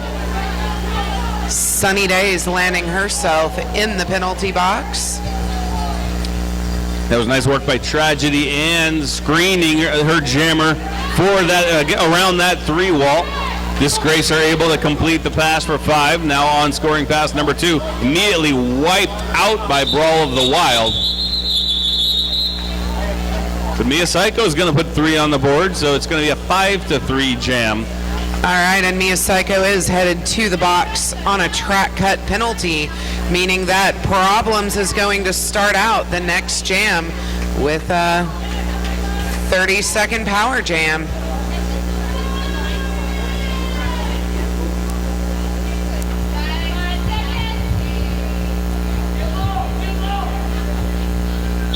Nine minutes, 12 seconds remaining in the game at the whistle. 99 Problems taking on a 2-wall at the front. That's Daisy Jukes and Terminate Her. He's able to slip between them, completes the pass, gets lead jammer. Absolutely, and made that look like that was easy to do. Now he is dealing with that same 3-wall again as Sunny Days has found herself tied up by the Rolling Rebellion blockers. She is now out and back with her own team in the front.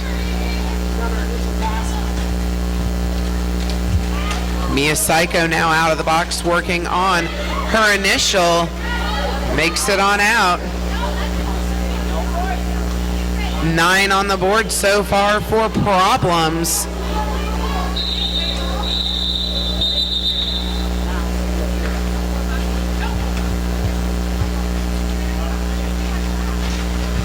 No points on that third scoring pass, so a total of 9 for Rolling Rebellion. It puts them at 303 points. Foco Spartan Babes at 96 points. 8 minutes remaining.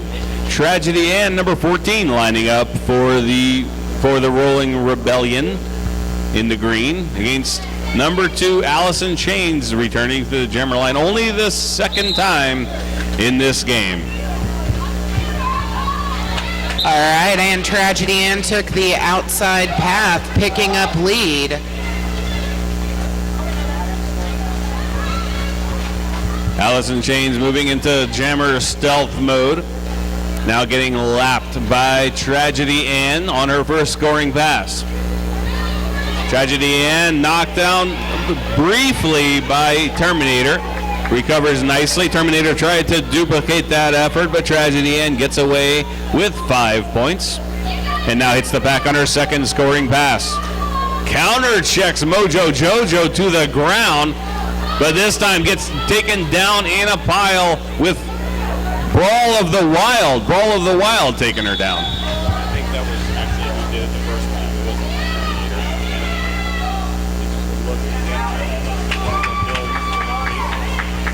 All right, Tragedy Ann landing a shoulder check and a football turn on her way through on another scoring pass for the Rolling Rebellion.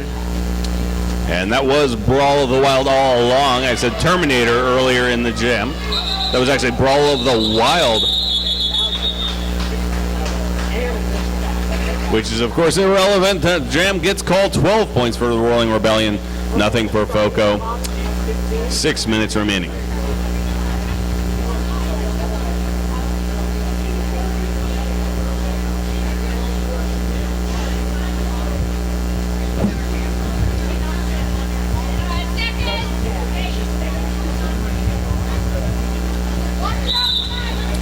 Allison Chains jamming in. She's starting in the penalty box for Foco. Disgracer jamming for Rolling Rebellion.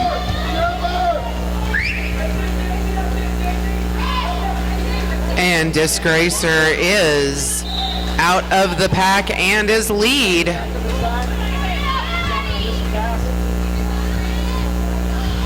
Allison Chains returning to play as jammer in stealth mode still. Disgracer on her first scoring pass running into some trouble, this time with the actual Terminator. Daisy Jukes also lending a helping hand, but a grand slam for Rolling Rebellion. That would have been so awesome. All right, and it looks like we have now had a successful score pass by Foco. That's Reno taking the star. As the jam is called for the Rolling Rebellion, 4:56 left on the clock.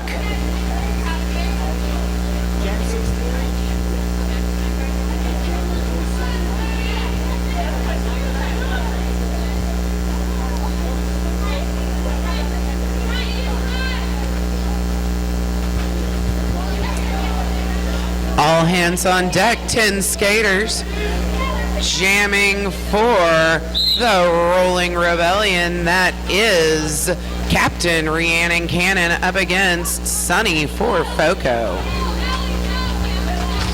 Both jammers just escorting each other through the pack shoulder to shoulder until Sunny Days gets peeled off by the four blockers of the Rolling Rebellion, but Rhiannon Cannon actually gets a penalty. All right, and what's that penalty? Can we see it? Cutting, track cut? Maybe. All right, that was a track cut penalty on Rhiannon Cannon. Sunny Days still on the track working on this power jam.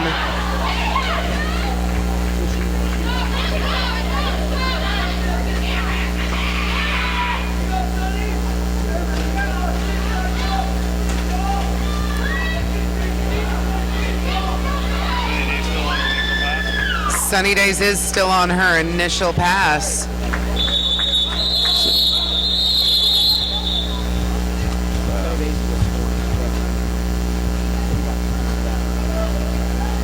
All right, skater down, and here come the EMTs. That is Mia Psycho. They're going to come give her a quick look.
Mia Psycho of Foco.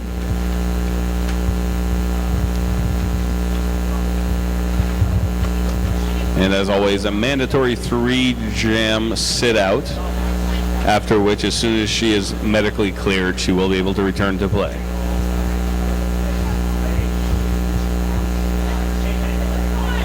All right. And Go ahead. We've got Fillmore Payne and I Gnarly coming out on the jam line. 8 blockers too. All hands on deck going into jam 16 with 3:15 left on the clock.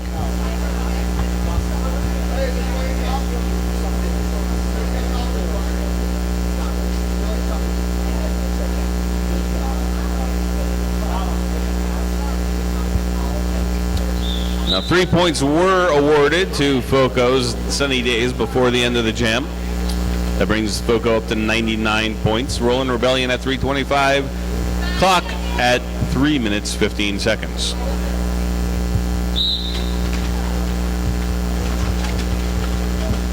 I Gnarly quick off the line. Fillmore Payne a little bit more cautious on the approach, but finds the center lane. Terminator trying to reel her in, but Fillmore Payne gets away from her and claims lead. I Gnarly and Problems tied up in a little bit of a fumble there on turn 2. She did run into Problems, that's right. All right, I Gnarly is still on that initial pass. Strong back wall of Rolling Rebellion defense tying her up. Fillmore Payne's got. Fillmore Payne is on the board as lead.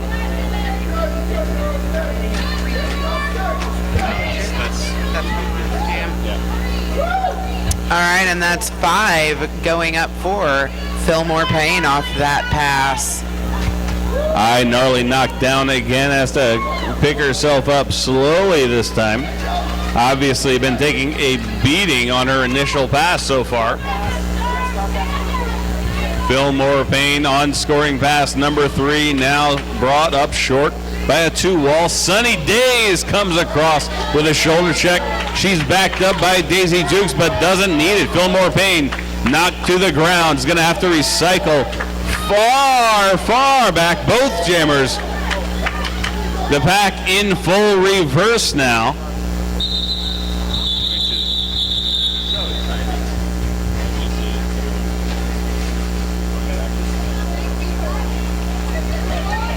Jam gets called. It's going to be 9 points total for the Rolling Rebellion. Brings them to 334 points. FOCO remains at 99, and now less than 2 minutes, just over 1 minute remaining in the game. All right, and we've got Disgracer coming out for the Rolling Rebellion and a breeze of wind for FOCO. First time jamming for number 8 of FOCO, a breeze of wind. She's going to get triple teamed out of bounds, but steps back in front of Tragedy and gets a technical cutting the track. That is now a power jam. And there goes Disgracer away with the lead, gets away from Mojo Jojo and Brawl of the Wild. Got it right that time. Absolutely. All right, Rolling Rebellion excellently broke a hole through for Disgracer.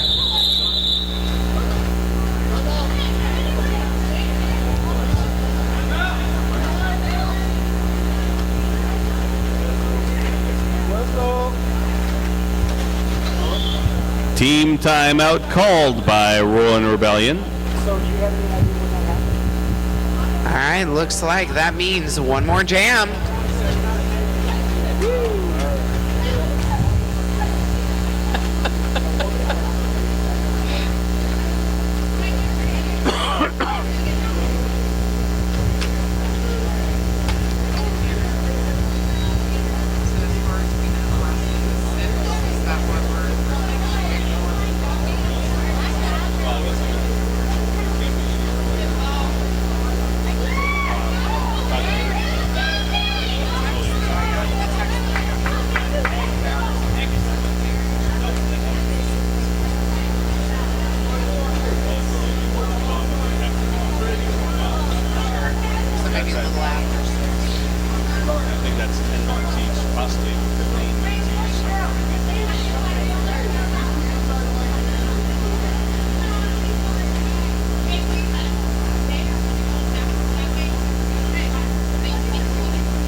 still in a team timeout for Rolling Rebellion. We've got 17 seconds frozen on the clock.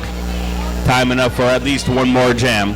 The score, 339 for Rolling Rebellion and 99 for Foco Spartan Babes. Foco in the purple, Rolling Rebellion of North Texas Junior Roller Derby in the green. All right, so standing in the penalty box, we've got a Breeza Wind wearing the star for Foco. Tragedy Ann coming out in the star for the Rolling Rebellion, beginning with a little bit of a power jam.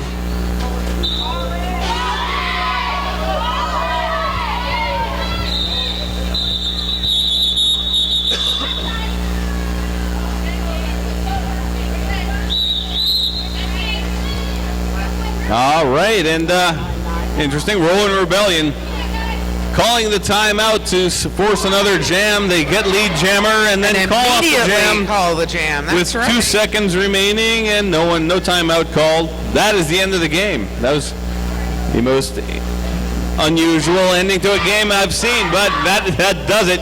We've got our unofficial final score. Rolling Rebellion 339 points. Foco 99. We're going to be double checking that score. And of course also, I believe we also have MVPs to give away and stuff. I'm an announcer. Thank you. All right, the Rolling Rebellion skaters taking a moment to run to the infield and thank the referees. Very classy of them.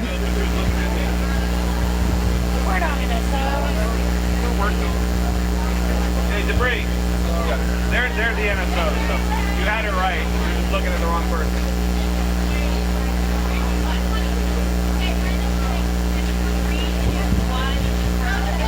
Be a psycho. Wait. The number, that's Crazy Diva. And who for 56? All right, we've got our MVPs for the Foco Spartan Babes. That's number 20, Crazy Diva. And for North Texas, number 56, Flying Debris. Let's hear it for our MVPs. Flying Debris, go get your MVP trophy. And the other thing is the JRDA. All right, and here comes the JRDA to tell us who their game MVP is.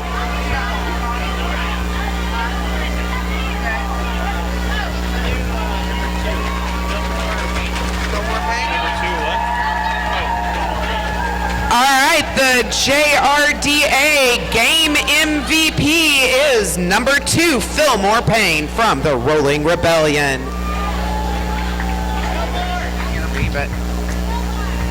Fillmore Payne, you are the JRDA MVP. All right, ladies and gentlemen, as soon as they have time to warm up and, of course, the referees and NSOs let us know it's time to go, we will be getting started with the Rocky Mountain Roller Punks and the Tulsa Derby Brats to finish out today. And then, of course, we'll be back in the morning for the Rolling Rebellion and Rocky Mountain Roller Punks at 9, followed by Foco and Tulsa at 11. All right, and that is the final score on the board. 339, Rolling Rebellion, Foco 99.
Facing it's the Tulsa Derby Brats to finish off Saturday.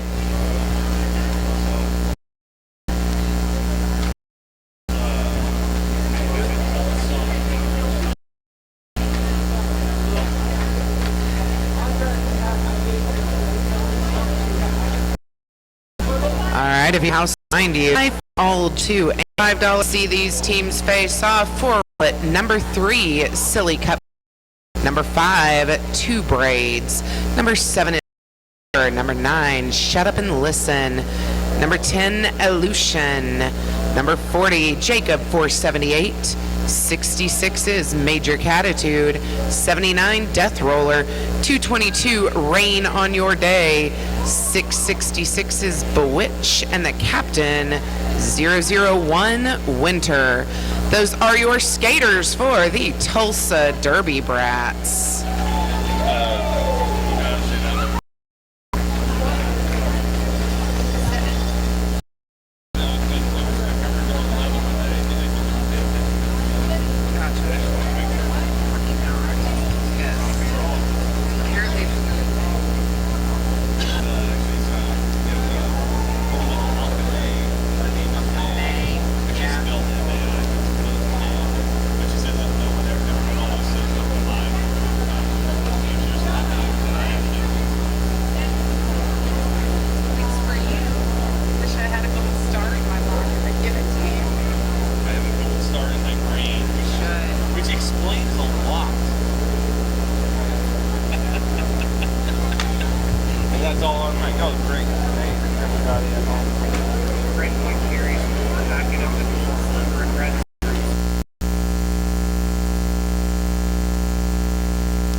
All right, and Shaun of the Dead says it's time to get started.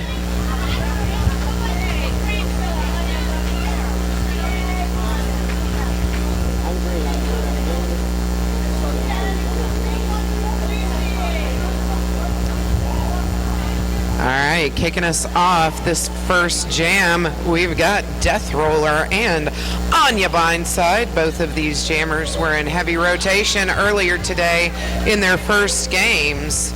Looks like they've still got some juice left in them. Rocky Mountain Roller Punks in the red jerseys. Tulsa Derby Brats in the green.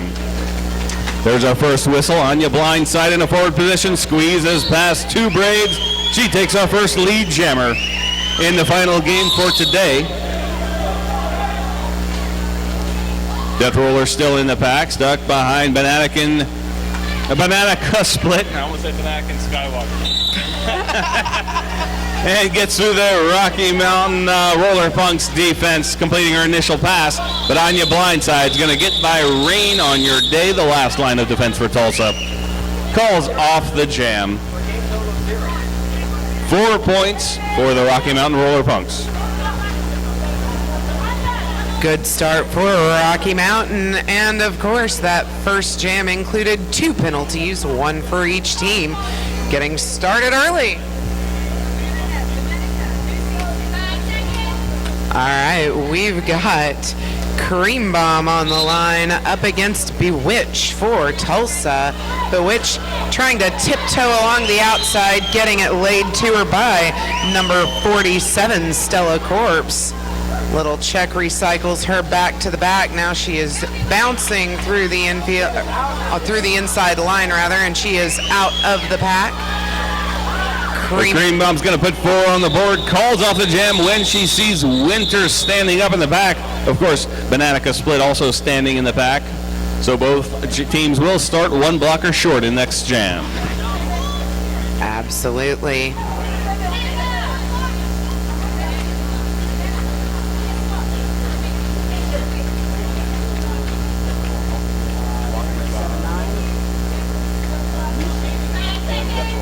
All right, Nusi wearing the star for Rocky Mountain. Death Roller out for Tulsa. Both jammers hitting the pack. Both jammers taking a little bit of a beating from the other line. We've got a penalty being called on number 33 for Rocky Mountain. That is Bakugan on her way to the box for a back block. Nusi is lead jammer. Death Roller still on her initial pass for Tulsa. There goes Nusi on her first scoring pass, but she's not going to catch Death Roller. Death Roller completing her initial pass.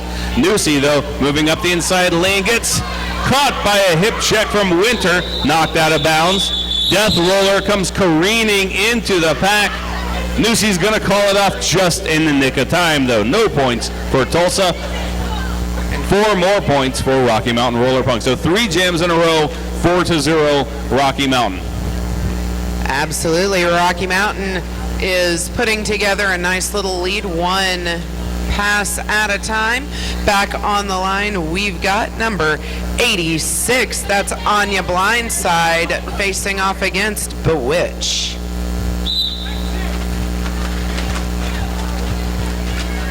Bewitch finding the inside lane with a little help from Silly Cupcake, her teammate, and that's our first lead jammer for Tulsa.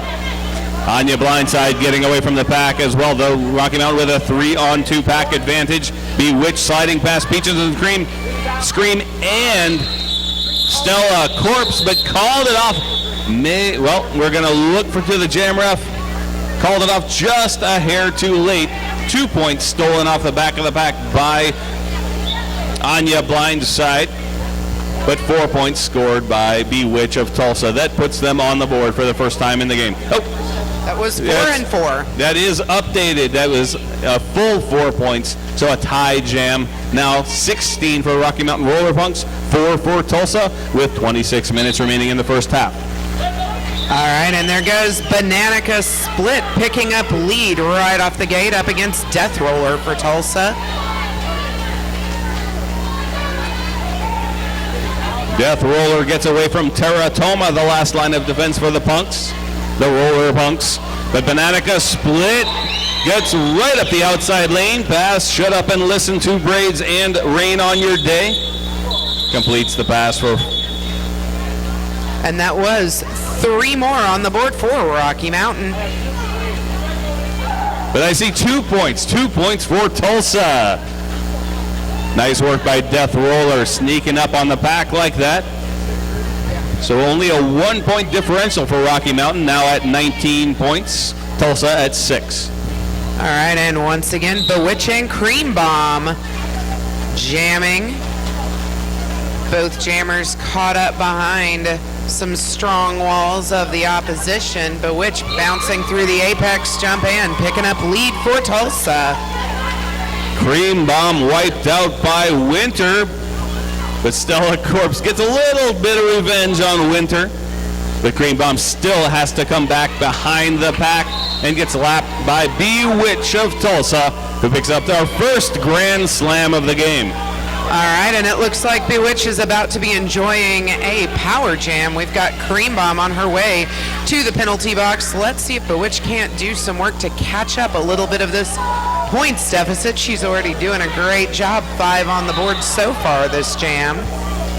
Yeah, so that's our first Grand Slam and also our first power jam. And now We may have our first jammer swap out, all in the same jam. I know, that's exciting. All right, so Cream Bomb is already standing, and now she has been released. So that's a little over 20-second power jam. Bewitch will be sitting in the penalty box the same amount of time as Cream Bomb already sat. But Cream Bomb on her initial pass right now. When Bewitch comes out, she will be on her second scoring pass. Winter, though, holding Cream Bomb at a standstill, backed up by Thumper and Rain on your day.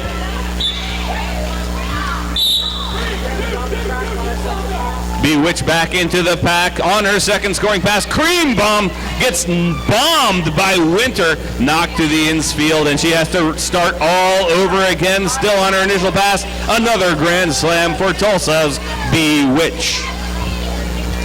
Bewitch is doing some excellent work on this jam. Now we've had a star pass for Rocky Mountain. Passed it off to Skates with Scissors just as the jam ended. And that is enough to turn it around. Rocky Mountain Roller Punks, after a star pass, still unable to put any points on the board. They stay at 19. Tulsa with 15 points. That puts them in the lead for the first time in the game at 21. Just under 23 minutes remaining in the first half. So still plenty of time for lots of stuff to happen. Absolutely, absolutely. That was a great recovery by Tulsa, making up some points. Oh, we've got a pile up right off the jammer line, and number 3 is on her way to the penalty box for a low block. That's Silly Cupcake. Back on the track, Death Roller has picked up lead while enjoying another Tulsa Derby Brats power jam. Anya Blindside in the box. That was a cutting the track on Anya Blindside, giving the power jam to Death Roller of Tulsa. Tulsa's jammer on her first scoring pass. Calls off the jam, but Anya Blindside able to complete her penalty. Rocky Mountain Roller Punks will be able to field a fresh jammer, but 5 points for Tulsa, extending their lead to 7 points. 26 for Tulsa, 19 for Rocky Mountain, 21 and a half minutes remaining in the first. All right, and we've got once again Cream Bomb and Bewitch on the line, with one roller punk in the box.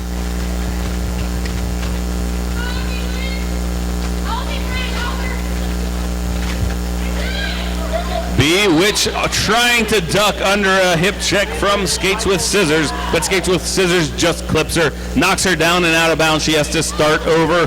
Cream Bomb now with lead and starting her first scoring pass. Bounces off a hip check from Winter and steps back in ahead of her. That means it's a technical cutting the track penalty. Another power jam for Tulsa. And that was a track cut by the lead jammer, so of course this jam will go for 2 minutes. Grand slam for Bewitch. Bewitch rides a shoulder check from Bananica Split, but runs into a 2-wall. Skates with Scissors teams up with Bananica Split, and a hip check sends Bewitch to the floor. She's going to come back still on her second scoring pass, but not lead jammer. She can't stop the jam. We will go the full 2 minutes, as you said, Angst Muffin. Absolutely. All right, all skaters back on the track. We've got an empty penalty box. I spoke too soon. And now there goes Skates with Scissors on her way to remedy that and make sure that the penalty timers stay in work.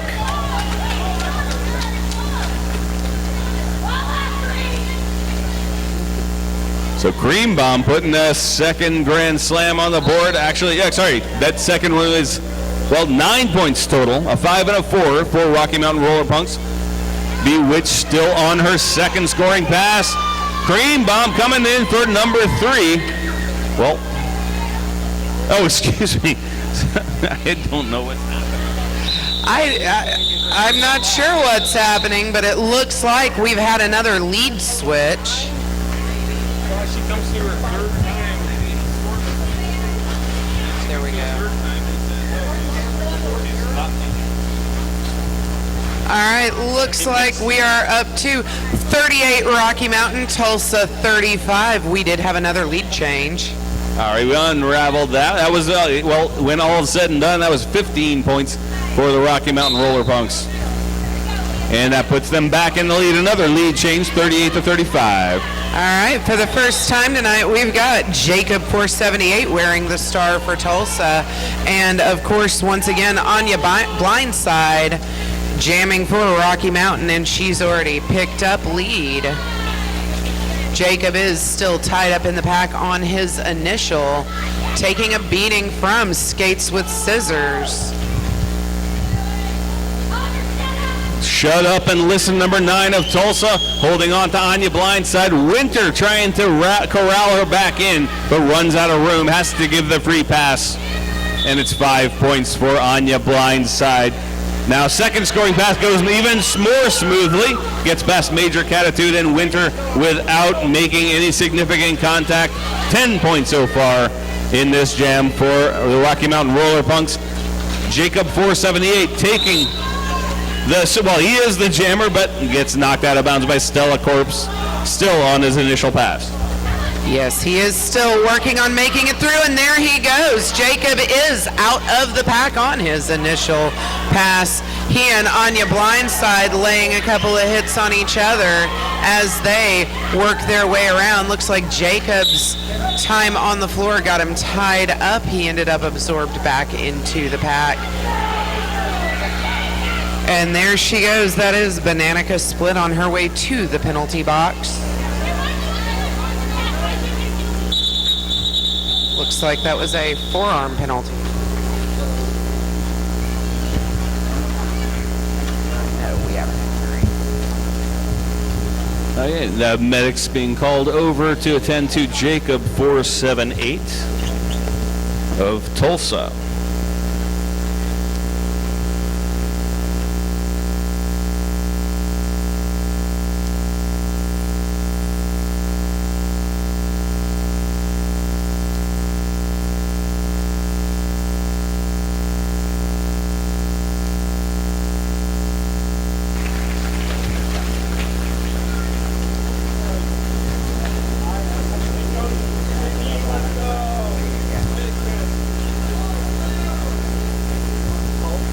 All right, Jacob is back on his bench. And since that was called on account of injury, he'll be sitting 3 out before he's eligible to return to the track. Both teams one blocker down, 3-on-3 in the pack. Nusi with a quick sprint out of the pack, but followed closely by Bewitch. However, Rocky Mountain Roller Punks jammer Nusi, number 18, is the lead. And now careens into the rear guard of Tulsa, while Bewitch just leaps right through the pack. Gets all 4 points. Nusi's going to call off the jam, but gets no points. So Tulsa winning the jam 4-0.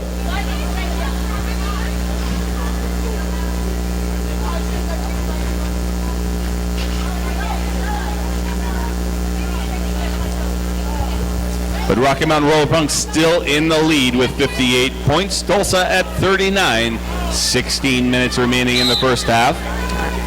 Skates with Scissors and Death Roller taking the stars for the next jam, jam number 11. And Skates with Scissors is your lead jammer for Rocky Mountain. Stella Corpse, Rock and Ronnie, and Bananica Split trying to hold on, but Death Roller able to roll on by. Just avoiding giving up the jammer lap point, though, because Skates with Scissors completes her first scoring pass. And now calls off the jam with plenty of wiggle room. Death Roller still about 10 strides, maybe 7. I think 6.5 strides. 6.5 strides, excellent. That's good math. I like it. I just made that up. Shh. I mean, I measured precisely. Bewitch is back on the line for Tulsa up against Newsy for Rocky Mountain. 5-on-5 on the track. Both teams at full strength. Bewitch looking for the outside lane, but gets caught by Full Metal Alchemy. Teaming up with Lightning and Blockugon, but it's Mortalis who finally gets her out of bounds. Both jammers, though, still on their initial pass. Newsy getting similar treatment from the Tulsa blockers, but finally ducks, brushes off a hip check from Winter, the last line of defense, and claims lead for Rocky Mountain.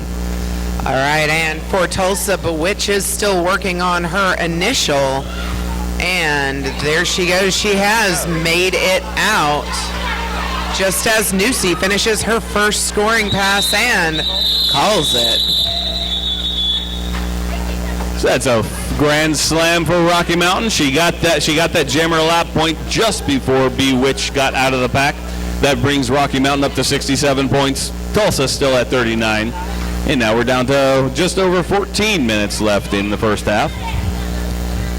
That's right. Going into Jam 12. Oh, Jam 13, correction. My apologies. There we go. 79 wearing the star. That's Death Roller for Tulsa up against Bananica Split, who just picked up lead for Rocky Mountain.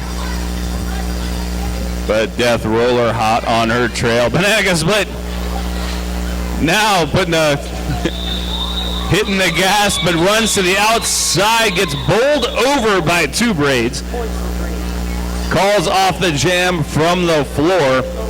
Will pick up 3 points, but Tulsa matching 2 of those. So only a +1 differential for Rocky Mountain. That puts them at 70, Tulsa at 41. All right, we've got an official review being called by Rocky Mountain. So we're going to give them a few minutes to discuss, and then we'll see what the review is about and what they had to say.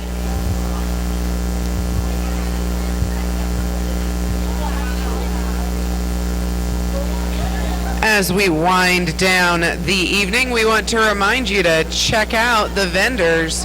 Looks like they may be already packing up, but they'll be back tomorrow. You'll be able to register for a free set of Atom wheels and check out the new Atom hoodies and swag at the Atom booth. Also, don't forget to check out the House of Quad merchandise, including South Central Regional shirts, which will be printed on site tomorrow by Avast Apparel.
Once again, clock frozen at 13 minutes 16 seconds in the first half. We are taking an official review requested by the Tulsa Rocky Mountain. by the Rocky Mountain Roller Punks.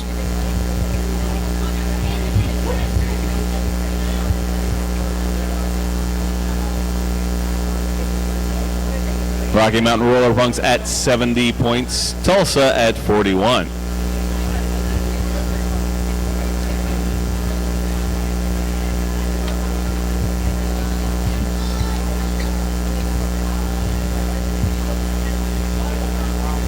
Head referee Sean of the Dead reporting the results of the official review to the captains.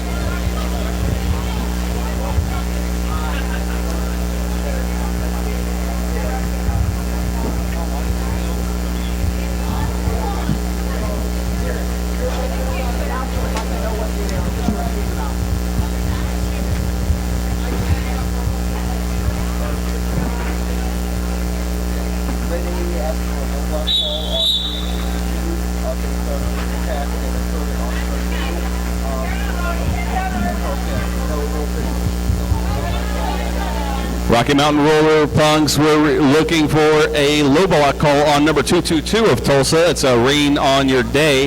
However, the no call stands.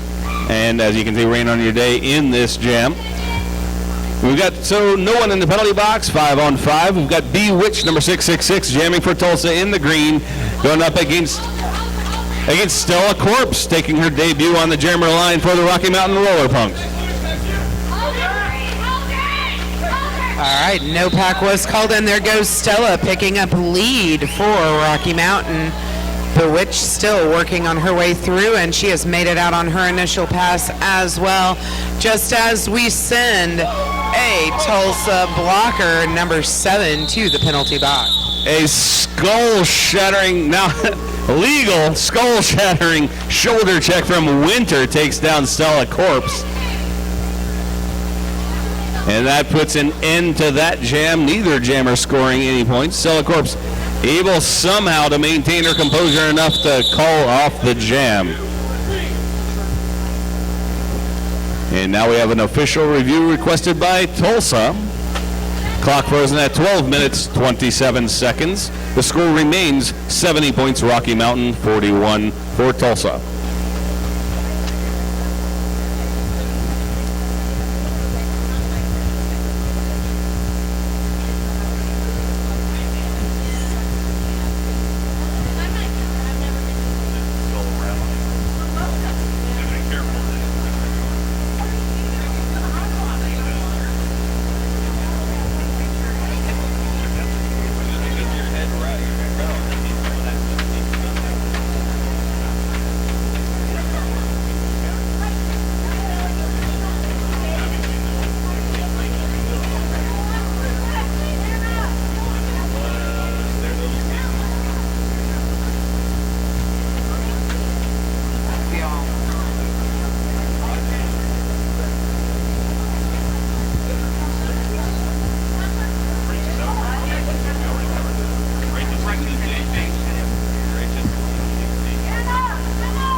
All right, the Rolling Rebellion would like to thank all of our volunteers, referees, NSOs, medics, announcers, photographers, and production crew.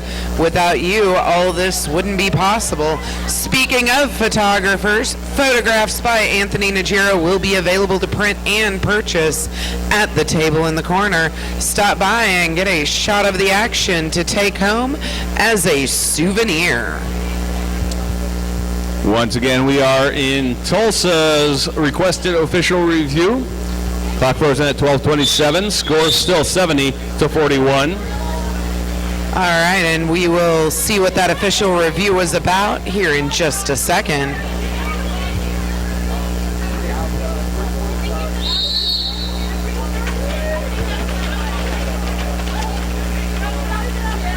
All right, the jam has been started, and we've got Bananica Split picking up lead for Rocky Mountain. She is facing off against Death Roller, who has been recycled around to the back, still working on her initial pass. So that's putting 5 on the board for Bananica.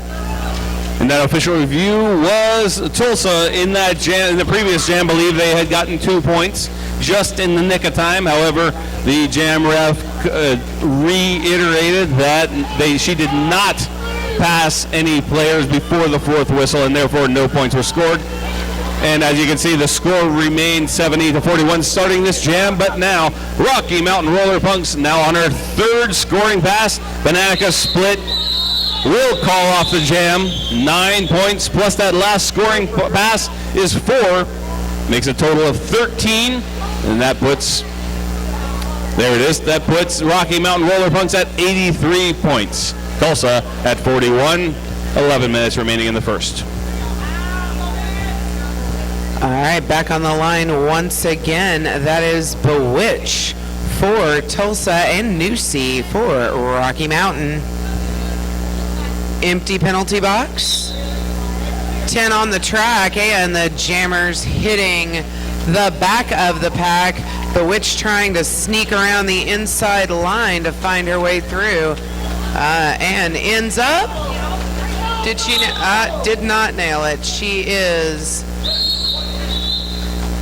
coming back in behind number 22. That's Mortalis for Rocky Mountain. Meanwhile, we've got a power jam for Bewitch.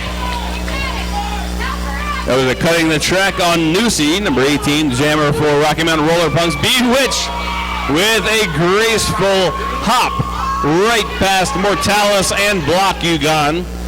The blockers on the inside lane for the Rocky Mountain Roller Punks. That's a quick 5. Now on her 2nd scoring pass. Block Ugan catches her and just barely nudges her out of bounds, forcing a recycle. This time just breezes right past Full Metal Alchemy. Block Ugan and able to get in front. 2nd scoring pass is another grand slam for Tulsa. All right, and we have her hitting it for one more pass before calling it off. That's going to be 15 points that jam for Tulsa and 3 for Rocky Mountain.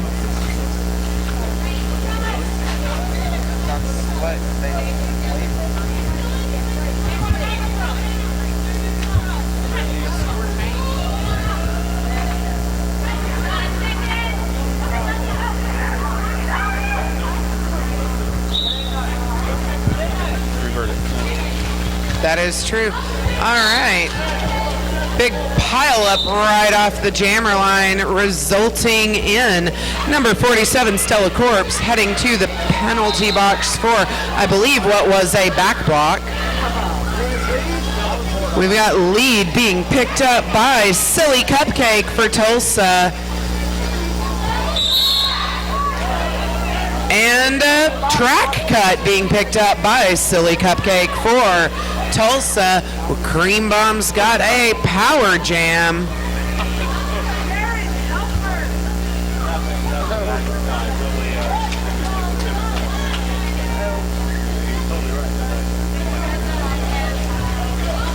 Cream Bomb is completing her initial pass, now on her 1st scoring pass.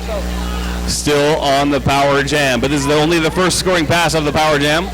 She just pivots right past Thumper, last line of defense for Tulsa. Gets 4 points on that scoring pass. And that ends the power jam. Silly Cupcake back on the track. All right, and that was a multiplayer block being called on. Stella Corpse on her way back to visit the penalty box once again.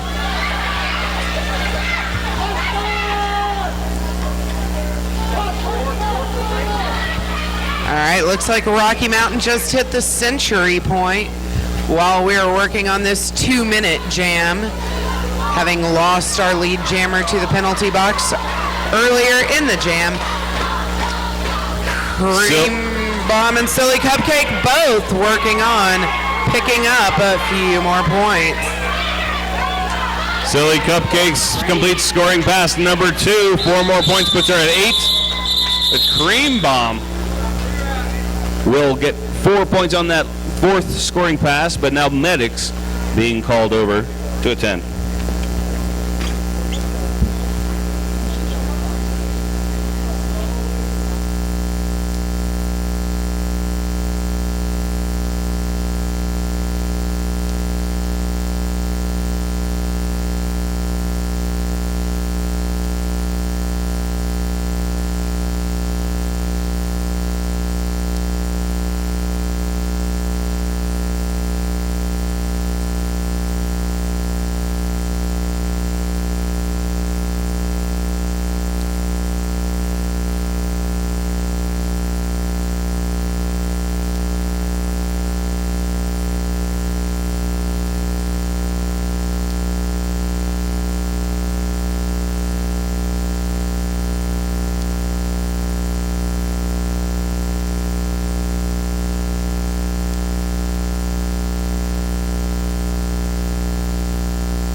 Cream Bomb returning to her bench with the assistance of her coaches. She picked up 16 points in that jam. Tulsa putting 8 on the board. That brings the score Rocky Mountain Roller Punks 102. Tulsa at 64. Clock at 7 minutes, 7 seconds in the first half. We've got Bananica Split and Bewitch wearing the stars. They do. They look like they could be related.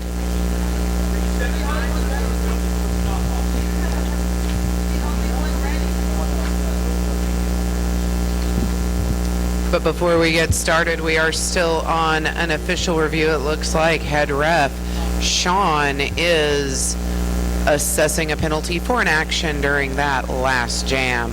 We'll see what that was here in just a moment.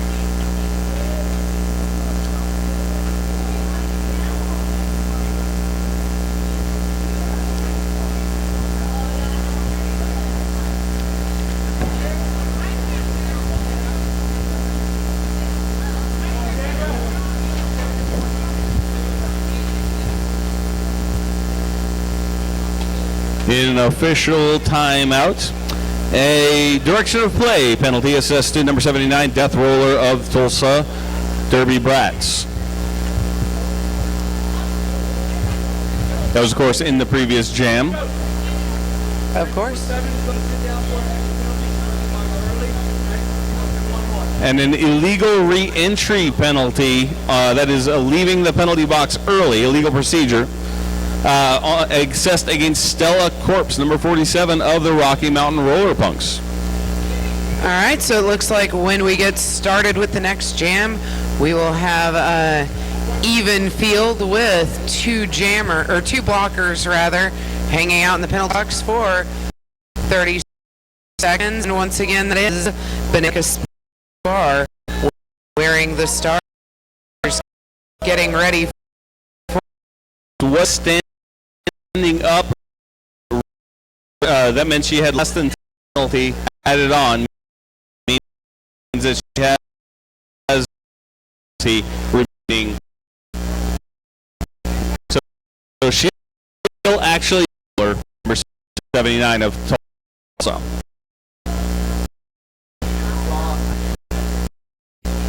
And who isn't?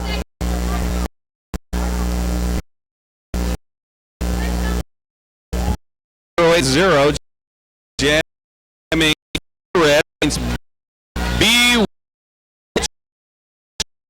number 66 getting away from two braids and lead. 6, that is the blind side trying to break a hole.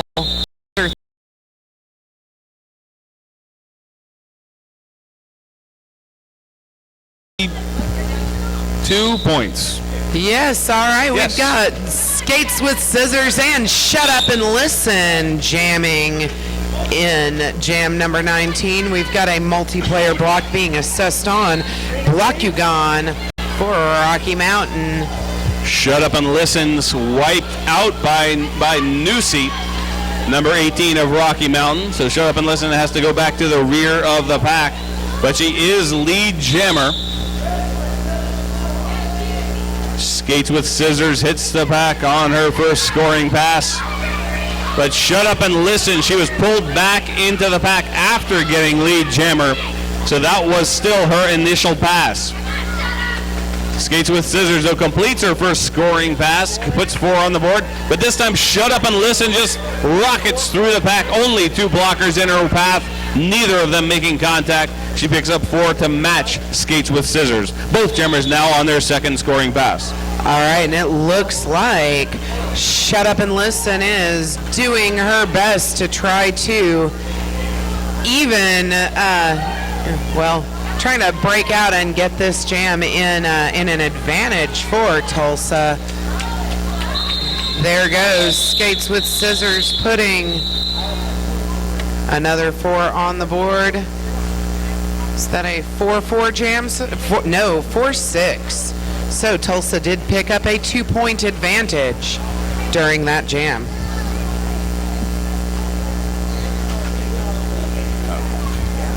So only 2 points scored in the second scoring pass for Shut Up and Listen, puts her at 6. 2 4-point passes for Skates with Scissors. So Rocky Mountain winning the jam 8-6.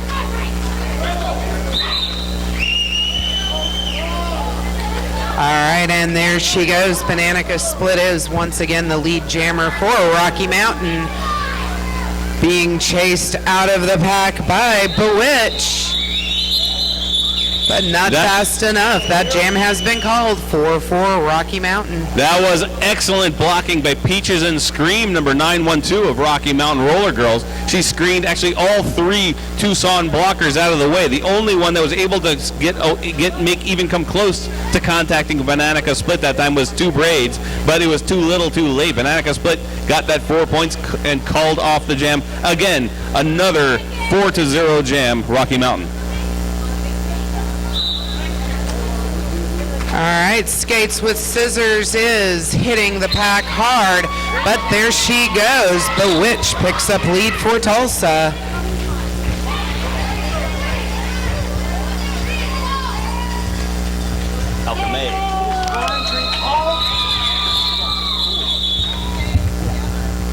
All right, and there we go. Another 4-point jam, this time for Tulsa.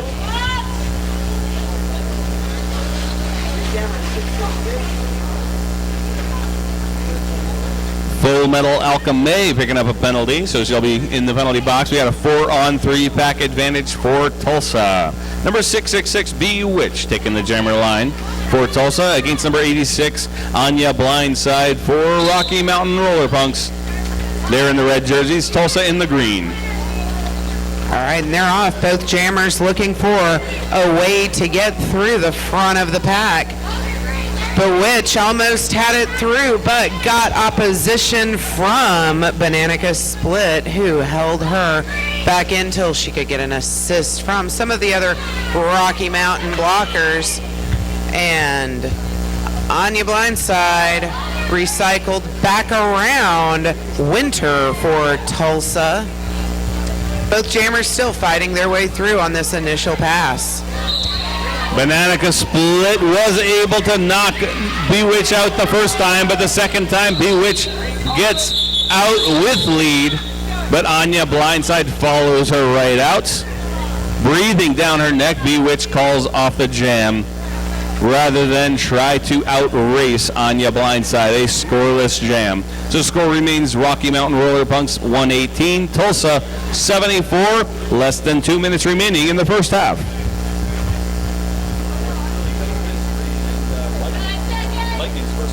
Oh, it is.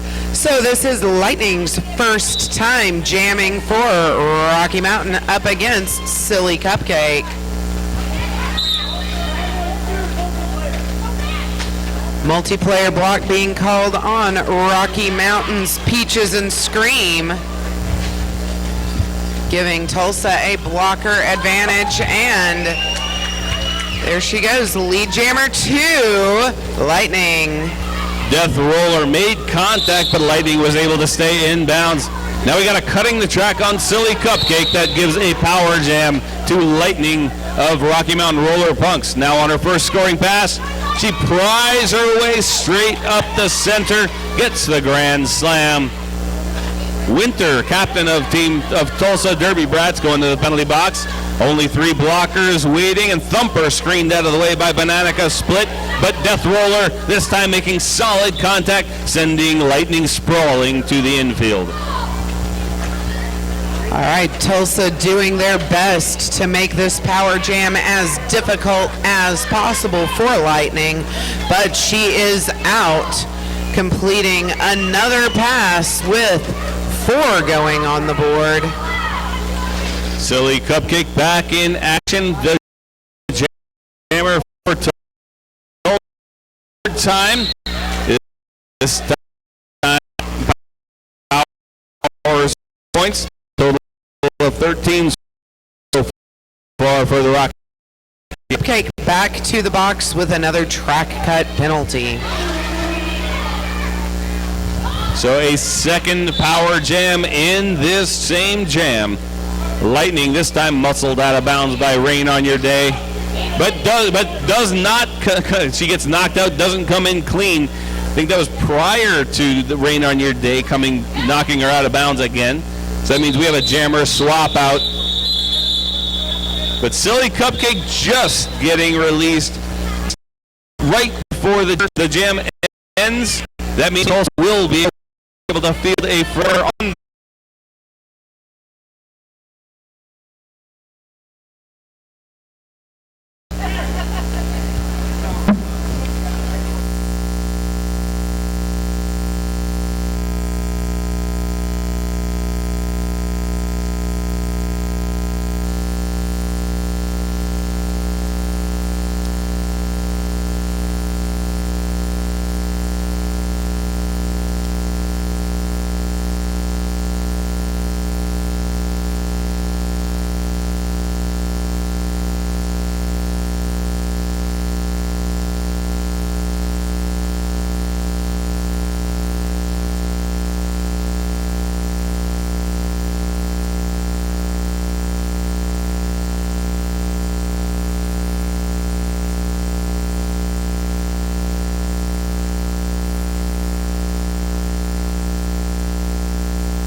right, next whistle's going to start us off. Coming back into the second period, Rocky Mountain Roller Punks holding a lead of 133 to 74.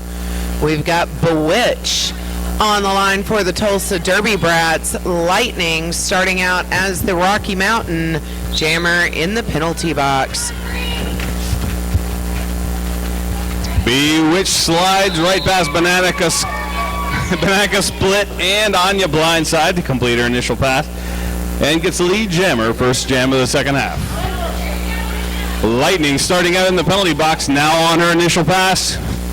Shouldered out of bounds by Winter. A winter blast, one might say. Indeed, that was a winter blast. All right, Bewitch has already picked up lead, working on her initial scoring pass, while Lightning is still working on her initial pass in general, getting run back by Two Braids and recycled back in. Bananica Split knocks Bewitch out of bounds onto the inside. She's got to take another run at it. Still on her first scoring pass. This time gets by tearing around last line of defense for Rocky Mountain Roller Punks. All right, and that was a star pass from Rocky Mountain, giving that star to Anya Blindside, who is now jamming for Rocky Mountain.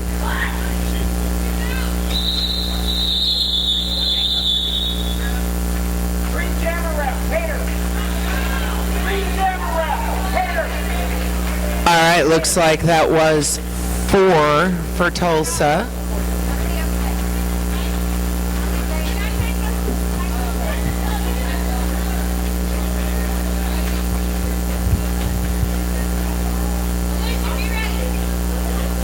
That's Jacob 478 coming out wearing, never mind, we've got a timeout.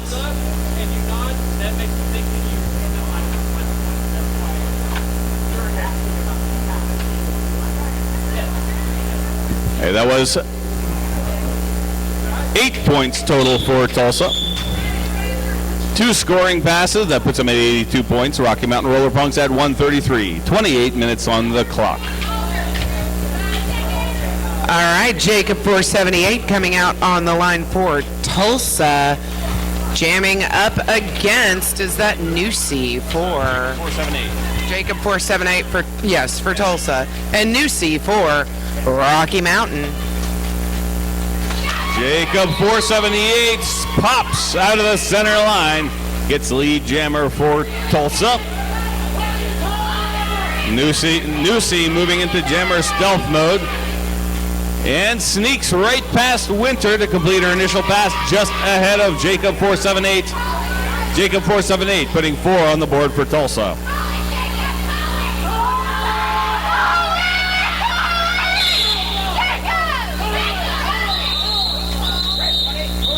Low block called on Nusi, number 18 for Rocky Mountain. That means it's a power start with the next jam for Tulsa. 3 points scored in the second scoring pass for Jacob 478. Total of 7 puts them at 89 points for Tulsa. Rocky Mountain still at 133. All right, and it's no surprise that is Bewitch coming out to pick up the power jam for Tulsa. It's a full 30-second power jam to start this jam for Tulsa. Bewitch trying to get around Rockin' Ronnie and Blockugon.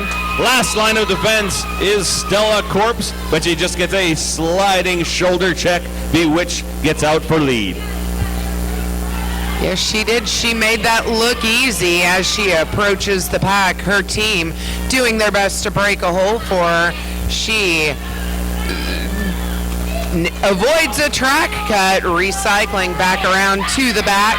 All right, and now we've got live jammer for Rocky Mountain. Nusi was still on that initial pass, but Bewitch went ahead and called it off.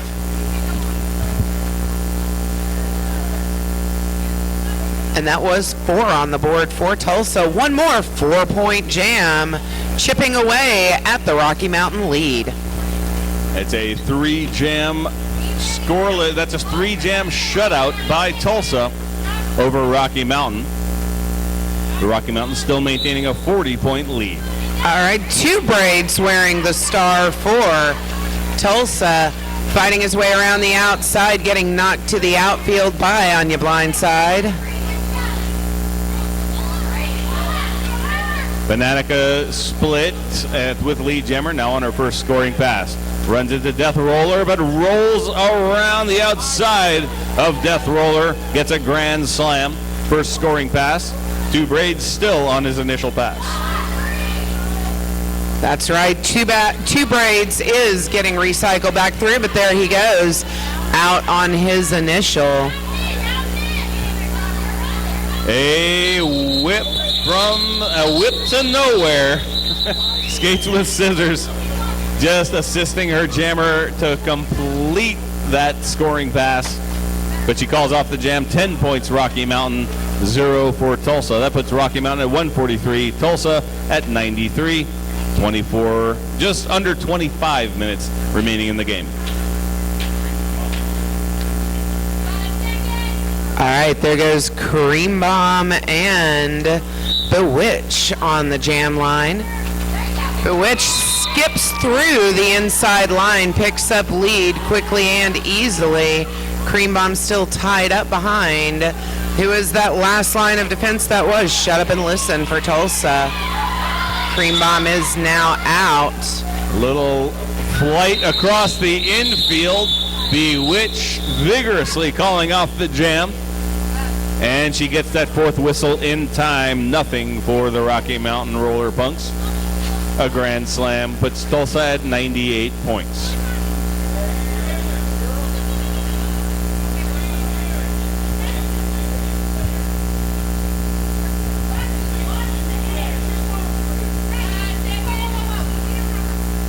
Four-on-three pack advantage for Tulsa. Stella Corpse in the penalty box for Rocky Mountain Roller Punks.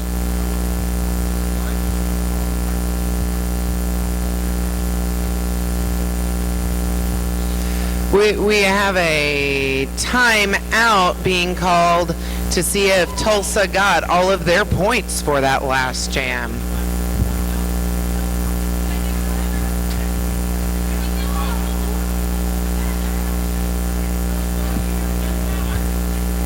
And that score update will be updated. There were an additional 4 points awarded to Tulsa in that previous jam. That's what the hubbub was about. That's not an official review. I think that was just a score correction, and so that brings Tulsa over the century mark, 143 to 102.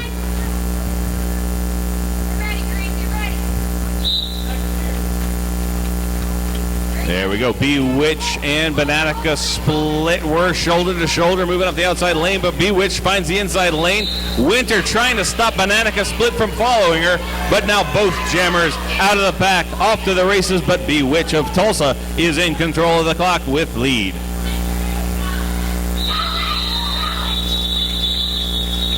Bewitch signaling to call off the jam as she enters the pack. However, Rocky Mountain Roller Punks had the forward position, and that allowed Bananica Split to pass 3 Tulsa blockers before the fourth whistle. However, those were exactly matched by Bewitch. So a tie jam means we have the exact same differential. Rocky Mountain Roller Punks at 146, Tulsa at 105. That's essentially just took time off the clock. Time now below 23 minutes in the game. Absolutely. That is Cream Bomb and Bewitch again staying on the jam line for jam number 7 of the half. Bewitch getting recycled by Skates with Scissors. Way up front, Cream Bomb behind a 3-wall. That's a Rain on Your Day, Winter, and whatchamacallit, number 1. Last line of defense for Tulsa, but Cream Bomb gets away with the lead. Winter, number 001 of Tulsa, going to the penalty box. All right, and Bewitch has escaped the pack on her initial pass, too. That was 4 going on the board for Cream Bomb. Very close timing, though. There's a consult on the track. The jam ref showing no, she did not. That is, Bewitch did not make any passes before that 4th whistle. So it is a 4-0 jam for Rocky Mountain. Absolutely it is. All right, we've got 2 braids back on the line for Tulsa, and that Rocky Mountain jammer is Lightning. Once again, her first time out this half, I believe. No? Well, she started out in the penalty box. So. Right. So second time for this half. Technically, yes.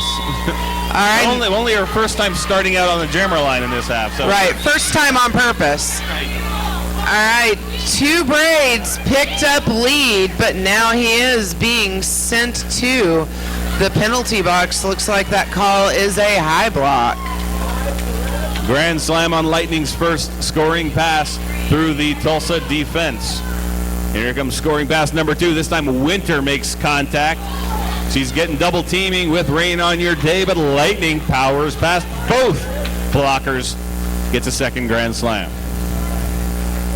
Absolutely, and of course, since 2 braids was lead, this will be a 2-minute jam. Looks like it's about halfway through as Lightning puts 5 more on the board for Rocky Mountain. Thumper sent to the penalty box as blocker. That leaves only 3 blockers for Tucson. Lightning ramming into a hip check from Rain on Your Day, but picks herself slowly back up off the ground. But she is not lead jammer. 2 braids got lead before being sent to the penalty box. So Lightning unable to call off the jam. We will go the full 2 minutes. All right, there we go. Both jammers are now on the track working on another scoring pass. A little bit of confusion there on the status of lead jammer versus not. But of course, since lead jammer 2 braids went to the box earlier in the pack, there's no, or earlier in the jam rather, there is no lead jammer on the track. 2 braids will complete that scoring pass. Gets 5 for Tulsa, which is what I said. The only thing I said. Yeah. Lightning is going to finish the jam with 24 points for the Rocky Mountain Roller Punks. And 5 for 2 braids with Tulsa.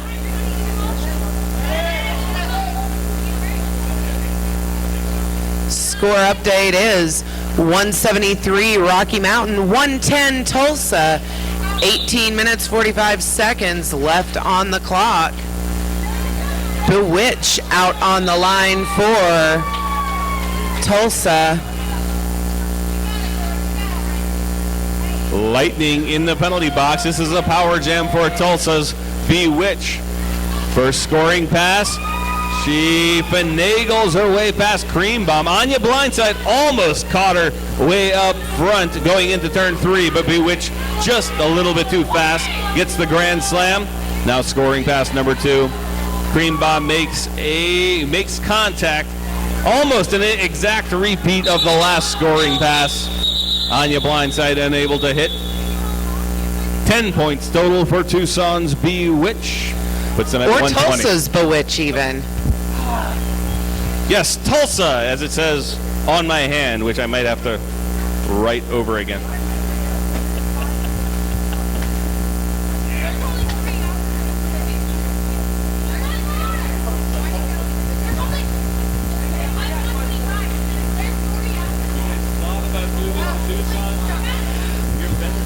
All right, we are on an official timeout.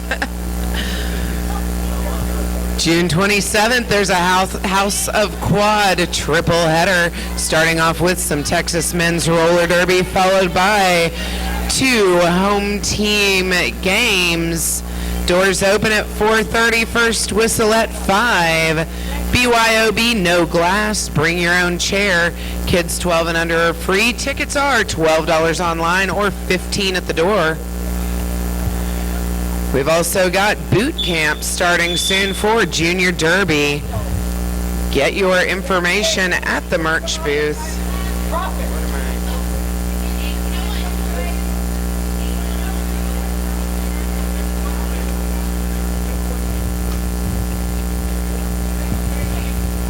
All right, all hands on deck. No skaters in the penalty box.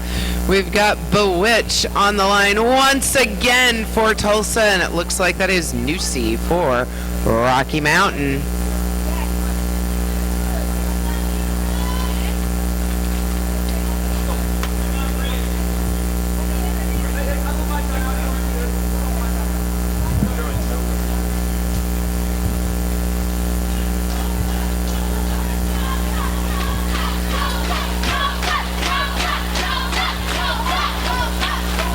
Thank you for the reminder and for rubbing it in my face. Yes, thank you.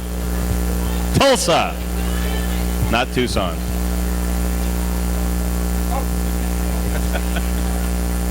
Actually, I think they might have been cheering for their team, but sometimes a cheer can be a reminder too. sometimes I think they were multitasking. They were think it cheering for pulled each other double and duty. rubbing my nose in it.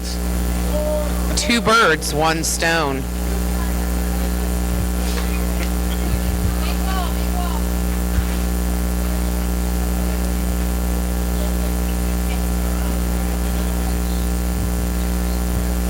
Looks like we've still got a continuation on this official timeout. We have a herd of zebras consulting, and let's see if we can get an update on that. Nothing of note. Looks like Shaun of the Dead is getting ready to get us started with the next jam. 18 minutes left in the second half going into jam number 10. Nusi picking up lead like nothing, and there goes Bewitch getting run back by Bananica Split. And Nusi with the lead, now going back and forth. Death Roller holding her, but she gets split off by Bananica Split. But Silly Cupcake is there to back up her teammates, taking Nusi out on the outside. Nusi has to recycle, do it all over again. This time it's Winter who knocks her out, and Nusi, third time, maybe the charm. all right, and of course this is a power jam for Nusi, and Tulsa is making it a difficult one for her. She did not escape the pack during the time that Bewitch was in the box, and now Nusi is on her way to the box for a track cut. So trading power jams, Bewitched back on the track well before Nusi got into the penalty box. So it's a full 30-second power jam this time for Tulsa. Now recall, Nusi was on the scoring pass. Also, she was lead, lost it when she got the penalty. So we have a full 2-minute jam. And now Bewitched completing her initial pass, but still on the power jam. First scoring pass for Tulsa. Bananica Split almost sitting on her with a powerful hip check, knocking Bewitched to the ground. Comes through again, this time a shoulder check from Bananica Split. Sends Bewitched out of bounds. Nusi comes off the penalty box and completes her first scoring pass for a grand slam. All right, and of course, once again, there is no lead jammer, and so we're going to see this one run out to its natural conclusion, and there goes 4 on the board for Tulsa and 4 for Rocky Mountain. That's going to bring the jam total to... So trading power jams, but Rocky Mountain winning 9-4. Score now 182 Rocky Mountain, 128 Tulsa. Just under 16 minutes remaining in the game.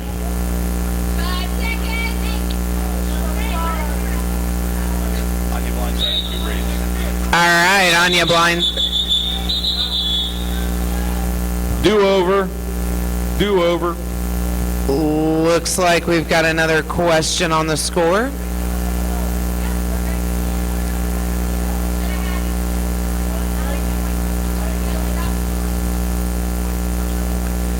Just a second while the referees consult with the scorekeepers.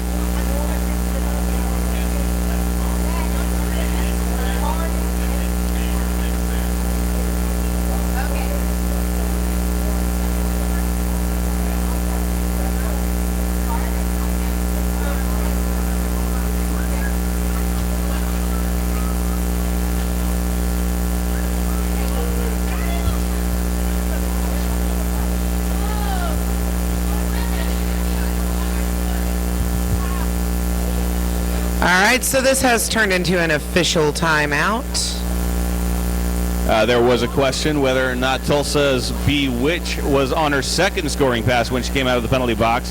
However, it was the jam referee and the score trackers have concurred that was only one scoring pass for Tulsa. Score remains 128 for Tulsa, 182 for Rocky Mountain. 15 minutes, 26 seconds at the first whistle. All right, and that is Anya Blindside going up against Two Braids for Tulsa. Both jammers still fighting their way through the pack. Anya Blindside getting knocked to the outfield by Winter, and Two Braids has picked up lead for Tulsa. A little bit of confusion. The referee saw a toe stop, but it was Thumpers. She was trying to get his attention in order to get her toe stop back on. However, she is, due to that equipment malfunction, she is out of the jam. However, luckily for Tulsa, it is a short jam. And that was 4 on the board for Tulsa, 182 to 132. We're back to a 50-point spread. That was just a little, the referee just happened to be looking, or rather Thumper was always out of his field of view every time he looked around to look for who owned the toe stop. It was a little slightly comical, just a little bit of chaos always in roller derby. A little bit of chaos is always a good thing. All right, and there she goes. We've got Bananica Split holding lead for Rocky Mountain over Bewitch from Tulsa.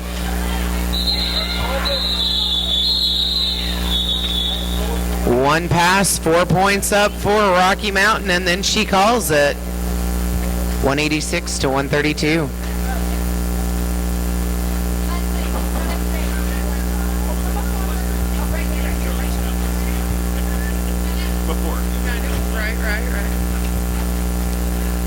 All right, we've got Two Braids out on the line going up against Anya Blindside, and just in the nick of time, Tulsa gets that fourth blocker out on the track.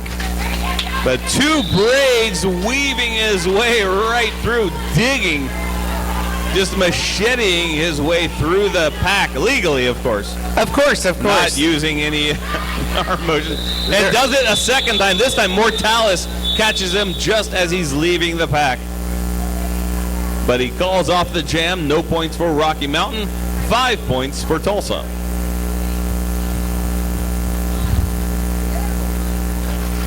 That's right. Okay, so we are going to start the next jam. Empty penalty box once again. That's Bewitch on the line for Tulsa, and Cream Bomb for Rocky Mountain. Another 5-on-5. We've got Cream Bomb tap dancing her way, squeezing up the outside lane, gets lead jammer very quickly off the whistle. Bewitch knocked out of bounds, has to recycle. Now in danger of giving up her jammer point as Cream Bomb hits the pack. But Bewitch breaking away, Death Roller catching Cream Bomb at the top of turn 1, but Cream Bomb blasts off, completes the pass for 4, calls off the jam just in time. Nothing for Bewitch of Tulsa.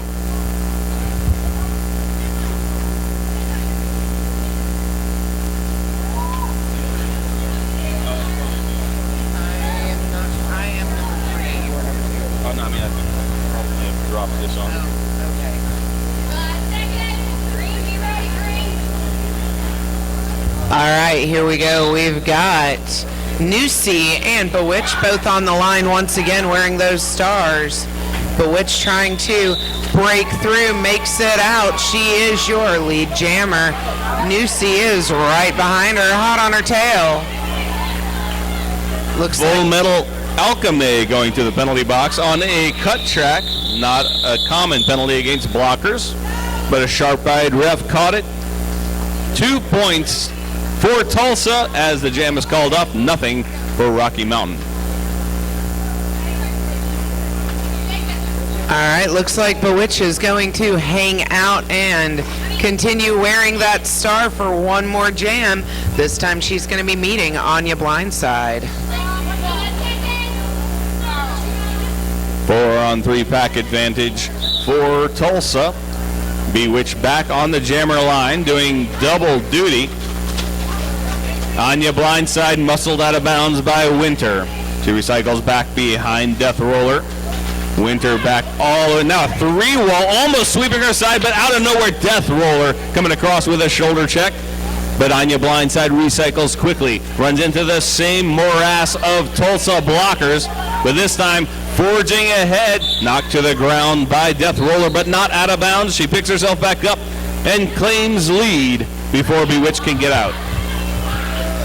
That's right. It did take 30 seconds to get a lead jammer, but Anya Blindside picked it up, and with a quick little football turn through the pack, she has just put 5 on the board for Rocky Mountain.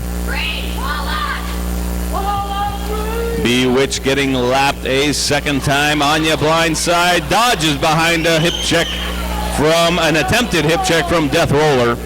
Second scoring pass is a second Grand Slam, 10 points so far for Rocky Mountain. This time solid contact from Death Roller, but it only slows down Anya Blindside briefly. Bewitch will get 4 points, but a third Grand Slam for Rocky Mountain. 15-4 ends the jam in favor of Rocky Mountain Roller Punks. That puts them at 205 points. Tulsa at 143, 9 minutes remaining in the game.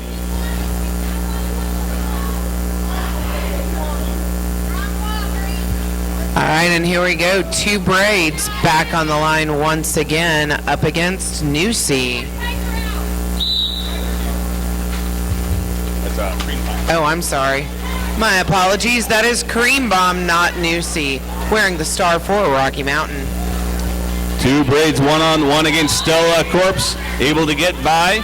Teratoma tried to reel him back in, but 2 Braids breaking away, now moving into scoring position with lead jammer in his pocket. Cream Pie completing her initial pass, but 2 Braids quickly through the pack. Calls off the jam with plenty of time. 4-0 Tulsa. All right, 2 Braids is staying on the line for Tulsa.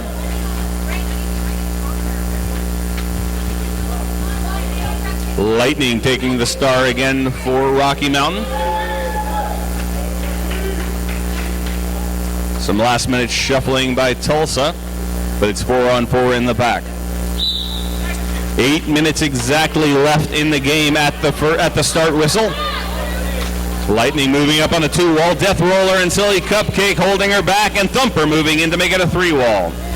Absolutely. Meanwhile, there goes Anya, knocking 2 Braids to the outfield, but he is back up and working on recycling in behind that Rocky Mountain defense, and Lightning has picked up lead for Rocky Mountain just under 30 seconds into the jam.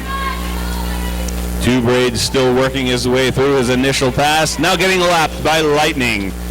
Lightning getting through the Tulsa defense fairly easily, but 2 Braids taken down by Anya Blindside. Now the medics being called over to take a look at 2 Braids, number 5 of Tulsa.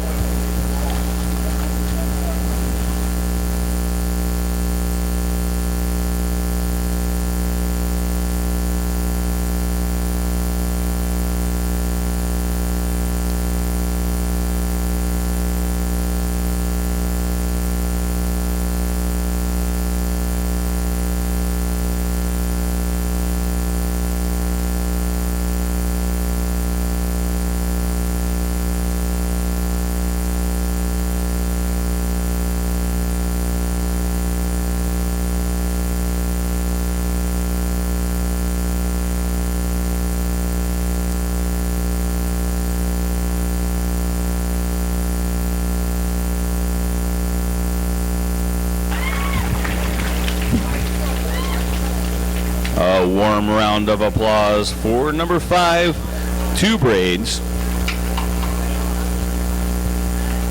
Jam was called due to that injury. He'll have a mandatory 3-jam sit-out.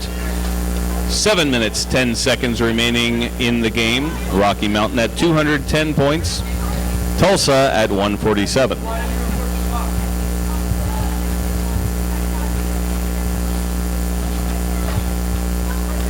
All right, and also a little correction. Maybe.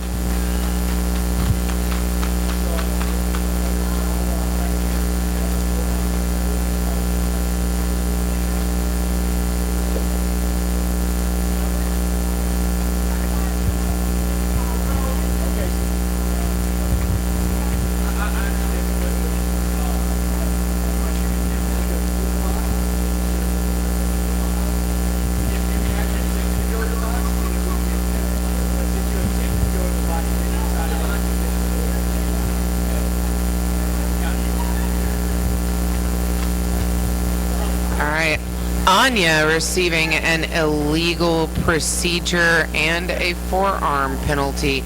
2 penalties being assessed for a minute in the penalty box. That is a technical procedure violation, or an illegal procedure also known as.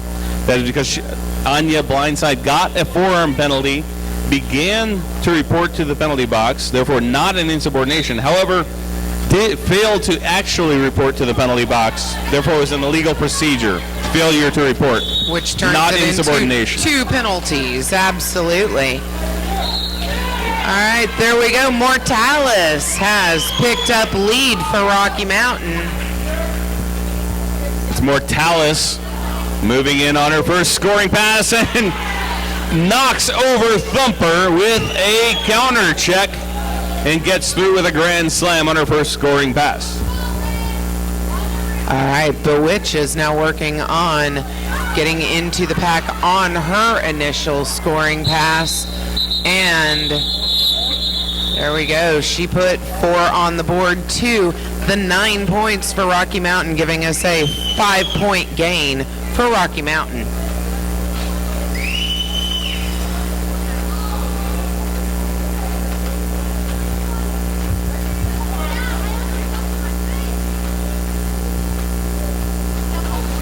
Next up on the line for Rocky Mountain Roller Punks in the red jerseys, number 18, Nusi.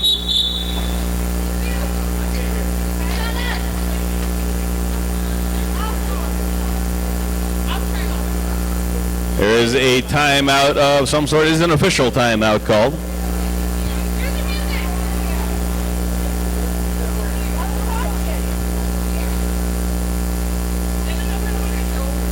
Possibly a little moisture on the track.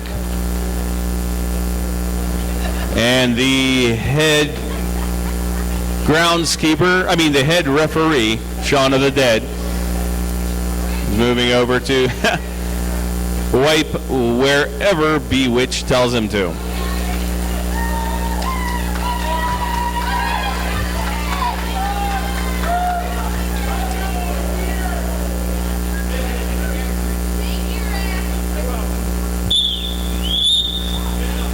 All right, crisis averted. And as I was saying, number 18, Nusi, jamming for Rocky Mountain Roller Punks in the red. And Jacob, 478, number 40, for Tulsa in the green.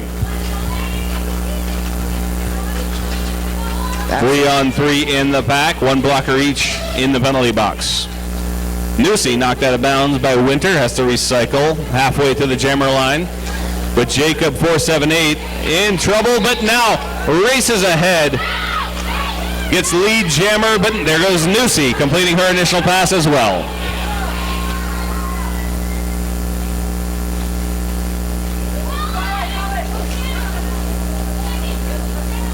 Jacob, 478, on his first scoring pass. Runs into Bananica split and skates with scissors.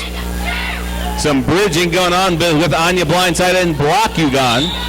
That's extending the engagement zone as far as possible, but finally a multiplayer block breaks up the 2 wall, and Jacob, 478, gets his first 4 points for Tulsa. All right, and Nusi is still tied up in the pack. There goes Jacob getting knocked to the outfield.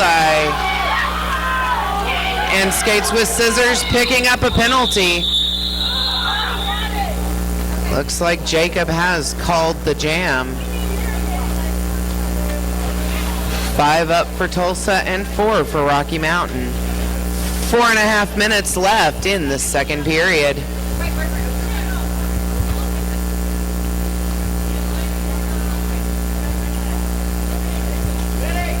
Number 163, Lightning, going back to the jammer line for Rocky Mountain. Number 666, Bewitch, jamming for Tulsa.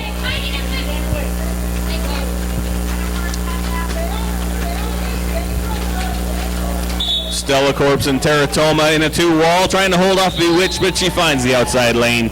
Gets lead jammer for Tulsa. All right, and we've got Lucian on her way to the penalty box, giving Rocky Mountain, let's see, not quite, no, we are 3-3 on the track at the moment as far as blockers go. Looks like Skates with Scissors is standing and returning. That jam was called. 3 on the board for Tulsa. 3 for Tulsa. 3 on the board for Tulsa.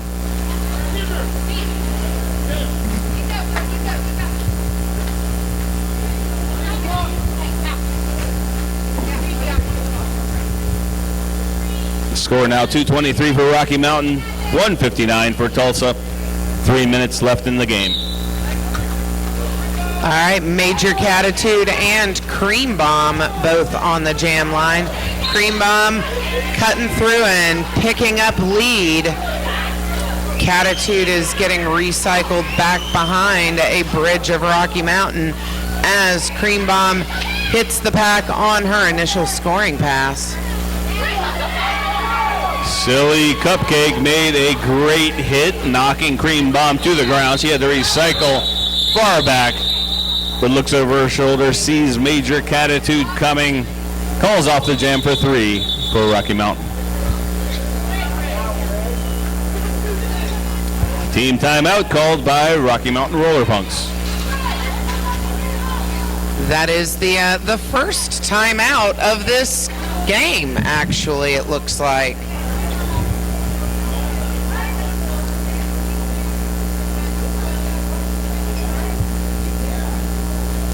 Two minutes, 31 seconds left on the game clock when we return from this team timeout for Rocky Mountain. Score is 226 Rocky Mountain, 159 Tulsa.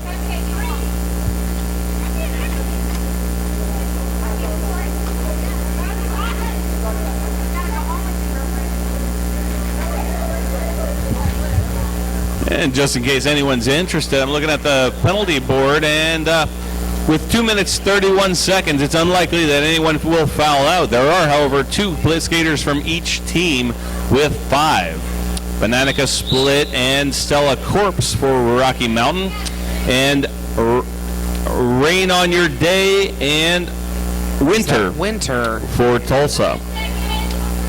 And no one else has more than 3. All right, we've got Nusi and Bewitch jamming in jam number 23.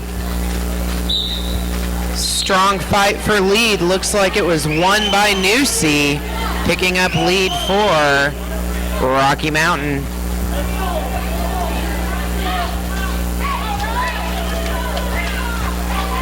Nusi racing away. She's got her first grand slam. Bewitched, knocked out of bounds. The Tulsa Jammer still on her initial pass, getting lapped a second time by Nusi. Nusi running into some resistance with a 3-wall, knocks over El Lucian, and makes short work of Shut Up and Listen, number 9 of Tulsa. With the second grand slam. Nusi has just earned herself a power jam as well. We've got Bewitched taking a seat in the penalty box.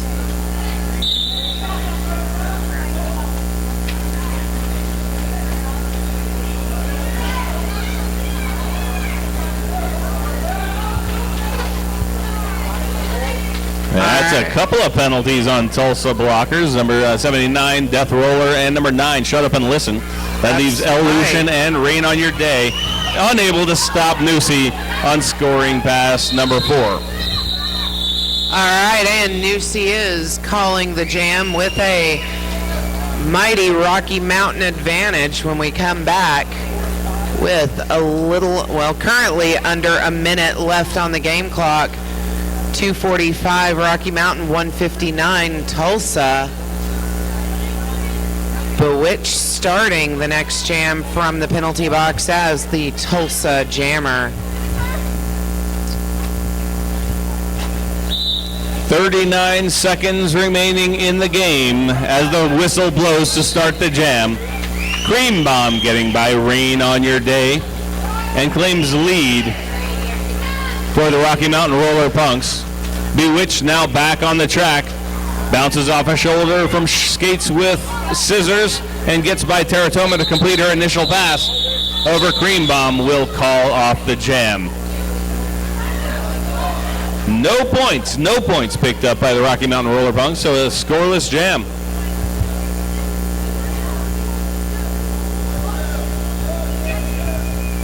And neither team calls a timeout. The period clock expires during the reset clock. In our unofficial final, 245 for Rocky Mountain, 159 for Tulsa. All right, and in just a few minutes, we will have the last MVPs of the day awarded. Both the team MVPs as well as the game MVP is awarded by the JRDA.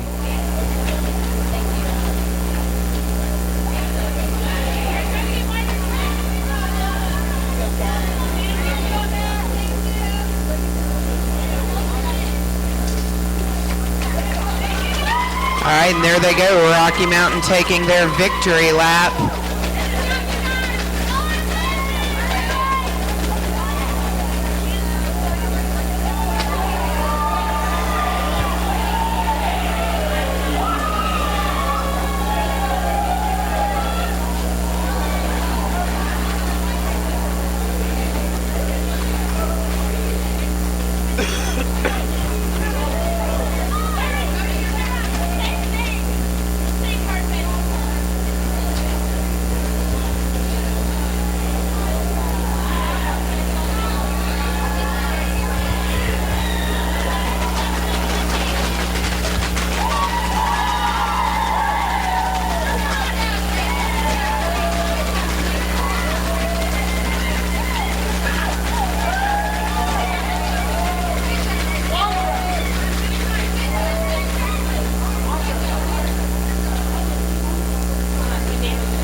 Our game MVPs will be Bananica Split for Rocky Mountain and Bewitch for Tulsa. And the JRDA game MVP is Cream Bomb from Rocky Mountain.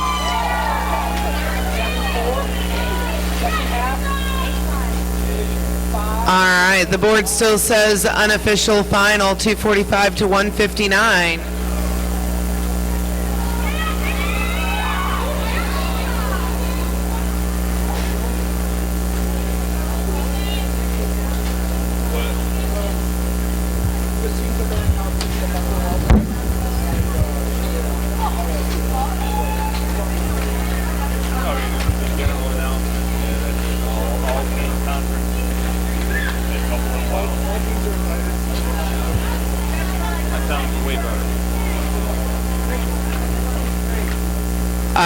Problems has just let us know that he wanted to remind all the teams that the teams are having dinner at Buffalo Wild Wings, and he'd love to see all of you there. And that brings Saturday to a conclusion. We will see all of you at 9 o'clock tomorrow morning. Rolling Rebellion against the Rocky Mountain